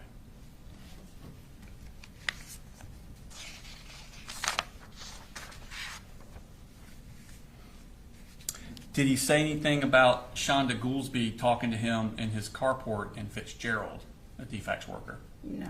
Okay.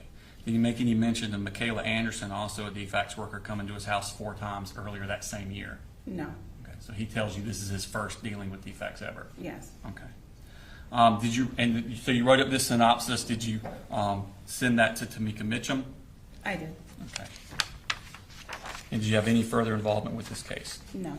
Okay.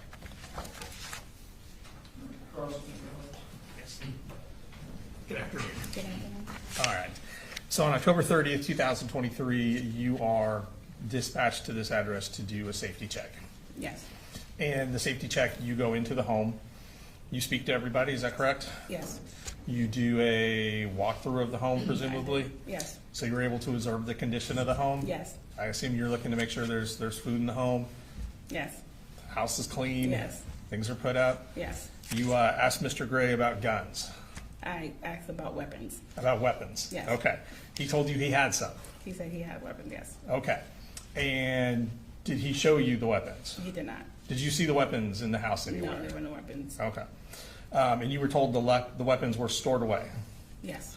That they were out of the reach of the kids? Yes. And locked away? Yes. Okay. And the conclusion of your assessment was that the home was safe, is that correct? Yes. And that there were no observable hazards or concerns that you were able to see? Correct. Okay, thank you. No further questions. Can you redirect? No, Your Honor, excuse. Thank you, ma'am. You're pretty good. Thank you.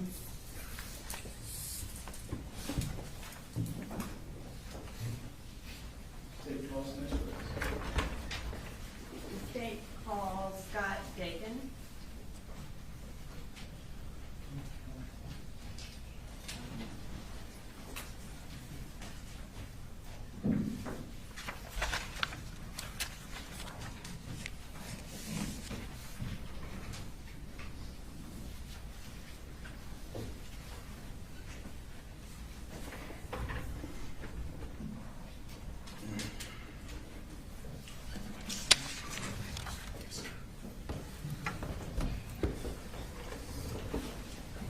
Please raise your right hand. Do you swear to tell the truth, the whole truth, and nothing but the truth to help you God? Yes, ma'am. Can you introduce yourself to the jury and go ahead and spell your last name for the court reporter? My name is Scott Dakin, D-A-K-I-N. And what do you do currently? Currently, I am the executive director of the Ministry Village here in Winder, which is a Christian counseling nonprofit and a resiliency center. Okay. So prior to working for Bear Ministry Village, what did you do? I spent almost 30 years in fire and EMS here in Barrow County. Okay. We've had some teachers testify about training regarding like Stop the Bleed, that kind of thing at school. Were you involved in that? Yes, ma'am. In the summer of 2017, I met with the school administration the Stop the Bleed program to try to get help set up. In 2017, we actually taught every staff member of Barrow County Schools and have continued to teach staff members since then. We also started implementing it in the high schools as well, teaching students, some of the students. And when did you retire? February 6th of 2024. And when did you take over as executive director of the Barrow Ministry Village? Towards the end of February of that year. Okay. So February of 2024, you took over. What do you do as executive director of Barrow Ministry Village? I'm responsible for the overall management of the organization. And you indicated that it's counseling services. Can you just tell us a little bit about who you offer counseling to? So we have numerous programs and numerous counselors. We offer a lot to victims of crime. We do a lot of teenage anxiety and depression. We offer it depending on how we have sliding scale fees and everything else to help as much as we can. We want to make it accessible to everybody. So that would include adults, teenagers, and children? Yes, ma'am. Okay. As part of your duties as executive director of Barrow Ministry Village, do you have access to their records? Yes, I do. Okay. And do y'all keep records for each individual person that y'all treat, or that has been referred for treatment, or has filled out a referral to get treatment? Yes, ma'am. We are required to keep, especially if they come in as clients, we are required to keep their information for many years. Okay. And as far as someone who wants to get treatment through Barrow Ministry Village, how do they go about contacting y'all? So whether they call or what, we prefer people to go online. There's a referral form, and even if they call, we have them fill out that referral form. That referral form goes into our system at that point. Okay. And then does that create a record of a patient or potential patient for y'all? Yes, ma'am. Okay. And how far do those records of yours go back for referral forms and also for patients? So at different times, but both of them date back to about 2019. Okay. So if someone had been a patient at Barrow Ministry Village in 2023, specifically sometime after October of 2023, would you have a record of that? Yes, ma'am. Did you review your records in preparation for testifying today? Yes, I did. And did you specifically look to see whether or not Colin Gray, Colt Gray, Jenny Gray, and Coley Gray had ever been a patient at Barrow Ministry Village? Yes, I did. And did any of those individuals ever receive treatment at Barrow Ministry Village? There is no mention of any of them individuals in any of our systems. So would that include also them never having filled out a referral form for Barrow Ministry Village? Yes, ma'am. Okay. And is there any records that suggest anyone on that list ever contacted Barrow Ministry Village for any reason? No, ma'am. The way we search, it should have showed up if any of them even just filled out a referral form. Okay. Nothing further. Thank you. Just a couple of questions, and I'll do it from here. Don't waste any of your time. Your records would not reflect if somebody called in and got asked questions. It would only be when somebody filled out a form. Is that correct? Yes, sir. All right. Thank you. Can you be excused? Yes, Your Honor. Thank you, sir.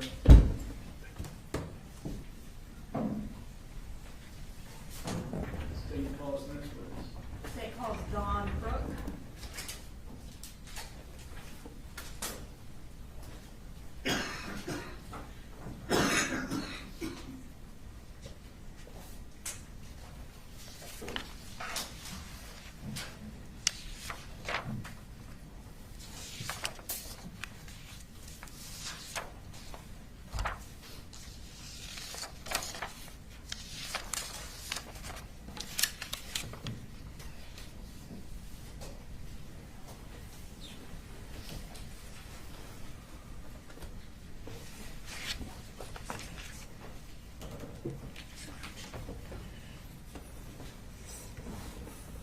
Hi, can you please raise your right hand?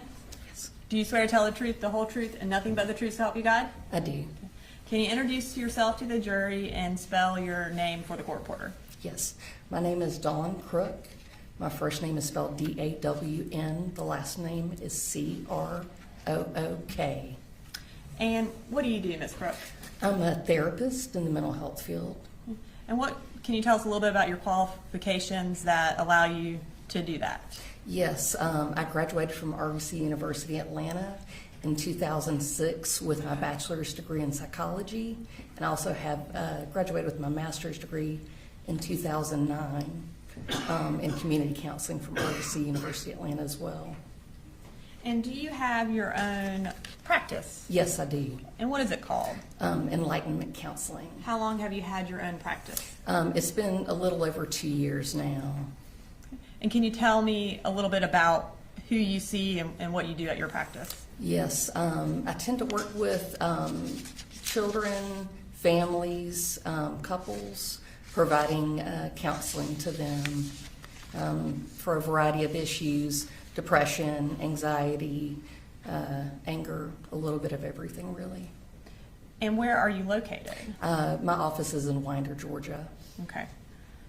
How would someone find you if they wanted to get counseling in the Bexar County area? So I have a website for my practice, and then I have a Psychology Today profile as well. I'm going to show you what's been marked as Exhibit 140.1 and 140.2. Okay. Do you recognize those? Yes, I do. And what do you recognize those as? That is my business website and the means in which to reach out for services. Okay, Your Honor, this time I'd like to introduce into evidence Exhibit 140.1 and 140.2. I don't have any problem with that. I don't know that that should go back to the jury advertisement, so we can talk about that later. Thank you, Your Honor. And we're going to go ahead and pull up 140.1. And you indicated this was your website? That is correct. And you don't have to read it specifically, but just kind of tell us exactly what this purpose of this part of your website is. It's just letting people know that, my experience in the field and what kind of therapy modalities I use, certification, the population that I work with, and also my degrees as well. And does that include teenagers, your population? That is correct. Then I'll pull up 140.2. All right, and tell us what this is. That is the form to fill out in order to reach out for services through my website as well. And how are you notified if someone fills out that form? I get an email in regards to those messages, and I can either access it through my email or the Wix site that hosts my email account, or hosts my business website, rather. Okay.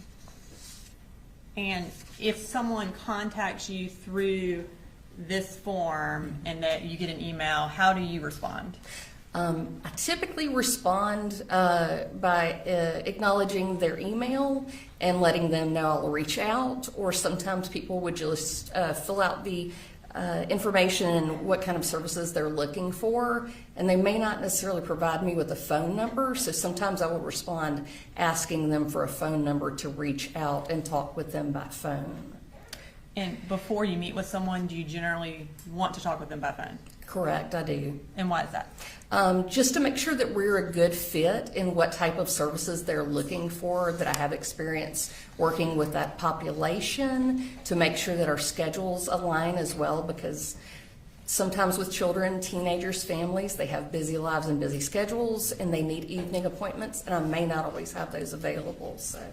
Okay. And I'm going to show you what's been marked as State's Exhibit 141.1, 141.2, and 141.3. Will you look through those and tell me if you recognize them? Did you say 141.1, 2, 3? Yes. Yes, I do recognize these. And what do you recognize those as? Those were emails sent to my private practice regarding services for COLT. Okay. And are they, I guess, a fair and accurate copy of those emails that you provided to the state? Yes, they are. Your Honor, this time I'd like to introduce into evidence State Exhibit 141.1 through 141.3. Any objection? Yes, Your Honor, I think they are continuing testimony, so I'll object to them going out. No objections or disability? no objection to questioning this witness about them. All right, very good. Thank you, Your Honor. And we're going to go ahead and pull up 141.1. All right, so I want to kind of just, before we read what the emails are, that first message up there, is that from the initial contact submission? That is correct. Okay. And so how do you know who it's from? I can see his father's name at the beginning of the message. Okay. Is this how it shows up? You indicated on the Wix website. Is that correct? Is this how it That shows is up when correct. you are reviewing referrals? Yes. Okay. So what did the defendant write to you initially when he filled out the contact form? It says, I'm a working dad of 3. Colt is my oldest 14-year-old. We've had a very volatile, difficult past couple of years, and he needs help. Anger, anxiety, quick to be volatile. I don't know what to do. I have United Healthcare. Can you help? Thanks. And do you accept United Healthcare insurance? Yes, I do.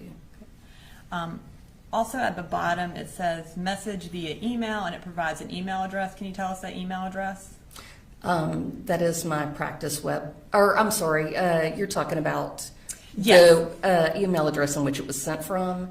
Yes. cgray@kpgc.net. And so that is how Colin Gray was able to get in touch with you through that email address? Correct. And did you then respond to the defendant after that contact? Yes, I did. And what did you say? I said, hi, Coley, thank you so much for reaching out. Would you mind sending me your number and I can give you a call to discuss services and see if I would be a good fit for Colt?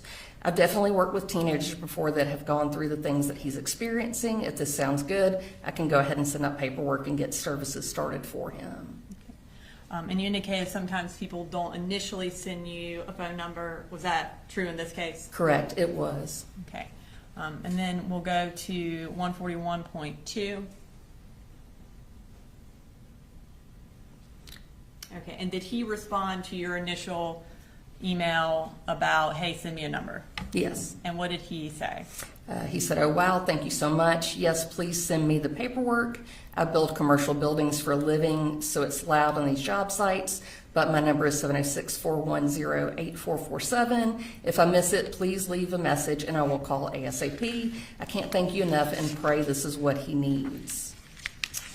And did you respond to that email where he gave you his phone number? I did not, but I did call him. Okay. And did you make that call at approximately 4:30 on August 16th? Don't remember the exact time, but that I'm guessing is accurate. Okay. And that would have been, you would have called the same day that he contacted you, correct? I did. Okay. Your Honor, we have State's Exhibit 150, which is a voicemail that Ms. Crook left for the defendant. Have you had an opportunity to review that voicemail? Yes. And when you indicated that you called him, did he answer the phone? No, he did not. And you left him a voicemail? I did. Was that voicemail a fair and accurate recording of the voicemail that you left for the defendant on August 16th? That is correct. We'd like to introduce it into evidence, Your Honor. All right, and you say that's August 16th? Yes. Any objection to 150? No, Your Honor. 150's in there. Thank you. And that would have been August 16th of 2024, just for the record. All right, so at this time, we're going to play that voicemail.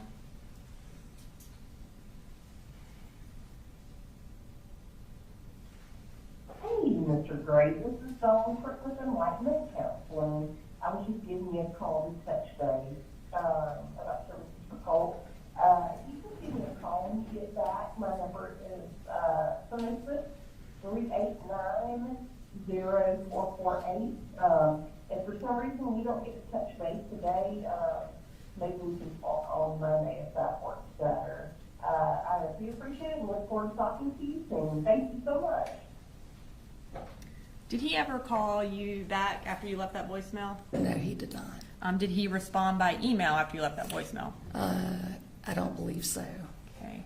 And did you, again, follow up with another phone call to him? I did. Okay. And was that phone call on August 21st? That is correct.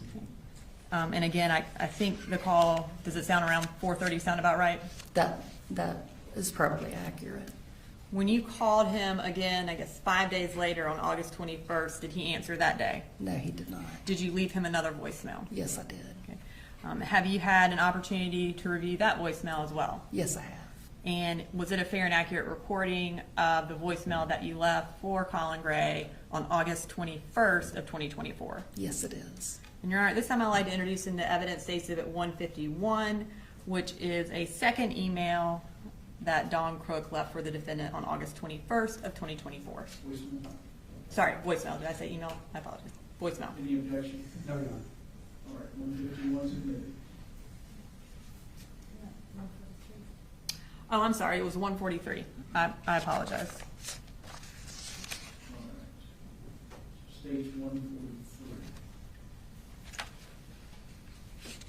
Hey, Mr. Gray, this is Dawn Crook with Enlightenment Counseling. You and I had a message last week in regards to services for colds, and I was just trying to give you a call and touch base with you real quick. You are calling me back at 786-389-0448. I look forward to talking to you soon. Thank you. And did the defendant ever return that phone call? No, he did not. Okay. Did you also send him another email after that voicemail? Yes, I did. Okay, and we're going to go back to State Exhibit 141 and pull up 141.3. Okay. Is this the email that you sent after that voicemail? Yes, it is. And what is the date and time of that email? It's dated August 21st at 6:10 p.m. Okay. Is this generally when you follow up with people kind of after work hours? Yes, that is correct. And what did you send to the defendant on August 21st? The email said, "Hi, Mr. Gray. I hope you're doing well. I wanted to follow up and let you know that I tried to call you to touch base on Friday and left a message for you today as well. If you would please call me back when you have a moment to discuss details and get services started for Colt." Okay. And did you leave your phone number again? Yes, I did. Did he ever respond to that email with an email or a phone call? No, he did not. Did he ever come by your office? No, he did not. At any point, did you ever see Colt for any sort of counseling services? No, I did not.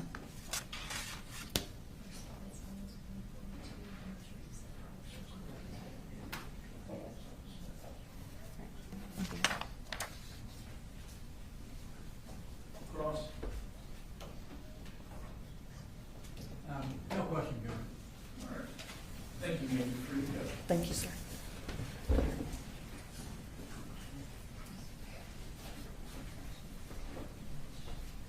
State calls next witness. State calls Mackenzie McCorkle.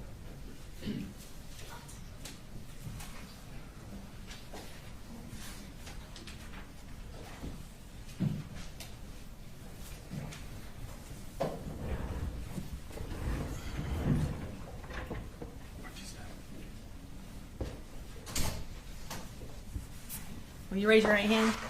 Do you swear to tell the truth, the whole truth, and nothing but the truth to help you God? I swear. Can you introduce yourself to the jury and also spell both your names for the court reporter? My name is Mackenzie McCorkle, M-A-C-K-E-N-Z-I-E. Last name M-C-C-O-R-K-L-E. I'm an investigator with the Sheriff's Office. I investigate crimes against persons. I internet crimes against children, and I do digital forensics. So you indicated that you work with the Sheriff's Office. How long have you worked with the Sheriff's Office? 13 years. Okay. When did you become a member of the investigations unit? In July of 2021. And when did you start doing the digital forensics? Around 2022. And kind of tell us that part of your job. What does that entail?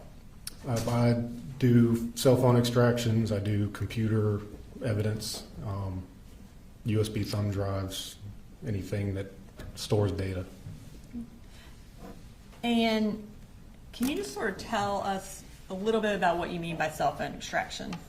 Yeah, it's also called a phone dump is the more common term, but it just takes all the evidence, everything on a device and puts it into a readable format. Okay. And back on September 4th of 2024, were you in that same role at the Bexar County Sheriff's Office doing digital forensics and investigations? Yes, I was.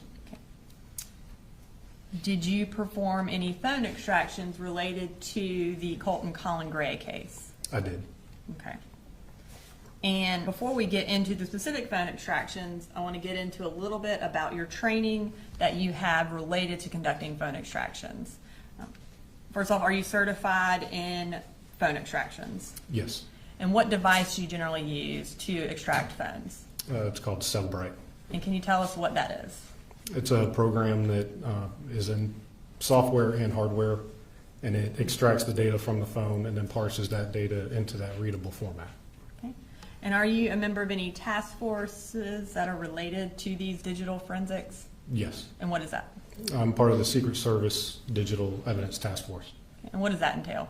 More just digital evidence, acquiring that digital evidence and making it readable for other investigators. Okay, so other investigators from other agencies? Yes. Do you, as part of being, or when you are a part of that task force, you also receive training through the Secret Service? Yes. Okay. And approximately how much training have you gotten related to digital forensics? A couple hundred hours, probably. Okay. And as far as for extractions, approximately how many devices have you done extractions on? Somewhere between 400 and 500. Talking about Cellbrite, you mentioned that it takes data from a phone and puts it in a readable format. Can you tell us what kind of, generally speaking, what kind of data comes off a phone? Timestamps. So there's media files, pictures, videos, phone call logs, internet search history, text messages. So anything you can think of that you do on a phone could potentially be pulled from your phone? Yes. Okay. Can Cellbrite pull deleted data? It can.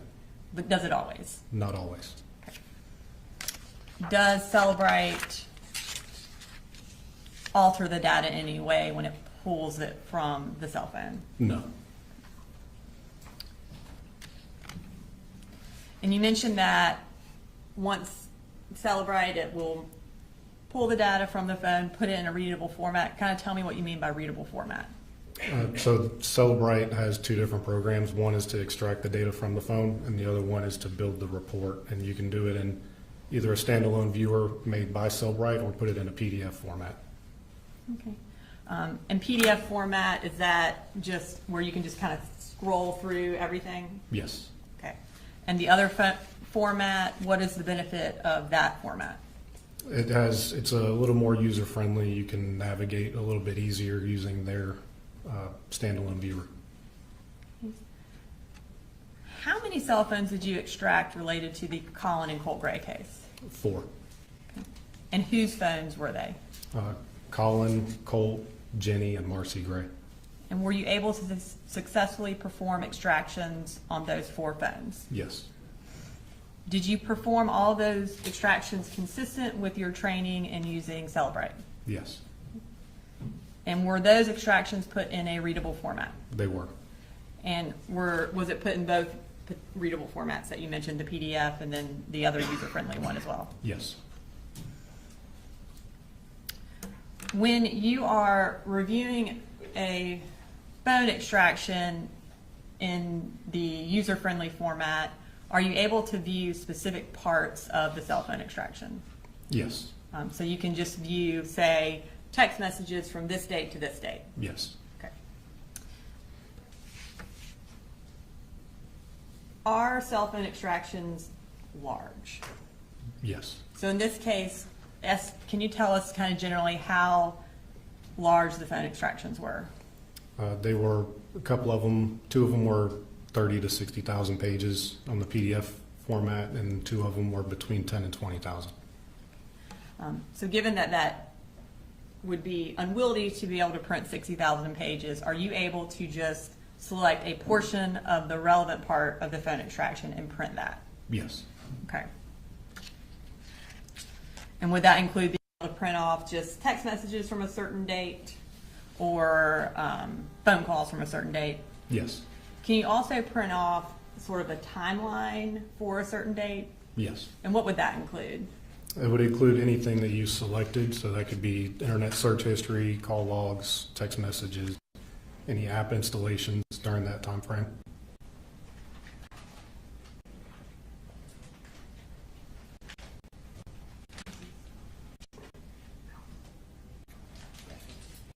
I'm going to show you what's been marked as Safe Exhibit 155. Do you recognize?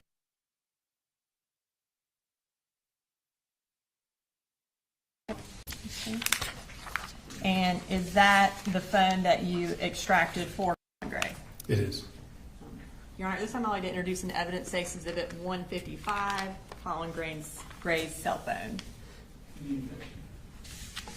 I'm not sure which ones they're going to use, but what he took off, certainly, you don't have any objection. And this one's just the phone. This is just the phone, yes. The phone itself, okay, no good. All right, 155 is admitted.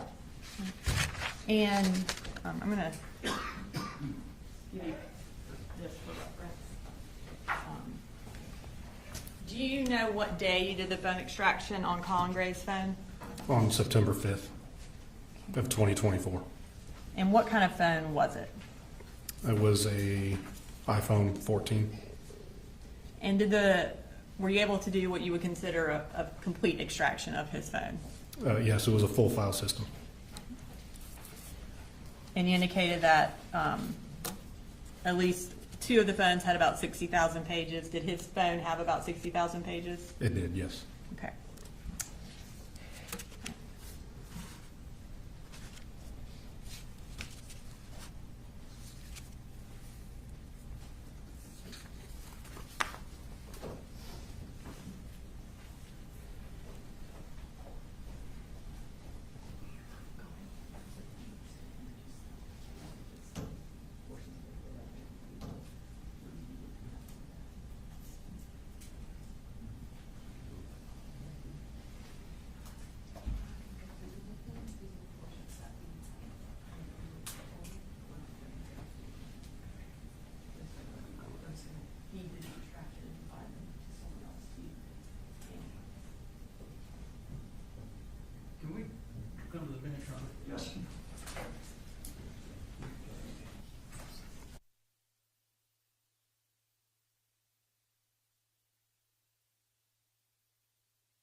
So I'm going to start with State Exhibit 156.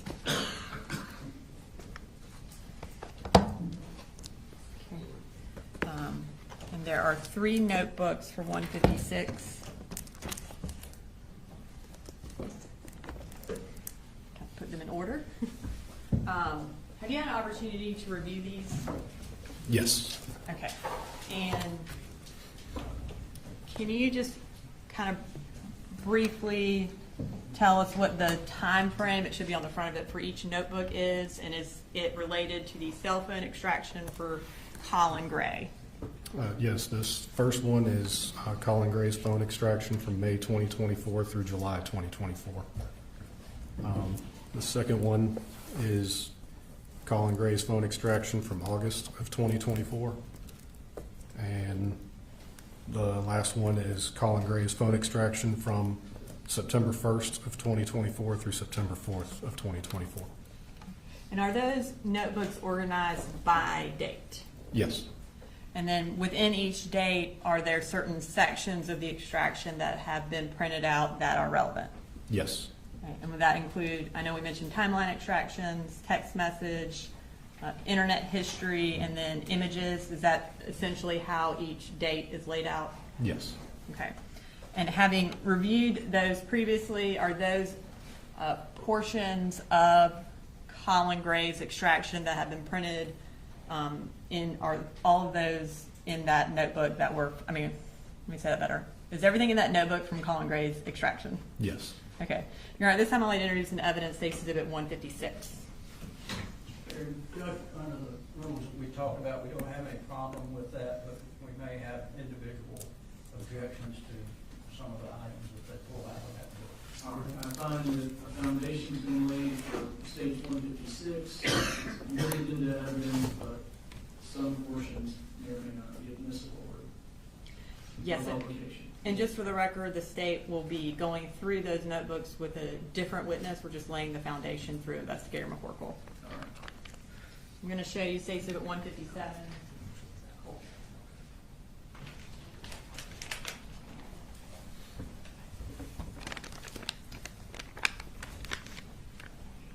Can you tell us for State Exhibit 157 whose phone that is? This is Colt Gray's phone.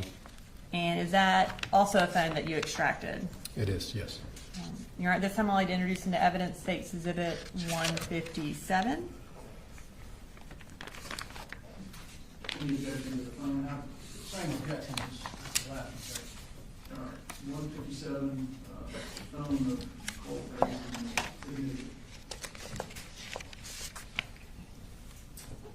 Just for reference in case you need it. When did you perform the extraction for Colt Gray's phone? I was on September 4th of 2024. All right. I'm going to go grab State Exhibit 158.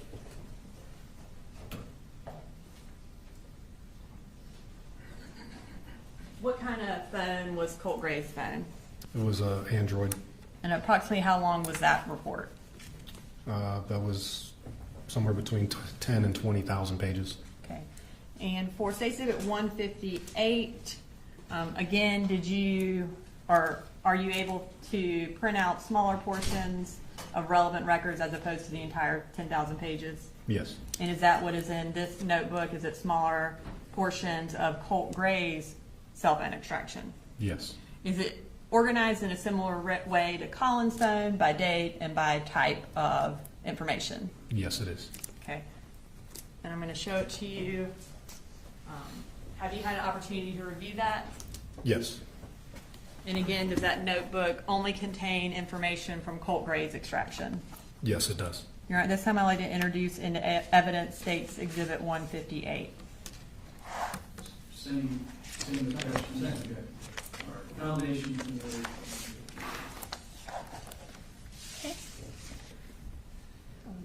And you mentioned you also did an extraction for Marcy Gray's phone. Is that phone still in evidence? No. Was it returned to Marcy? It was, yes. Okay. And when did you perform an extraction on that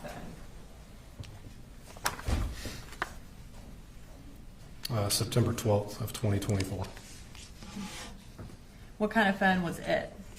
It was also an Android. And approximately how long was her report? Somewhere between 30 and 40,000 pages. I'm going to show you what's been marked as Exhibit 159. It is one folder.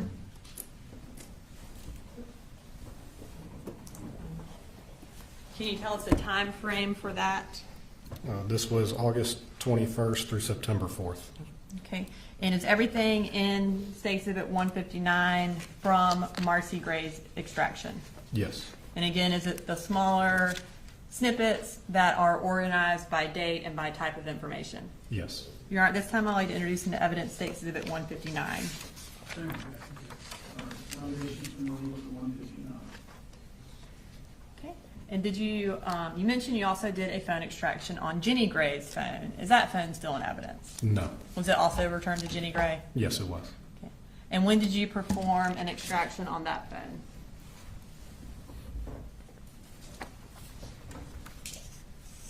September 5th of 2024. And what kind of phone was it? It was an iPhone. Okay. And approximately how long was her report? Somewhere between 10 and 20,000 pages again. I'm going to show you State Exhibit 160. Can you tell me what the time frame for the extraction for Jenny's phone was? March 29th through September 4th. And would that be 2024? Yes. And for State Exhibit 160, again, is everything in that notebook from Jenny Gray's extraction? It is. And is it, again, organized by date and type of information? Yes. You're at this time, I'll lay introduce into evidence State Exhibit 160. Second. All right, nominations been made for 160. Okay. Now, for this case, was your role specifically to do the phone extractions? Yes. Okay. Did you analyze the phone extraction reports at all? No. And once you created those phone extractions, did you turn them over or put them in a place where additional investigators could retrieve them? They were put on our phone dump server, and the other investigators could later retrieve those extractions. I don't have anything further. Thank you, Investigator McCorkle. Cross.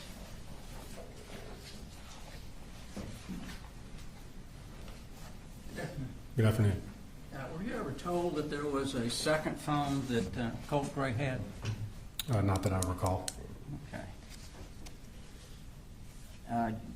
As I understand, you didn't do anything with the computer. You didn't attempt to take anything off of the computer that was there at the home? No. And who would have done that? I don't know. Maybe the GBI. Okay. Do you know if anybody did? I don't.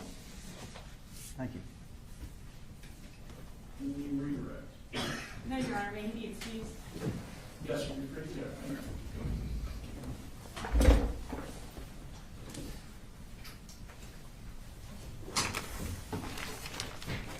An additional witness? Yes, sir. It's going to similar type. Okay. You got Tom? Yes, sir. State calls Luke Pyatt. Could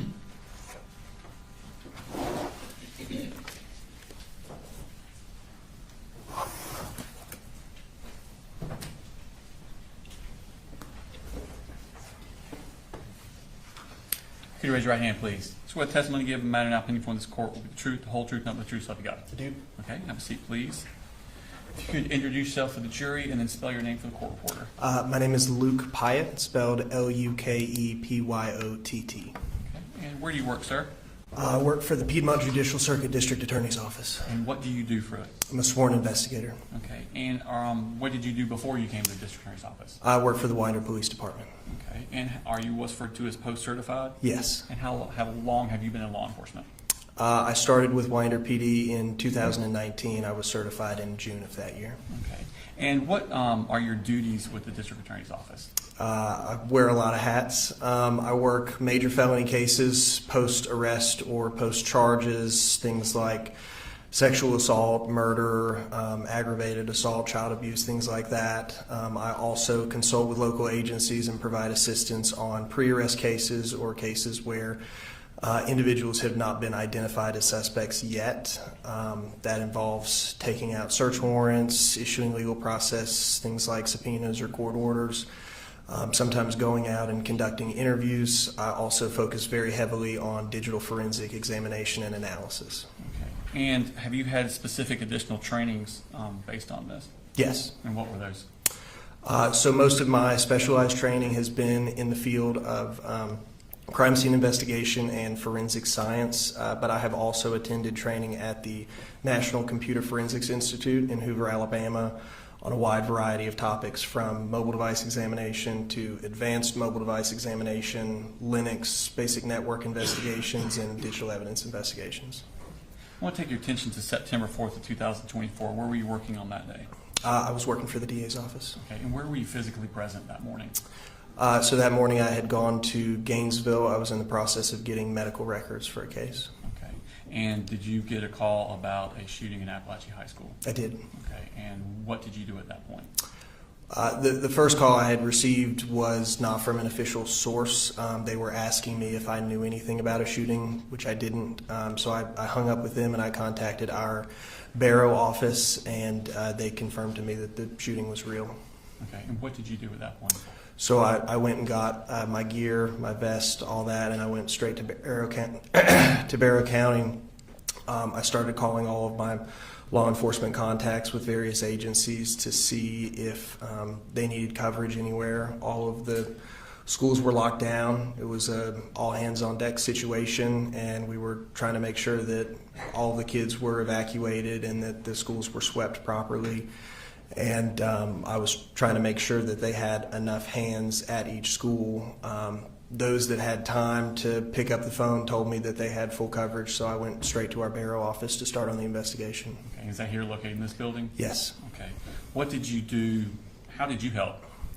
So our very first priority was to identify and preserve evidence, in this case, digital evidence. When law enforcement responds to a scene, the first priority is to get rid of the threat, stop the danger, and then render aid to anyone who needs it.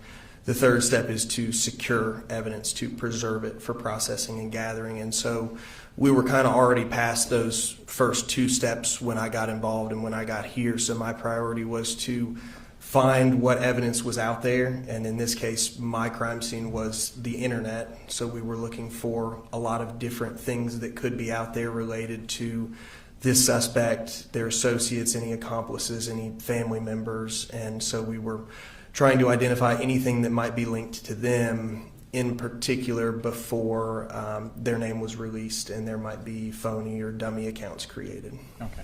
So what's the first step in preserving that kind of evidence? So first we have to identify what that evidence might be. In this case, I was looking for things like phone numbers tied to the individuals related to the investigation, email addresses, usernames. We typically gather that information through both public records and law enforcement restricted databases. And from that, we are able to cast a wider net. We use a process called OSINT, or Open Source Intelligence, which allows us to take something like an identifier, a phone number, or an email address, and to query hundreds of different places all across the internet to see if there's associated info. So for example, if I had a suspect's phone number, I might be able to find that they also had a Snapchat account. And that Snapchat account linked to that phone number might contain valuable evidence, so we would want to know about that quickly. Okay. So if you do find out that the phone number is related to a certain Snapchat, Instagram, Amazon, things of that nature, these companies, what do you do at that point? So the very first step is preserving that evidence. Some digital evidence can last minutes, days, weeks, sometimes more than a year. Our priority is to make sure that what's there at the moment is not lost, and so we send out preservation requests to the various companies that may host this information. And did you do that? Yes. Okay, and when did you do that? That was on the day of the shooting. Okay, and what companies did you send out preservation requests to? I believe on the date of the incident, it was various cellular and phone carriers. There was AT&T, Verizon, T-Mobile, Comcast, Windstream, Intelliquent. We also sent off a few for social media. I believe it was Facebook and TikTok. Okay. And what else did you do on that day? So I was kind of acting as a liaison with various different agencies. In particular, I was communicating heavily with the Department of Family and Children's Services to try to get the records for the suspect's family as quickly as possible. And did you do that? Yes. Okay. I want to take your attention to the next day, September 5th, and actually September 6th also. What did you do on those days? So we were still looking for what evidence we needed to preserve. I found additional phone numbers that we also sent off preservation requests for. I also sent off preservation requests for Apple and Google accounts associated with the suspect. Okay. Did you also subpoena records from Advantage Behavioral Health System? Yes. Call logs? Yes. Okay. And did you receive those? Yes. Okay. Show us March 6th, exhibit number 161.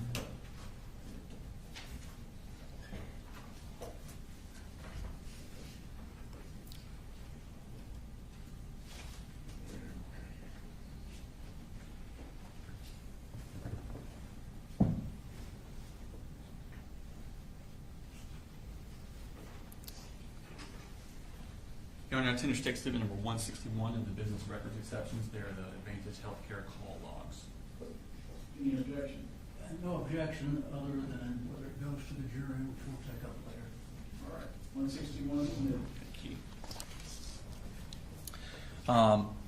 you. On September 11th, what did you do?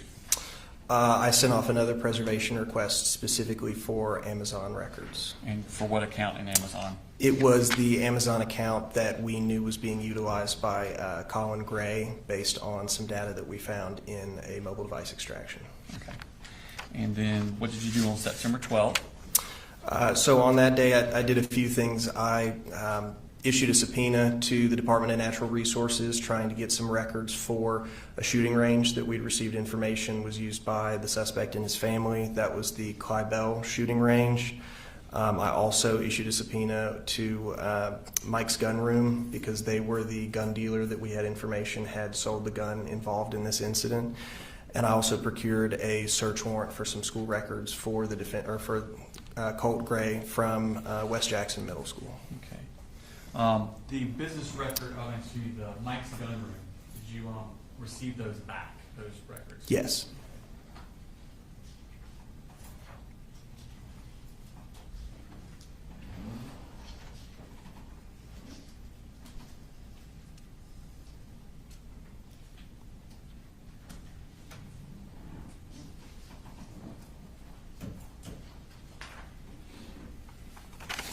Your Honor, attendance takes them in 164 on the business records of certification for Mike's Gun Room business records.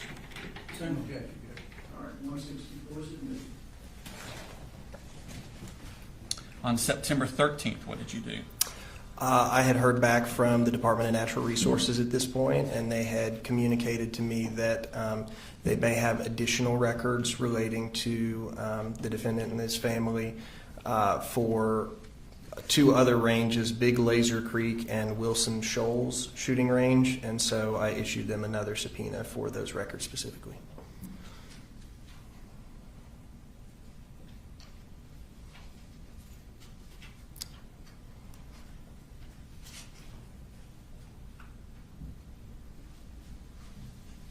Same objection, Judge. Your Honor, attendance takes exhibit number 165 on the business records exception for the records from Wilson Shoals Gun Range. All right, 165 submitted. On September 16th, what did you do? I sent a subpoena to Amazon for the records I'd previously preserved. Okay. And then on September 18th, what did you do? I took quite a few search warrants out for various identifiers we had previously preserved. Those were T-Mobile, Verizon, Apple, TextNow, and to TikTok. Okay. And on September 19th, what happened? I received the Amazon records back.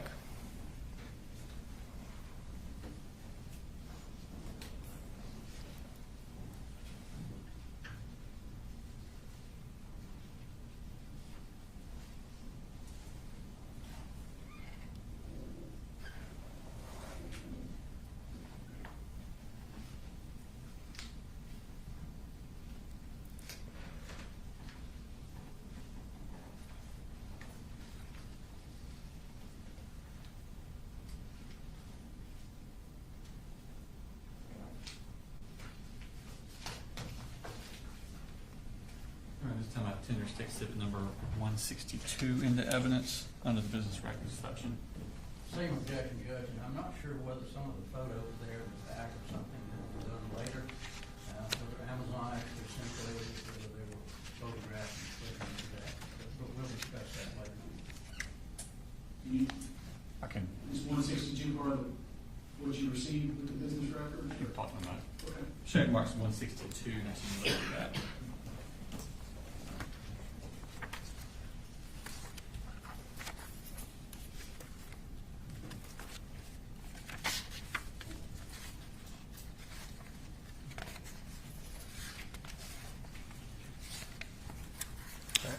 And I think there were specific, are those the Amazon records you got back from Amazon? Partially. The images in the back were not included with the Amazon disclosure.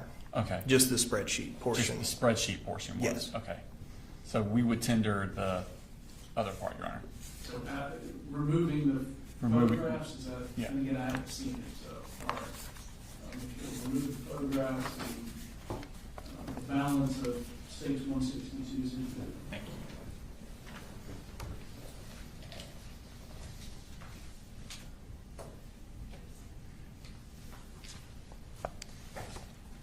All right, moving on in the next few days, did you receive any records from T-Mobile? Yes, I did. Okay.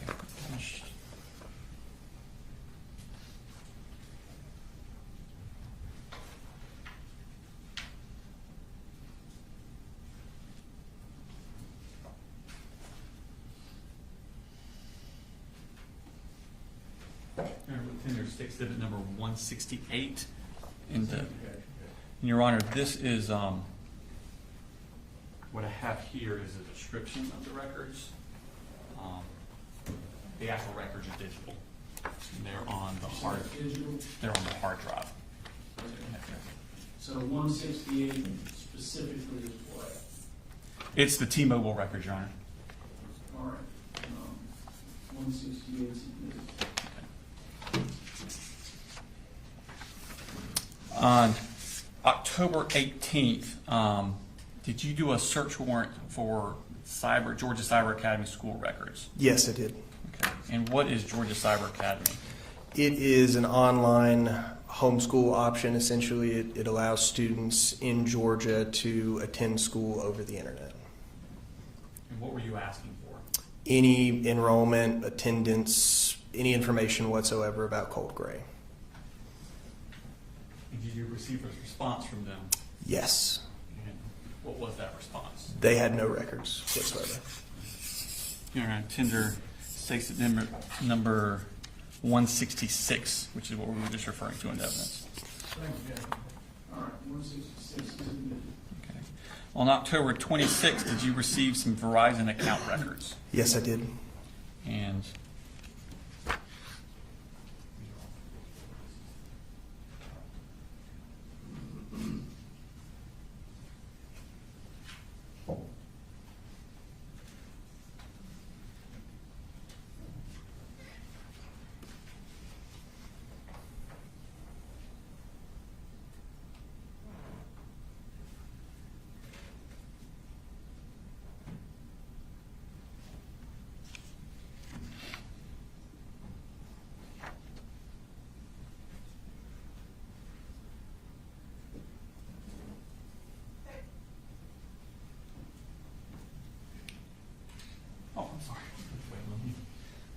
Your Honor, 167 under the business records is the Verizon case. That is also digital and is on the hard drive that we have the other digital stuff on. All right, 167 is admitted.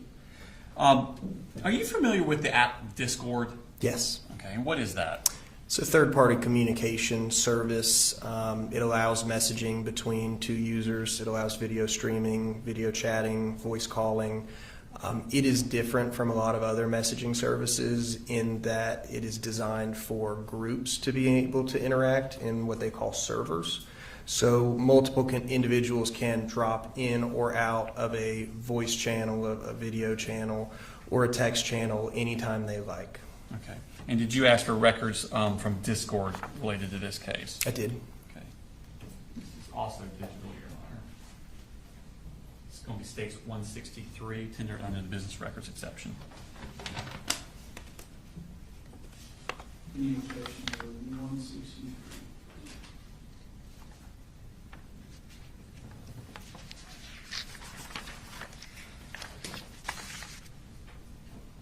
Same objection. I think I know, but for the record, when you say same objection, you mean whether or not it goes out with the sheriff? That's correct, Judge, I'm sorry. No, you're fine. I just wanted to. All right, 163 is admitted. No further questions, Your Honor. Cross? Just a couple of things. Are you familiar with the dark web? Have you dealt with that before? I have, yes. Okay.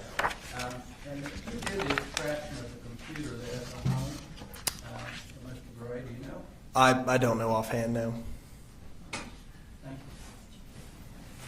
you. Can he be excused? You may, Your Honor. Thanks, sir.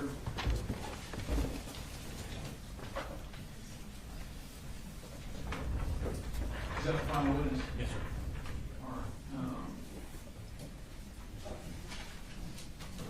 All right. Ladies and gentlemen, we're done for the day. You're doing a great job. You keep being on time. And I haven't received any complaints, so keep it up. Don't do any research. Don't discuss the case with anybody. Have a good evening.